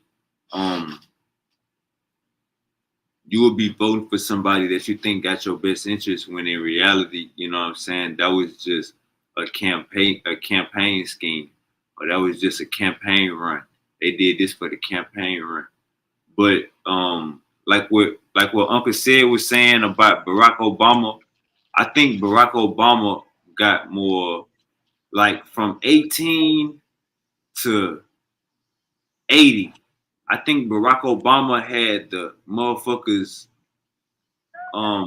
he had the grass on black from 18 to 80. I think with Kamala Harris is this sorority in college. So you got black sisters, then you got black people that don't know shit about her but think she black. You got that also. So it's you got she got the sisterhood behind her, and she got the non-conscious black vote behind her. So, and as black people, we gonna vote for whoever look like us. Like that's just natural. You know what I'm saying? Like we gonna do that. But and it was the same thing with Obama. I voted for Obama just because he looked like me. Tired of seeing crackers in office. We about to make history. That's why we voted for Obama. And with Kamala Harris, it's kind of the same thing. Motherfucker, females trying to make history, black people trying to make history, just because the other candidate don't look like us. You know what I'm saying? Like it's more so of a biasness, but at the same time, I did it with Obama. But what Uncle said, I say with Obama, the sports world, black sports world, the streets, black music, hip hop, Obama had all of that. You know what I'm saying? Like it's just when Obama is in a room full of white men, he gonna talk like them. But if you see when Obama do his handshakes, man, he greeting black people totally different, talking to us totally different. When we talk to LeBron James, talking totally different. Um, and Obama was in Chicago. You know what I'm saying? Like I don't know too much about San Francisco. I know they got a lot of rainbow people out there, but Chicago, we know what's going down 2008, 2012 in Chicago. That's Chief Keef drill music. You know what I'm saying? 30 bodies in one day in Chicago, broad daylight. Like, so Obama know and knew what was going on. With Kamala Harris, it's just like, look who you laying down with, and look who Obama laying down with. Michelle was gonna get that nigga in order if he ain't know shit of what the hell was going on. She could read the room and get the ancestors on her goddamn mind. Fire the shots on that one. Blah, blah, blah, blah, blah, blah, blah, blah, blah, blah, blah, blah. Where we just shut up the place. Yeah, listen, that was a fire ass comeback. Look, bro. I had a rebuttal there for a second, but he killed it with the Michelle Obama. I can't say nothing. You shut up the place. I got to mute my mic on that one. Go ahead, Goop. Hey, man, I remember when Obama came in office, bro. I was a kid. I was about 14, 15. And it was like, I'm sitting there with my dad and my stepmama. She from the Caribbean. She from Barbados. So that's why I hear Uncle said, and it bring memories, but it was just it was a moment, and it's crazy, my boy was half black, half white, but it was just like, it's different. At that time, we was really voting. We voted Obama in because he was the first black president. Nigga got wavy hair. I don't even get wavy hair. My shit. I mean, it looks wavy, but then when I try to brush it, it don't get that way. But we voted Obama in because he was the first black president. That's true. But right now, brother, I don't feel it's the same. I feel you got. I feel like the hood is kind of wanting to vote for Trump, and that's true. But my big point is, dog, look, the hood don't represent black people, dog. And that's where you failing to realize you got so many at this point in time, you got so many people in America who is black being successful, regular people, regular citizens. They're not hood, they're not ghetto, but that's what you're trying to represent as black people. And that's where I disagree with you. Thank you very much. That's the dichotomy I was just going to point out. On the one hand, we're upset that Kamala has Meg Thee Stallion twerking up there, which is completely ridiculous. Let me just say it, right? Yeah, I agree with you. It was a little On the crazy. one side, yet complain that she ain't hood enough, but as if her hoodness is a testament to her blackness. No, her father is a university lecturer. Her mother is a university lecturer. She probably grew up listening and hearing a vocabulary that consisted of multiple syllable words just at the dinner table, right? She doesn't articulate herself in the same fashion, and it doesn't diminish her blackness, right?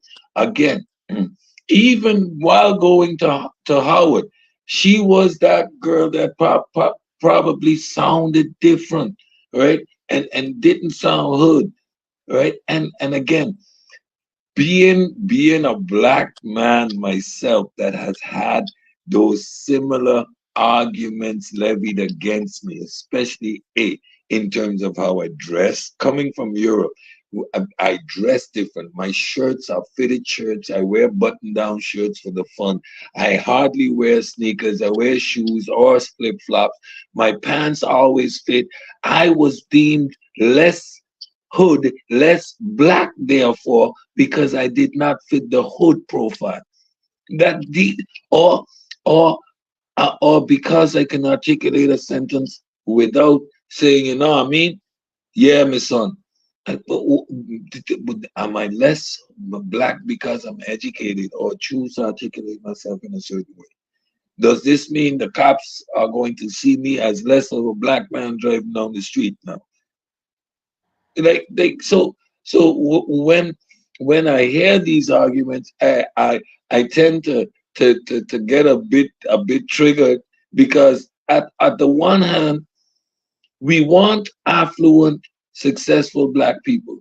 We want our kids to grow up and be doctors and lawyers.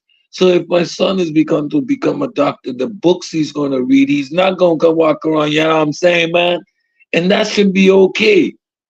That shouldn't diminish his blackness, right? We should embrace that side of our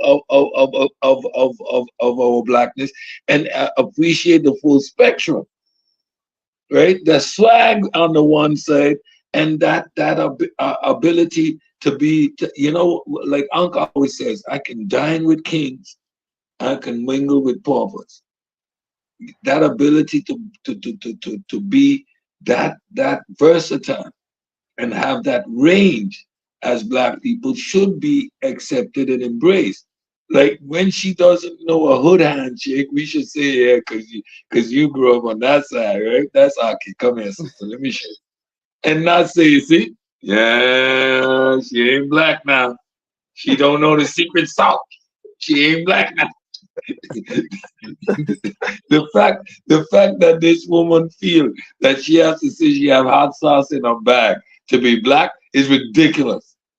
I'm particular to my tooks myself, but I mean, you know what I mean? But the fact that she have to say it, it's ridiculous. It's my turn. Hold up,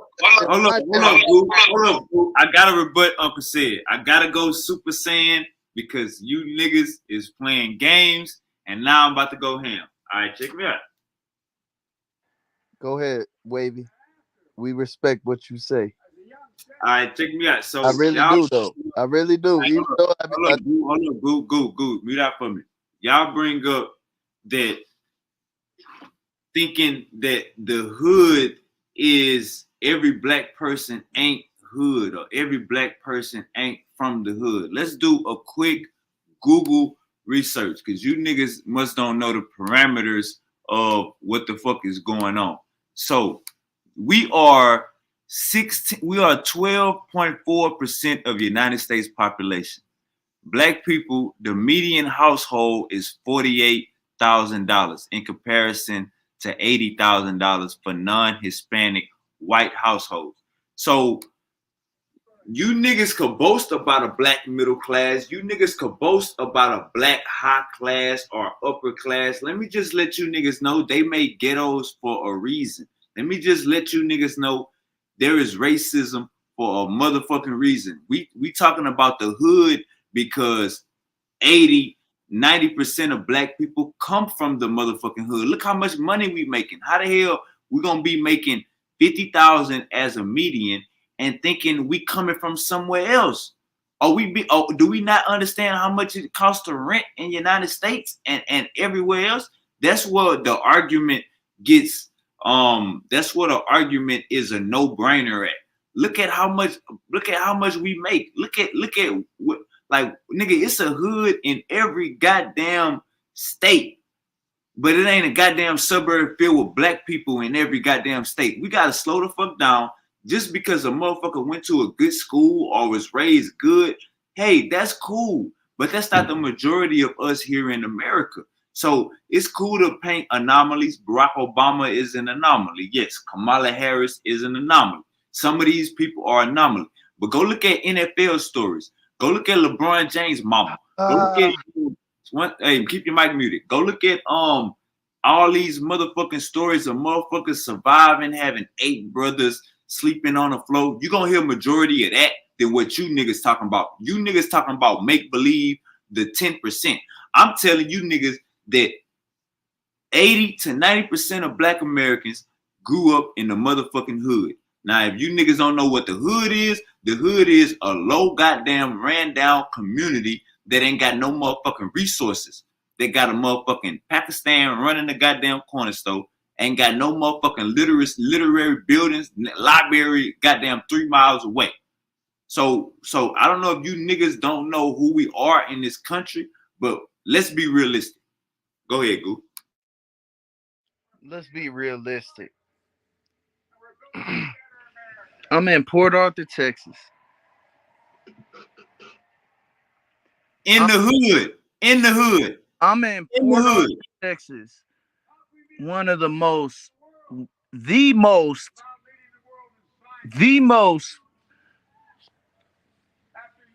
I say in the most state, and I say the most city that's producing the most petroleum in the world.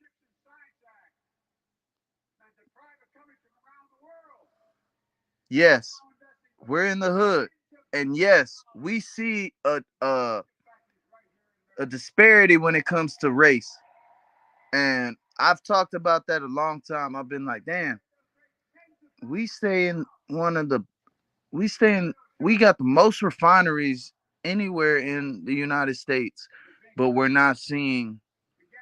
When I look around my city, you know, it's ghetto, it's hood, it's lacking a lot of the stuff that I expect to see for black people, for Hispanic people, for other people that are not white. Yes, that's true. And I've always wondered that. Now I'm gonna push back on the quality of the rebuttal. First of all, I agree with your point, but that's not the argument we were making. The point we were making is, at the one side, we do not want her to pander, which I agree with, because it's disrespectful to pretend that you are something that you're not, right? Which is hood. And at the same time, it is a failure on us to to disqualify her as a worthy individual because she does not represent quote unquote hood. She that shouldn't diminish her blackness or her ability to articulate the problems of the black community. All right, so I'm saying that's the confusion. That's the confusion. The confusion is you keep saying black, and I'm saying she's not black at all. That's the confusion. Go ahead, Uncle Sid. Well, again, I'm going to dispute that, and that's where the Obama comes into the conversation, right? He was his ability to identify with the 80% is based on the fact that he comes from Chicago, right? Right. But however, his mama is Caucasian and his father is an African. So he also isn't a quote unquote African American, right? Her mother is Indian and her father is a black man from the Caribbean, right? Um, um, No, that's he's just a fact. born in the way, but he's not black But at all.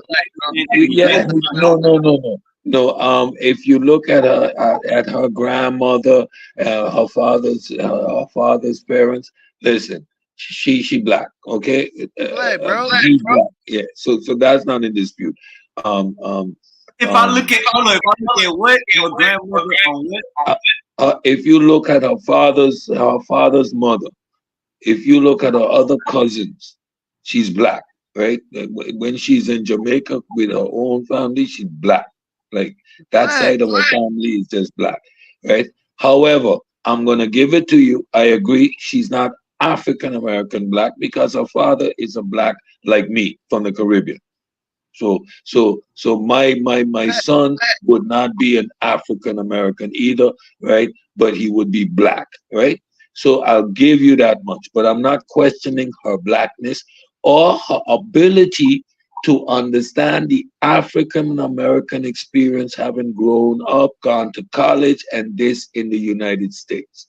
Come on now. Her environment, the environment she particularly comes from, which would be San Francisco, which would mean she'd be in a predominantly Caucasian environment, would mean that she would not articulate or have the similar mannerisms as a Barack Obama who's coming from Chi-Town, Chi-Town. Come on now. right? Okay.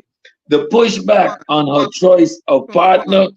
I'm gonna give you that one, right? Barack Obama chose a Michelle Obama, and he married a black woman, where she chose a Caucasian husband.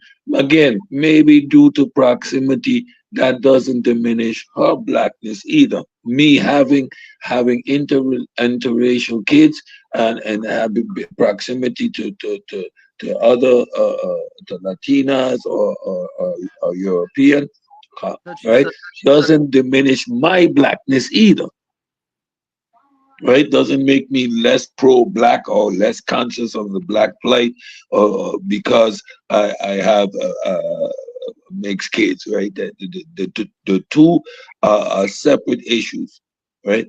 Um, so again, I give you a point on that one, which you can have as an argument, but I still give you a counter towards it, right? So that's the point I'm trying to make.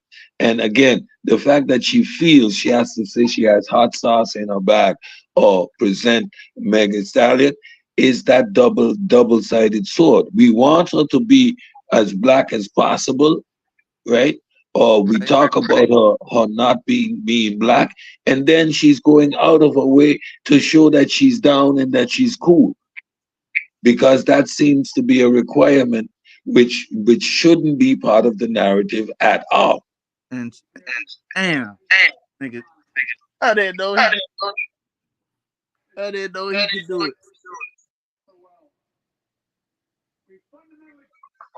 I didn't know Ed was about to put that beat like that.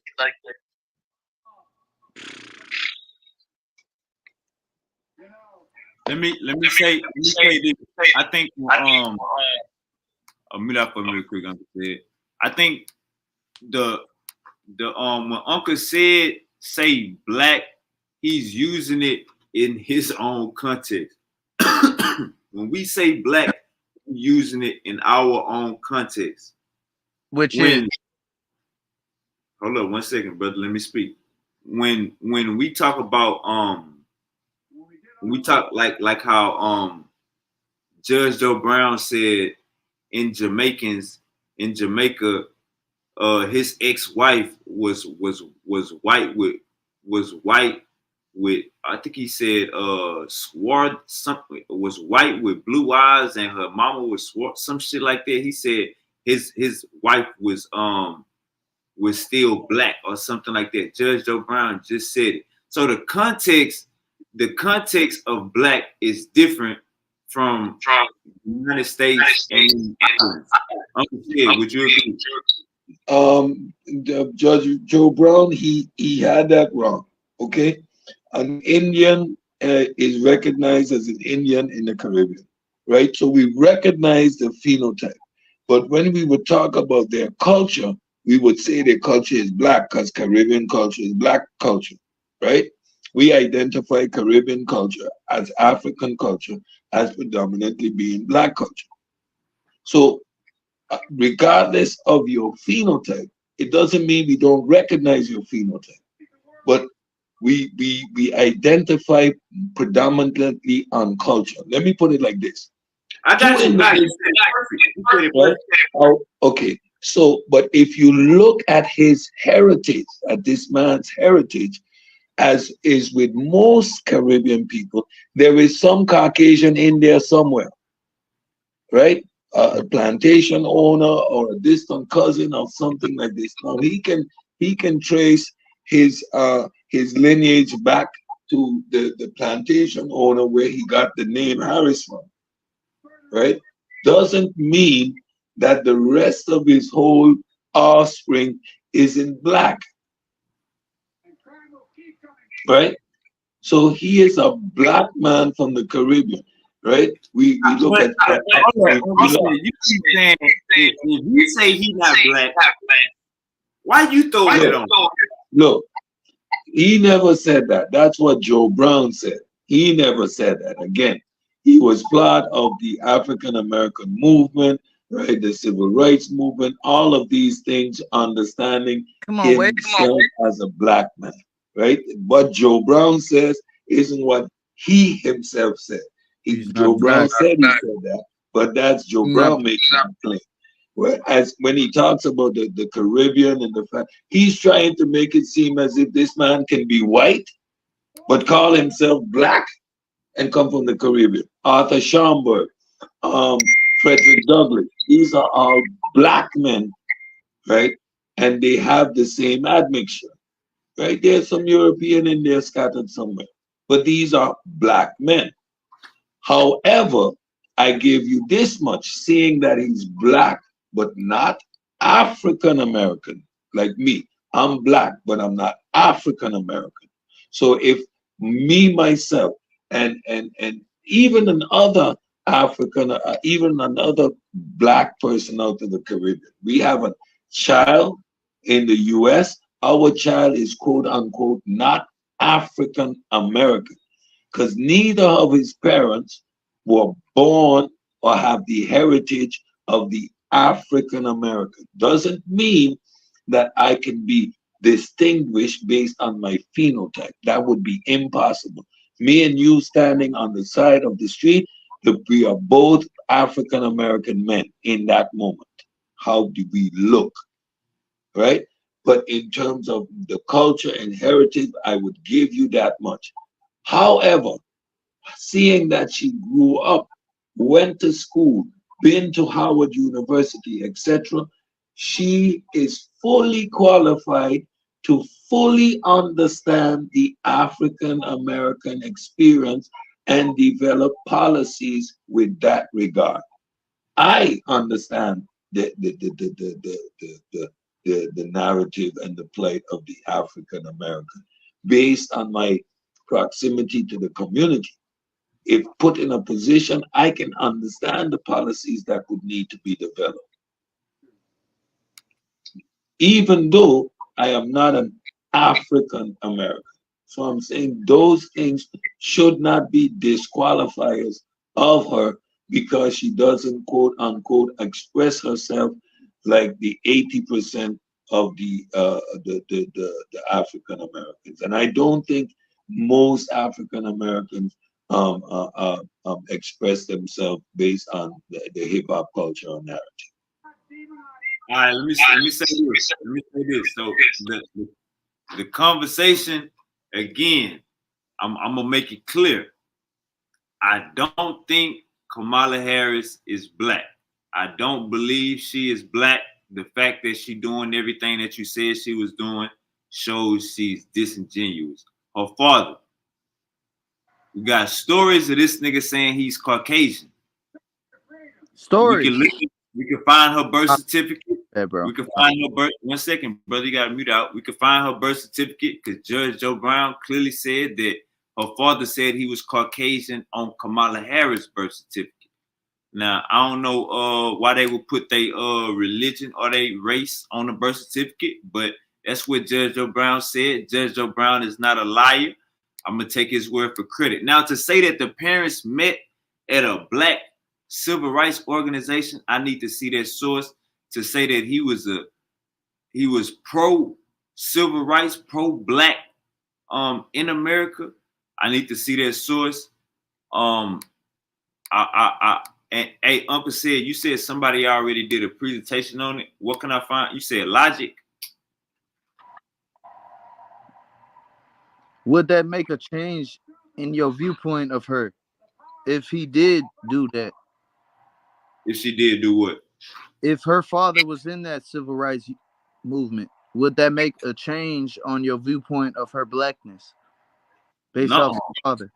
No, not see. That's the thing. Like I don't want y'all to get like something misconstrued. I'm saying she not black, so there's not a double edge. We're trying to understand what would make her black and what makes her not black. Right. So that goes back to. So that's two questions. To ask what will make somebody black, Goo. You know what I'm saying? That goes back to what I was saying earlier. I believe in outside of America, black has a different definition than inside of America. Now we ain't gotta say African American. Like when I say black, I'm talking about phenotype, hair color, parents. We can go back to like when both of your parents is biracial, you're biracial. It's clear on that. So I'm never gonna put her in the category as black for the simple fact of let's go by what Uncle said. Culture. She's not culturally black. Who she lay down with at night? Let's just use Caribbean definition of black. She's not culturally black. So if the mama is Indian and you got her dressing up as an Indian with a red dot on her forehead, she's just not like she could put Popeyes in her motherfucking bag. She could start eating Popeyes at a goddamn debate or a lecture. That's still not gonna make her black for the simple fact of we could look at her and tell that she mixed with something. You could look at Drake, you could look at Goo and tell he's mixed with something. Now you can be culturally black, but even with that argument, don't meet the criteria. Why is Barack Obama black? So you saying Barack is the first president, but Goo ain't black? Barack was the first black president. Barack Obama got African in him. That's why I would say what ain't somebody from Kenya or something like that. So Halle Berry ain't black because she got a white husband now. She got a is a mixed breed, and she with what's his name, and he might be a mixed breed. So their kids ain't gonna be black. Do Halle Berry got a white daddy? I was just on TikTok and they said my mama is white, so I'm not black. They said it don't matter what my daddy is. So I think when we talk about mixed people, bro, when we talk about mixed people, go, hold up, because You just brought out something that I think is going on. When we talk about mixed people, that could be subjective. You feel me? Like that could go either way. It's best to call them mixed. You know what I'm saying? Like that's the best thing to do. But if you got a black parent, we can label you as black. We do that every day. If you got a black mama or a black daddy, we do that every day. Some people still could call you mixed. It's subjective. It's subjective.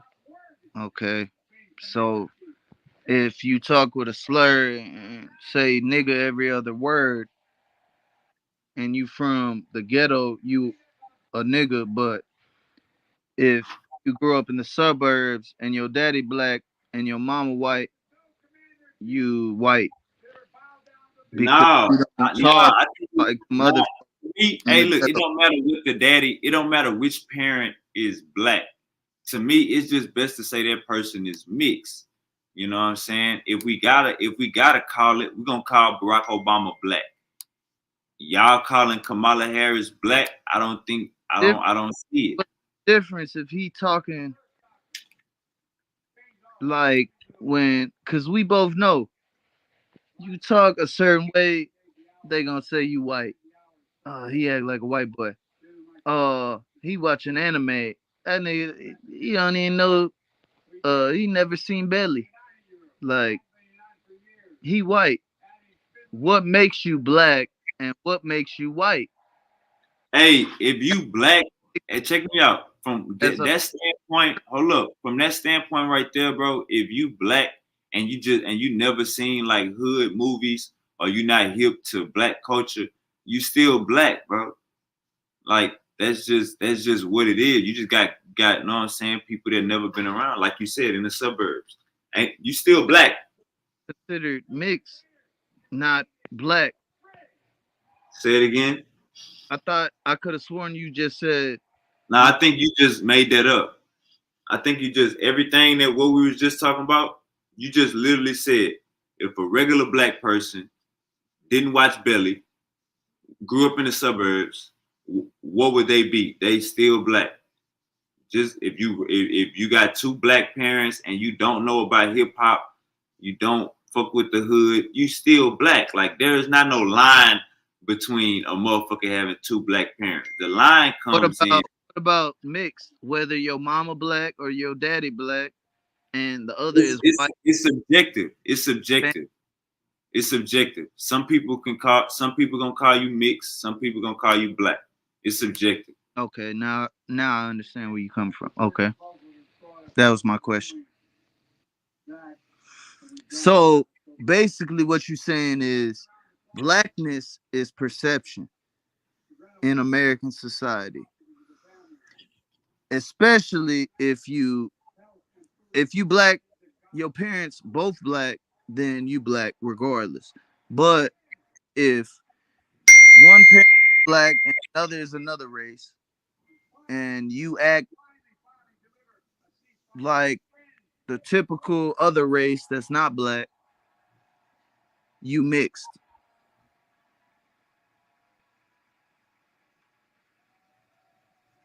Or a motherfucker could call you white.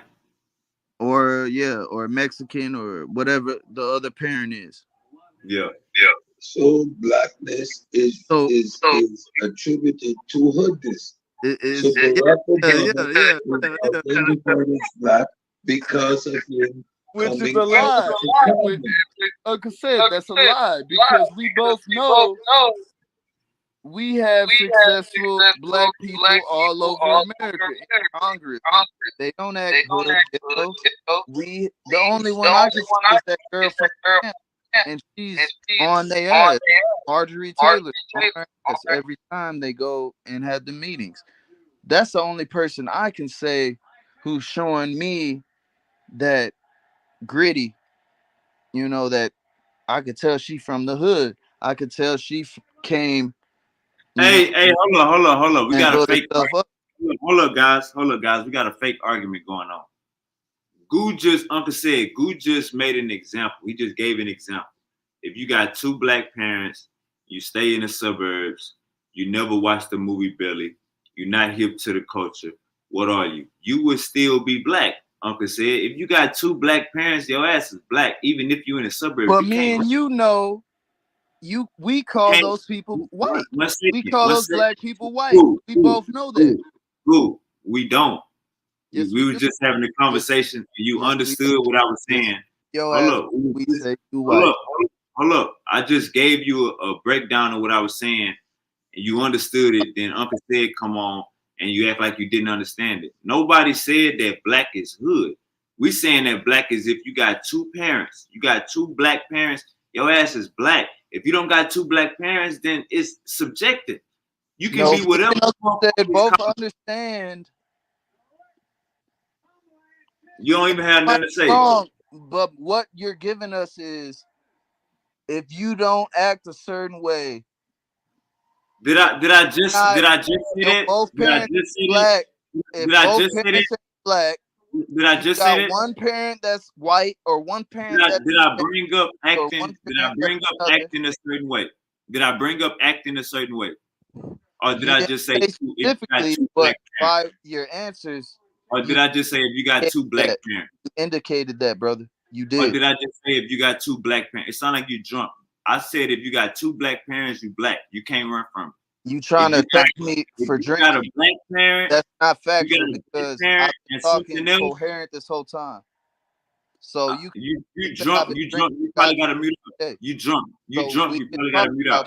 But the fact of the matter is, what you said is the same thing I'm getting, and I feel like said is getting the same thing. If how? You're not from the hood or ghetto. You just said, "Oh, okay, I understand." Uncle said went. So the argument starts in the area where we get to the subjective part again. I'm equating Kamala Harris and I'm looking at about Barack Obama, neither of which are quote unquote African American, right? Barack Obama's mama's white and his father is mainland African, right? So he's not quote unquote African American. He is mixed. So by that same standard, he would not be the first black president of the United States. Now, Kamala Harris, her mother is Indian. That would be the equivalent to what we would say Barack Obama's mama is a white. And her father, whether we want to accept it or not, I looked at the man, I looked at his family. He's just a black man, right? He has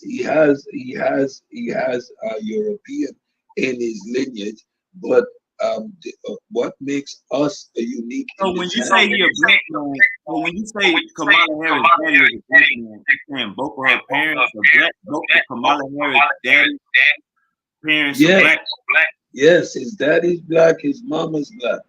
The dad is black. Well, I'm looking. His mother look black as hell. Brother. I'm looking. His daddy is a red darker than you, brother. I'm not black. His I'm not black. My mom's white. His mother is black. His daddy is this red bone high color, but a black man, not a European, by no stretch of the imagination. Right? My dad is dark, not dark. Dark brown. He is a dark skin. He's light skinned, but he's a black man, right? And if you look at that's the whole point I was making. I don't look like Obama. Do I look like Obama? He looks more like I've been living with him my whole life. That's why earlier. Niggas confused with his day. Yeah, I can see that. Exactly. So if I would look at a glance, I would call you Dominican. If I look at a glance, I would say you're Dominican. Without giving it a second thought, I would have to really ask. Come up with some shit. Yeah, I have kids that look ambiguous. You won't be able to tell what they are, whether they're Latin, whether they're Italian, you won't be able to tell. You'll hear them, and then you'll have to ask questions to distinguish what they are. But again, so when we look at the difference between Kamala Harris and Barack Obama is how they express themselves, right? That's We perception. know we know who Obama is because he's shy town. He got the handshake. He got that swag. He's a brother. He's a brother because We're how he not gonna carries change it. himself and But your we perception hear of how he Kamala, carries himself. speak. We hear Kamala speak. We watch her move, and we doubt her blackness because she doesn't have that typical swag that we associate with blackness. And Why? compared She to grew what? up in a completely different environment. That is what distinguishes her from him at the end of the day. And that's the part of the conversation. And Wavy, you a black man. I feel like I'm a black man. I know I'm a black man. There's been others who tried to say, hey, you this, you that. You ain't gonna tell somebody what they is or not, and they got lineage, they got history. But the fact of the matter is, you could still say that, and then you could still believe that. But regardless, lineage is lineage. If I'm white, I'm white. If I'm black, I'm black. If I'm both, I'm both. But your perception of me as being a white person or a black person or a Hispanic person is your perception. And that's what we've came down to is basically it's perception, Wavy, on your part. It's not based It's off lineage. perception. It's perception on everybody, bro. Like I'm gonna say this one more time. I don't know if both of y'all are confused, but I will say it one more time. Black people have Goo has so much patience. Hey Goo, somebody saying you got a lot of patience. Black people, if you black, you got two black parents. If you got a black parent and another race parent, you mix. For somebody else to call you black, white, or mixed, that's subjective. Now to Uncle Said's argument, um, for Barack Obama,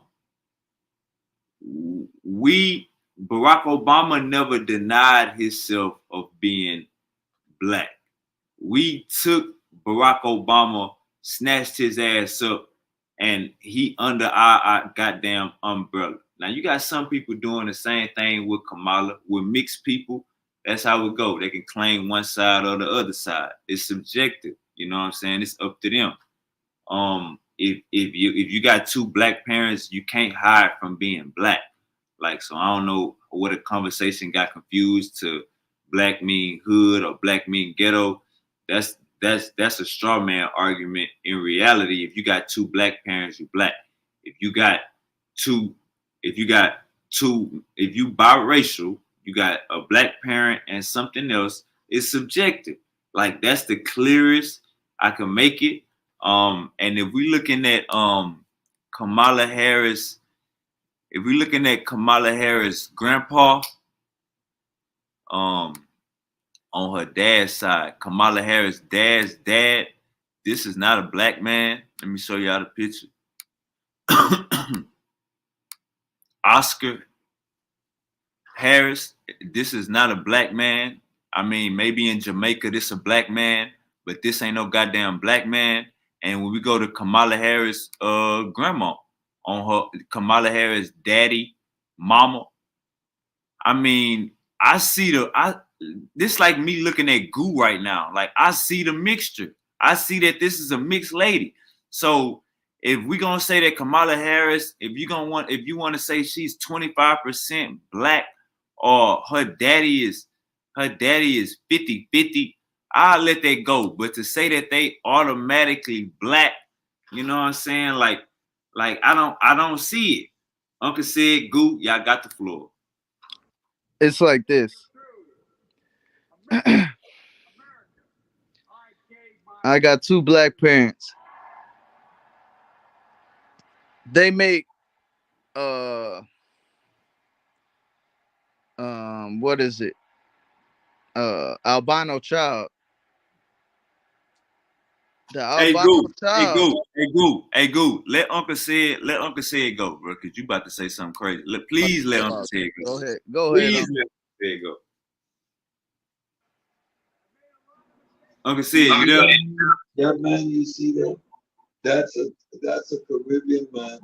That his daddy probably white, his mama probably black herself. So her granddaddy is a mixed man himself. You're seeing a phenotype that is expressed as predominantly Caucasian, but his mother is probably black. Right? That would be, for example, my son. Now I can put a picture up of my son and my daughter. You're gonna say one is black and one is white, because one has a darker hue than the other. But both of them have the equal admixture, right? Um, and again, when you put a picture of Kamala's cousins and her family, they're all black. Like the blacks, like Jamaican black people, like black people. Okay. And that's Again, so if you want to disqualify her father as being not black, what would you make him then? Like there's like based on the definition of in America, he would be considered black. He Nah, is hell no. It's Frederick Douglass black. It's Bob Marley black. It's Bob Marley black. This is what I had to deal with. He's black, but they don't want to say he's so it's Bob Marley black. Hold up, Goo. Uncle Sid, but he is. It's Bob Marley black. Uncle Sid, it's Goo. Hey, Uncle Sid, hold on, Uncle Sid. Mute out for me. Hey, Goo.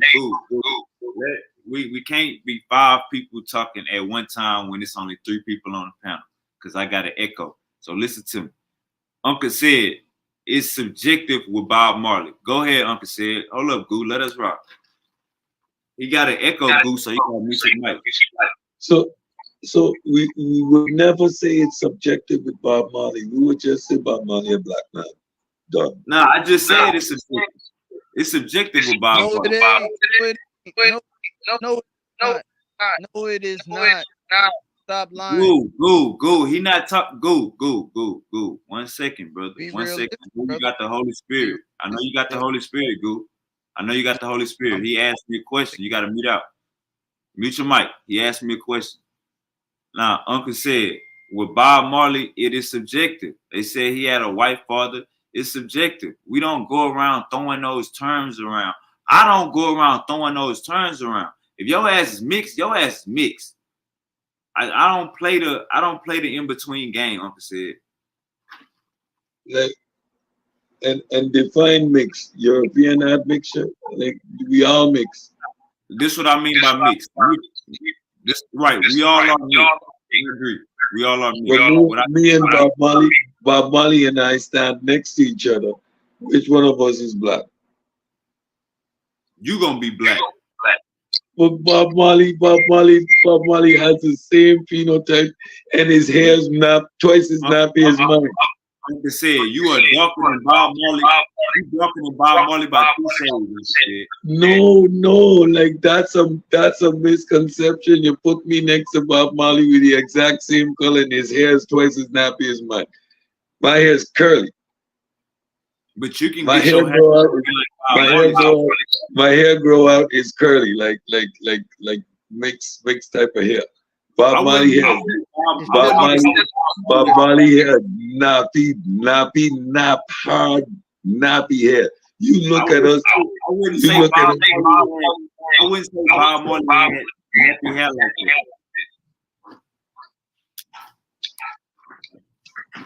Bro, you watch Bob Marley locks. Do that, just not be here. Uncle Right? Sam, what's your of what makes a black person? Yeah, like Not talking about an African American, just talking about a black person. even in America, there's everyone has admixture. Right? Even you do the DNA, every American has European admixture. So that All right, hold on. Yeah, let me say this real quick. Mute out for me, said. This is what a mixed person is. We all are mixed. We understand that we all mix with a lot of different things. A mixed person is when you have a black parent and another racial parent. Like this is totally common sense. If you have a African American father and a white American mother, you are mixed. You know what I'm saying? Like this is we ain't even gotta make this a confusion argument. A mixed person is somebody with biracial parents. So we could agree then that Barack Obama is not the first black president of the United States. Can we agree? Can we agree that black, white, and everything else is a social construct? No, can we agree that Barack Obama then is not the first black president of the United States? And therefore, he is. I'll tell you why. No, he isn't. No, he is not. I'll tell you why. He is by no definition. He is not African American and he is not black.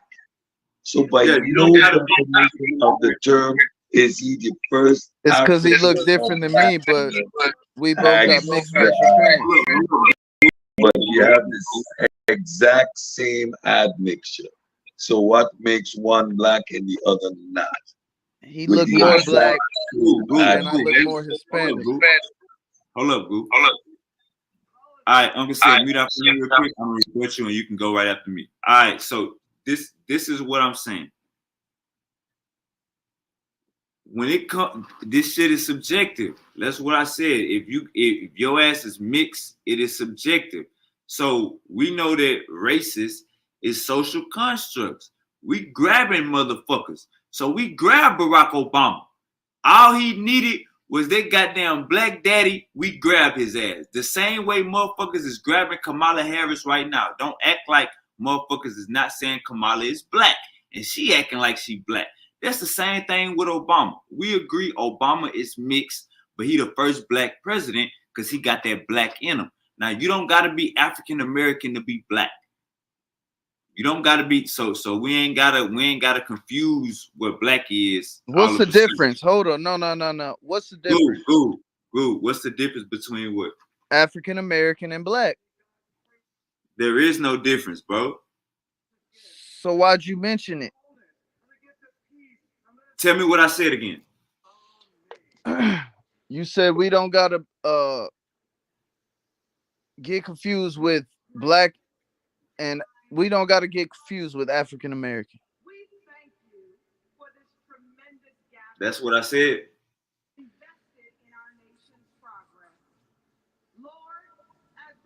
In essence, you said you don't have to get confused with black and African American.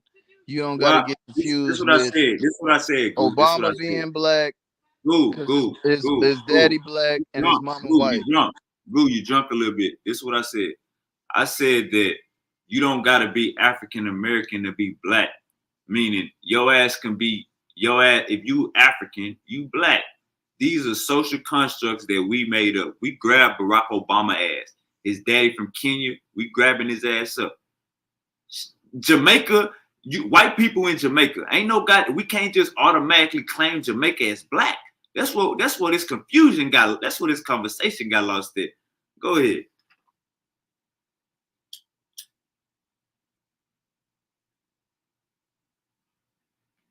I don't see no black in Kamala. I don't see no black. So bring up her daddy. I know mixed old people. I know Mexicans that look like her daddy.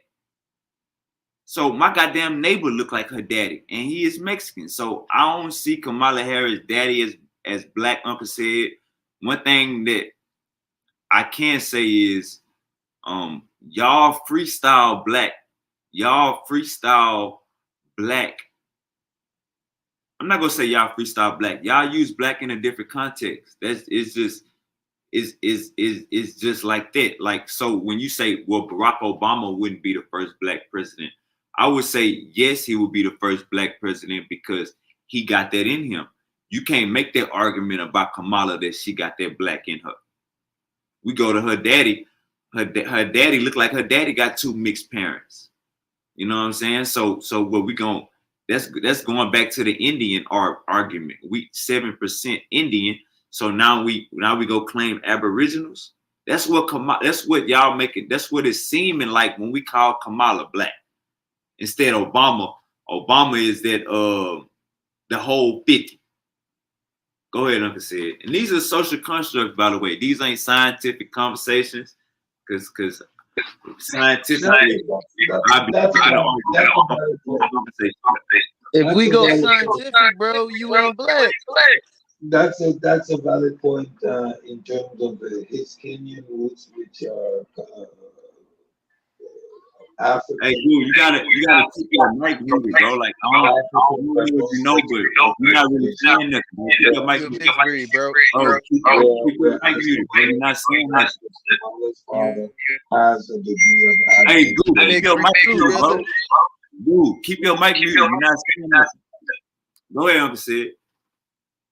So I have to give that argument credit. Obama's father is indeed a continental African, which makes his blackness undisputed, whereas Kamala's father has a biracial background. So you can dispute his blackness and therefore hers as well. I can give you that one. And just to be clear, scientifically, this conversation is not scientifically. So I know Uncle said when we having conversations like this, I know Uncle said, I know you want to. So I appreciate you for even gelling in the conversation, because when we bring up and once again, I understand why OG Bobby Banger don't like using the word black, because when we bring up the word black, it can get confusing. It's subjective. It's a social construct. You know what I'm saying? So I understand 100% why he don't use that word no more, because we've been 5 hours. Yeah, we probably been talking about black for 2.5 hours. Go ahead, Goose. Brother. First off, I don't like using black, but when we're actually having conversations, there's really no other word to describe us other than African American or melanated people. So if you're gonna be honest, show me a black person. Show me a black person in anywhere in the world. We're brown people, but we've taken on the black persona, and other people have taken on a brown persona. Me, I could be considered brown based off the personas that have been taken off, because I look like a Latino, a Latina, you know what I'm saying? But in actuality, brown people are you. Look at you. You're not black, nigga. You is brown. Look at Uncle Said. Just off his photo on his little profile pic, he is brown. I am fucking tan.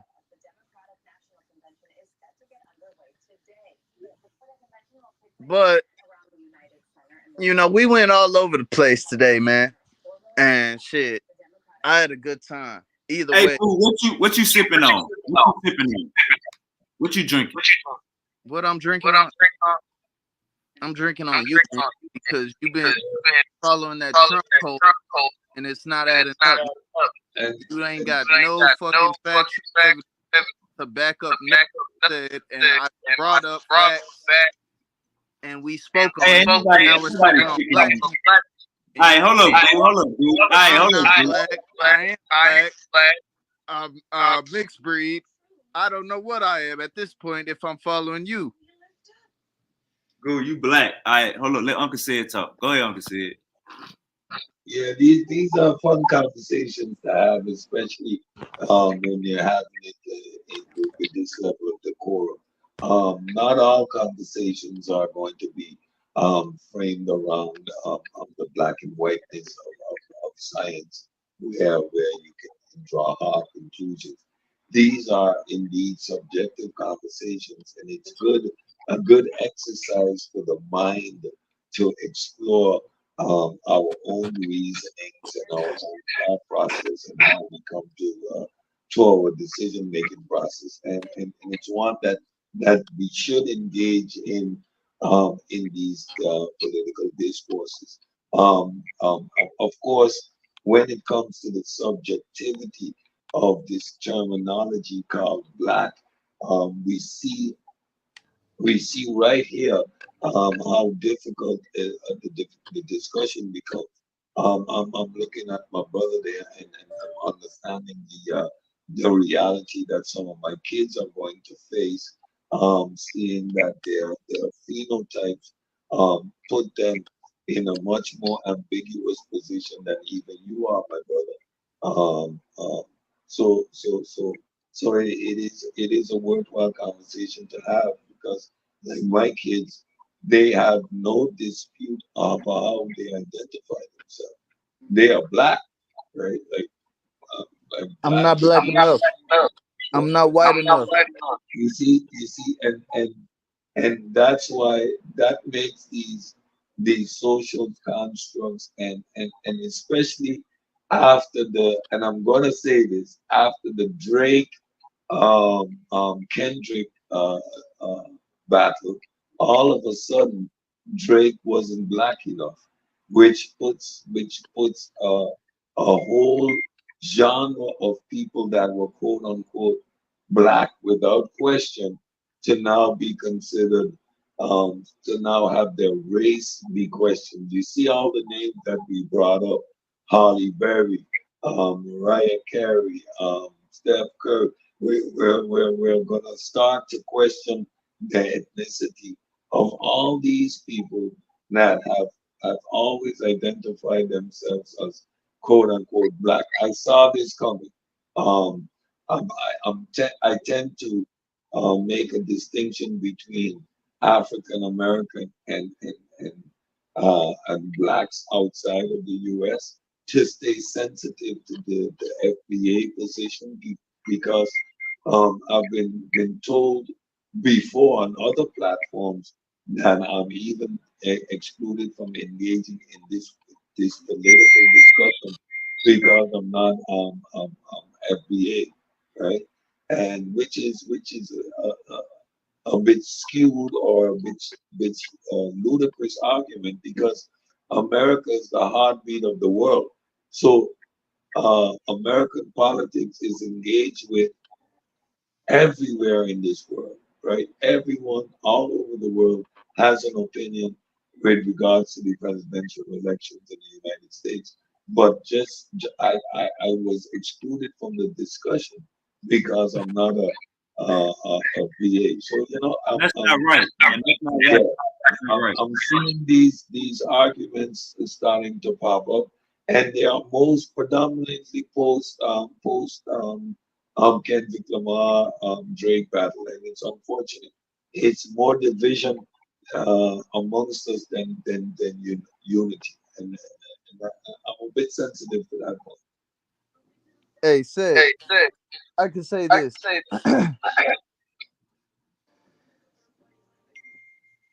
You've been on point all night, bro. I'm surprised. Not really surprised because I know you come from understanding, but at the same time, me and you had disagreements on that scientific.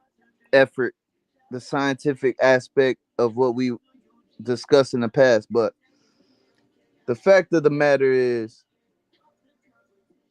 I've had to deal with, you know, either I'm not black enough or I'm not white enough. The fact of the matter is, historically, if your dad's black or if you got if you even got a drop of blackness in you, you're a black man in America. So if we go historically, yes, I'm black. But if we go perceptionist 20 to today 2024, you know, it's all about what we see. And that's my big thing. I've been living life 28 years. I'm about to be 29. And being locked up in prison, I really got to see racism on all aspects of everything. Whether it was white, really it was black and white in prison, and Mexican. That's in Texas. That's what I'm dealing with. But the fact is, I had to prove my blackness in prison. You know what I'm saying? But I've always been this historical guy. I've always been this trying to find knowledge guy. So when you're searching for knowledge, you're not on you know of the I've watched all these little movies and all these little hood movies, but I'm not acting like these guys. I'm doing my own thing. It's a problem. And especially if I look like I look. And then a nigga is solo, and that's we could go there, but that's a whole different thing. We ain't gonna go there. But my big point is, hey, I'm my daddy's son, nigga. I act just like that nigga. My body Hey, let me say looks this. just. Let me say Hey, this, check bro. it out. It's my turn. Dang, I I thought you was look done. just like my Go daddy. ahead. I look just like my daddy. You I'm done? just a 10-ish caramel version of him. All right. Let me say this. Let me say this. We never look. Nobody ever. Uncle said this might be. And Goo just touched on it when he said he had to show that he was black. This might be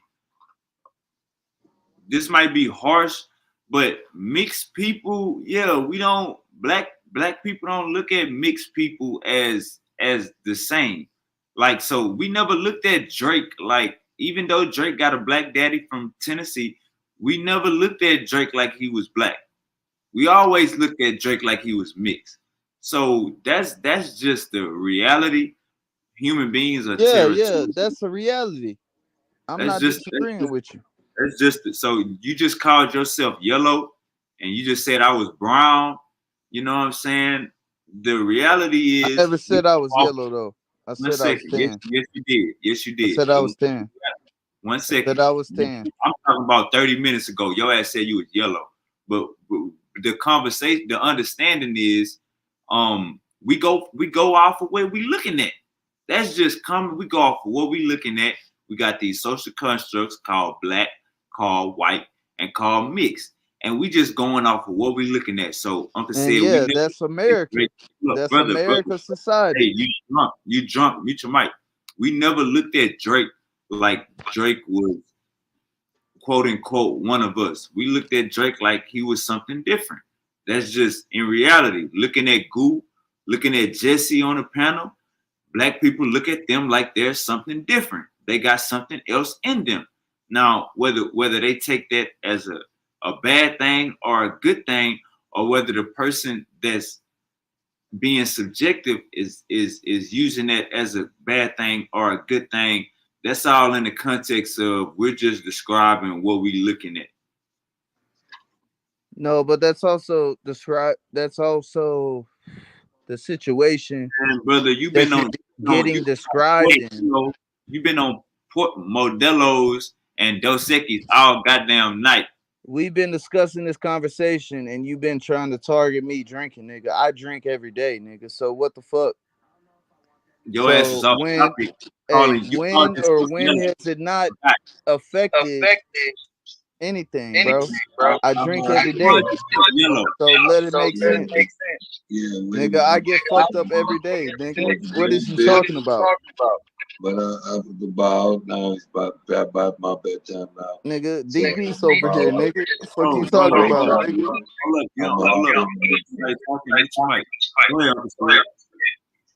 It was a great convo, great bill. We're gonna do this again, but it's about that time. It's my bedtime. I gotta be up at 5:30 to go to work. So you know, dude. All right, man. I appreciate it. Man, good conversation. Catch y'all on the next one. Peace. All right, Goo. Now I'm about to get on your head top. Now look, at the end of the day, let me show you what we're dealing with right here. You want to be drunk? No, speak some real shit, nigga. I ain't trying to hear that shit. Bro, speak some real shit. You is drunk. You not gonna know real shit from the side shit. Bro, fam.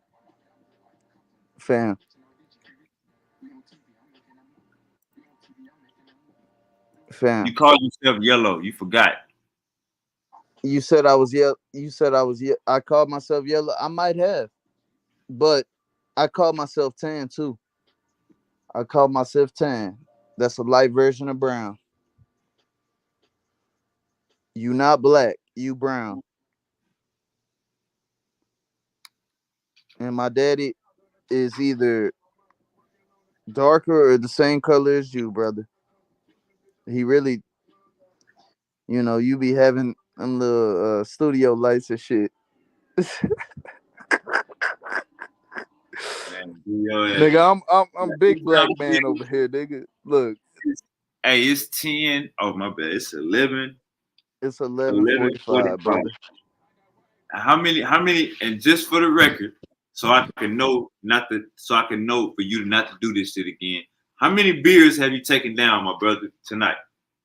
How many beers you had? You had about 5 sweets, nigga. And it ain't no gas because your ass ain't sleep yet. Nigga, come over here to PA, nigga. I'll give you that good gas that you can pass out to Houston, Texas, nigga. You got a tolerance, Goo. You don't just fall asleep. But answer the question. How many beers have you had tonight? How many beers? Well, what you were drinking on? I had 3 twisted teas. I don't know if that's considered beer. I don't know what that is. That's a mixed drink. I don't know. You had 3 twisted teas? I'm drinking gin and juice, nigga. Snoop Dogg. And I had 3 beers. 3 twisted teas. But regardless of that fact, bro. Don't try to make that about this, bro. We having a good conversation. I be quiet when it's someone else's turn to talk. So what is this about? You trying to make it about you sound like an alcoholic. You sound like an alcoholic talking about, but besides the no, point. you sound like a MAGA associate cult member who is trying to get on me, and then we started talking about some light skinness, and then you couldn't make sense about it, and then you said it's perception, and then you said it's not. It's based off how you look. If you got a black father and a black mama, but at the same time, you also said that you're as a black person, you're also mixed with all sorts of stuff. So make it make sense. Hey Joe, he drunk for shit show. I know now he drunk. Yeah, you definitely can't. You definitely ain't want to face me. You definitely can't face me. Straight up. You gotta be sober, bro. Me. You do not want to face Goo. You can't face Goo. You gotta be sober. It's the only way. No. I'm not drunk, nigga. Do you know how much I gotta drink to get drunk? Hey, Goo, man, I'm letting you know you drunk. You ain't gotta tell me you not. I'm letting you know, like, you drunk. You drunk. It's all right though. Ain't nothing wrong with it. But when we having powerful conversations on here, Nigga, it's best your ass not even come on the panel when you drunk, Goop. Bro, You know brother, you wasn't even talking factual evidence while I was giving you factual evidence while drinking. What is you saying? I'm giving you facts and you giving me your thoughts on politics, nigga. Come on now. Ain't nobody drunk over here, nigga. I gotta smoke the best gas and drink some good liquor to be drunk, nigga. I drink daily, so stop. Stop. do your ass. Don't try to make it like it's about a nigga drinking. Cause it hasn't been about that, but we can make it about that. I mean, oh, you been smoking.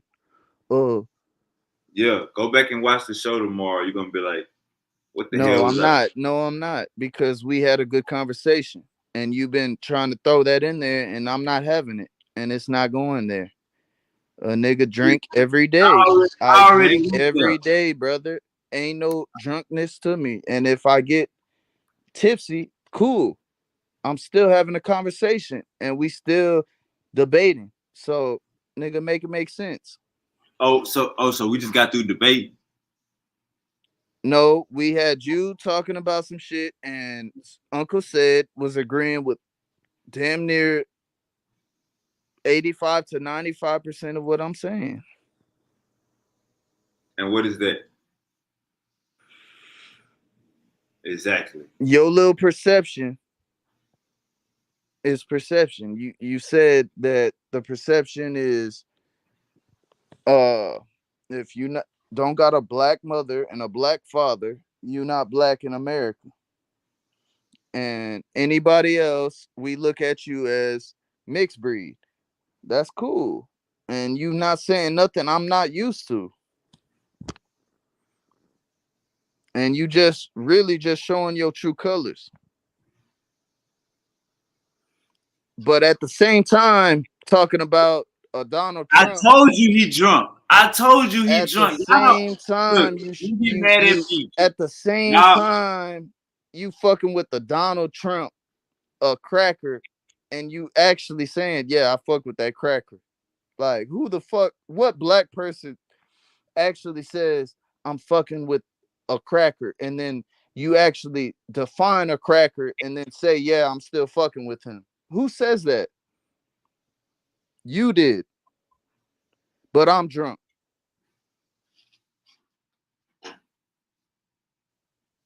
You said that, brother. You said that, brother. You said you fuck with a cracker rather than an Indian. If she's Indian, you said you rather fuck with a cracker who admits he's a cracker than any other race.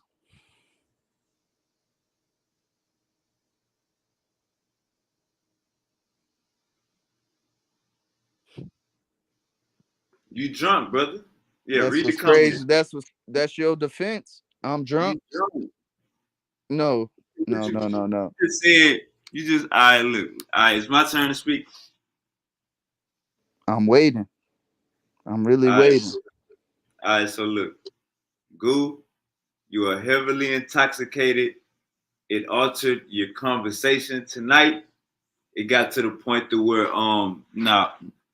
but on reality, what Uncle said, every time I rebutted, he agreed with me. So whether he agreed with 85% or 80% of the stuff you said, once I rebutted, all of those bridges came falling down. But it seems like, Goop, you don't, let me just say this, brother. Maybe this is harsh to you, Goop, but you are mixed. So motherfuckers will look at you like you're mixed. That's That's you want me to cool, lie? brother. I One am second, mixed.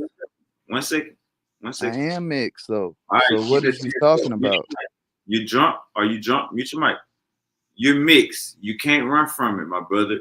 So you want me to lie to my eyes? You want me to lie to my eyes and say Drake is not mixed? You want me to lie to my eyes and say you is not mixed? That's what you are, brother. I mean, you won't.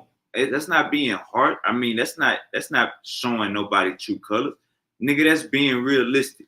Your ass keep calling me brown. when we all know when we talking about black, we know what we talking about. You gonna make a fake argument? No, you're really brown, brother. That's not even the conversation. If you don't know what black is for the past 3 hours, you ain't know what black was. Then just say that. But when we having these conversations, you say you have a black father, then you black, my brother. If you want to be black, if you want to be black, you can be. That's the thing by being mixed. You can go wherever you want to go. I seen a nigga in prison. He was mixed, black and Mexican, but he looked at black. He dark as hell, but he had straight hair. When it was time to ride, you know who he was going with? The Mexicans. So he looked like a damn black person. The only goddamn nigga over there with the Mexicans. In reality, hey, keep your mic muted. In reality, this nigga daddy was Mexican. His mama was black. So he riding with the Mexicans because his goddamn daddy was. So, brother, it's subjective. It's up to y'all. Y'all have the bet. Y'all can go wherever y'all want to go. You have 2 streets. We can't run from this goddamn black. We nigga do so that's just what it is, bro. It ain't no if you say your daddy black, and you say you black, a nigga can't tell you not black. A nigga can't tell Drake he not black. But if I'm looking at Drake, I'm gonna be like, yeah, he mixed with something. If I'm looking at you, I'm gonna say, yeah, you mixed with something. You calling yourself black don't got nothing to do with me, with what my eyes is showing me in front of me. And I never said it didn't. But the fact of the matter is you were speaking on Kamala or Kamala, and you was talking about she not black. None of her parents are black. Name one. Which one? I just showed you. Uncle Sid just said, okay, my bad, you got me on that one. Go ahead. No, which one of her parents black? That must have been one of the points when I fell off my phone died. My phone died like 2 or 3 times during this conversation. But either way, I don't deny my mixedness. I mean, that's not a problem with me.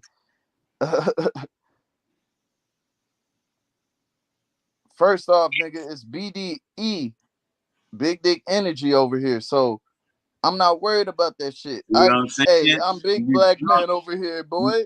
I'm big black man. Hey, Goo, we live. I'm gonna holler at you tomorrow, boss. You a little too tipsy, bro. We can't be getting too tipsy on these panels, right, bro. Let's have a conversation. Let's have a conversation. Don't try to jump off now. Goo, you on your level. Look at what you just said. Let's have 10 more minutes of conversation and be respectful. Goo, check me out. Let's have 10 more minutes of conversation because we're getting somewhere, but you're trying to run. And if you're trying to run, you're not trying to have a conversation / debate. You keep talking about I'm drunk, but I'm trying to have a conversation. And I'm not saying nothing crazy. Let me say this, brother. Goo, you on your level. You passed your limit on the alcohol. You probably passed your limit on the bedtime. That's why you talking drunk and you saying crazy stuff. But I want to say this. You know you my nigga. Like this ain't no let's have a conversation and be respectful. All our conversations are respectful. You know you my nigga. Yeah. You my boy too, but I know when you drunk. I'm trying to understand what you. I'm trying to understand your viewpoint, which you kind of told me, and I understand it. But I know when somebody is drunk. I know when somebody's drunk. You feel me? So as much as you want to think, nah. You trying to make it like that? It's cool. I've been drinking. Yeah, that's cool. But nigga, we could have a regular conversation. I've been quiet this whole time while y'all was talking. So don't try to make it like I'm just. I'm not, nigga. So what is you saying? Goo, check me out. Trying to make me look bad on your little platform. Goo. When I'm trying to talk to you right now. Goo. And we're having a conversation. I haven't been interrupting you. You forgot you just said we've been having a conversation. You just said, if you ready to stop the conversation, just say that. Don't try to Dude, stop. You're getting emotional. You crying. Stop crying. I'm I'm not not taking my crying, bro. basketball. You crying because you Stop. running from me, nigga. You running Boo. from me. Light skinned self. You running Dude, from the light skinned boy. I'm not taking my basketball. Stop crying, bro. You Listen to running me. from the light skinned All boy. right, stop crying. All Come right, on, look. bro. Goo, you sounding emotional. Listen to me, brother. No, you Listen sounding to me. emotional by trying to defect your response and come up with an excuse that I'm drunk when I come on this platform and be drinking every day. So make it make sense. You really don't. I'm talking to you and you understand every word I'm Came, saying. So what you is never the came on this problem? platform. What You is the never came on problem? this, bro. You never came on this platform drunk, bro. You is capping. You You never capping now. Now you capping because I've been gone on this platform, bro. I fell asleep on this platform. So what is you saying? right. I've been You drunk on this platform. I'm never not came to drunk. this I'm platform not drunk. drunk now. But we was You having a drunk right now. conversation. You If you drunk right ready to now. get off, No. it's cool, dog. I Hey, mean, look, you drunk right now for sure. Let me I read this know I'm last light one. skinned. I know I'm light skinned. I'm a Man, black man you though. I'm a got I'm a I'm a black light skinned man. It's cool. Dude, I'm not worried about no. You can relax, brother. I'm not worried about none of that. That's what I'm saying. You drunk because your conversation is throwed off. Listen to me. No, we've Give been it. having that conversation. You gotta mute And out. I'm 1 second, brother. You gotta mute out. Give me a second. We about to get up out of here. This is what give it up, give it a go, Joe says. Do they though? I feel like mixed people don't have. I feel like mixed people don't have any streets. They just gotta wait and see if the whites or the blacks decide to grab them. Hey, Joe, I'm gonna just say this. It's subjective. Mixed people could go either side. You know what I'm saying? If they got a black father and a Mexican mother, they could culturally back either one of those. You know what I'm saying? And it ain't no, or they could dab back and forth. Ain't nothing wrong with that. The thing is, Kamala Harris, we don't see that African ancestry. We see an Irish ancestry. We see an Indian ancestry. So, this was a great conversation. Goo, you already know you my nigga. You just drunk tonight. And you know what I'm saying? You say you get drunk every night. Ain't nothing wrong with that then. You know what I'm saying? But goddamn, the conversation be so goddamn powerful. You know what I'm saying? That and you probably ain't never been on this goddamn late. You know what I'm saying? Goo. Appreciate the insight. Appreciate the twisted T insight. Um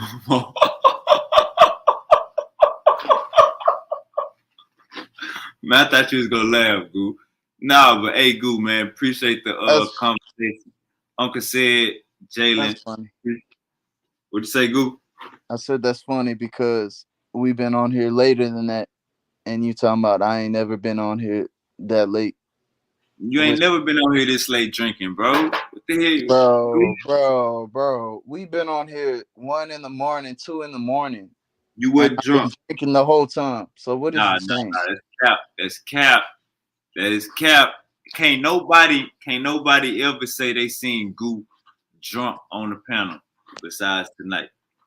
But man, we about to get up out of here, man. I know you gotta go to work. Nah, let me have my finishing arguments. All right, go ahead. You got it. The fact of the matter that whoever that was who brought up streets, it don't matter what race you in. If you in the streets, you in the streets. Like that's how I know you not from the streets, nigga. You is give it a gojo, nigga. You don't gotta be mixed. You don't gotta be black. If you from the streets, you from the streets. Period, nigga. And also, I drink daily. I smoke, big drink. That's why Rasta stopped fucking with me because I'm wild. You know, I get too crazy. But I done settled down ever since I had my kids and shit, multiple kids. But the fact of the matter is, we had a good convo. Hey, I respect Wavy. I respect Seti. How many kids you You got? know, said he was more leaning with what I was talking about, and it shows, and you can, you know, rewind the conversation. But regardless of the fact, hey, it's all love either way. Hey, Goo, how many kids you got? Hey, I'm my own person, and hey, Goo, at the Goo, end, how many kids how you many got? kids I got? Shit, I got 4. Whoa, okay. Yeah. All right, you keep going. And the matter of the fact is, Kamala 2024, baby. You know, we got some guy talking random gibberish every day, saying random shit that pop up in his mind, but he's not delirious. He's just speaking his mind. And then you got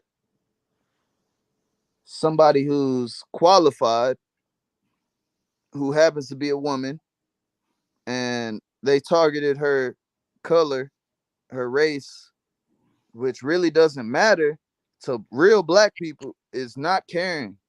Real black women, real black men do not care.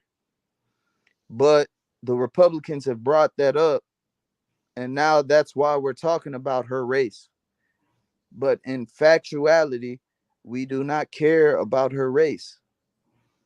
What we care about is her policies and what she's going to bring for America. And obviously, there's a big difference between her and Trump's skill skin. Like, it's a big difference. The orange man over there. And hey, you know, we could talk about my race all day. Either way it goes, I am what I am. I'm a light-skinned black man. I'm a mixed breed black man. Man, I you got black. hey, Man, look at this. Goo, Look at Goo. this. Look If at you this. I got identify curly yourself, hair. I Goo, got if you curly hair, but identify it's yourself, not nappy. Goo, if you It's identify yourself as black, Goo, if you identify yourself as black, then you black, bro.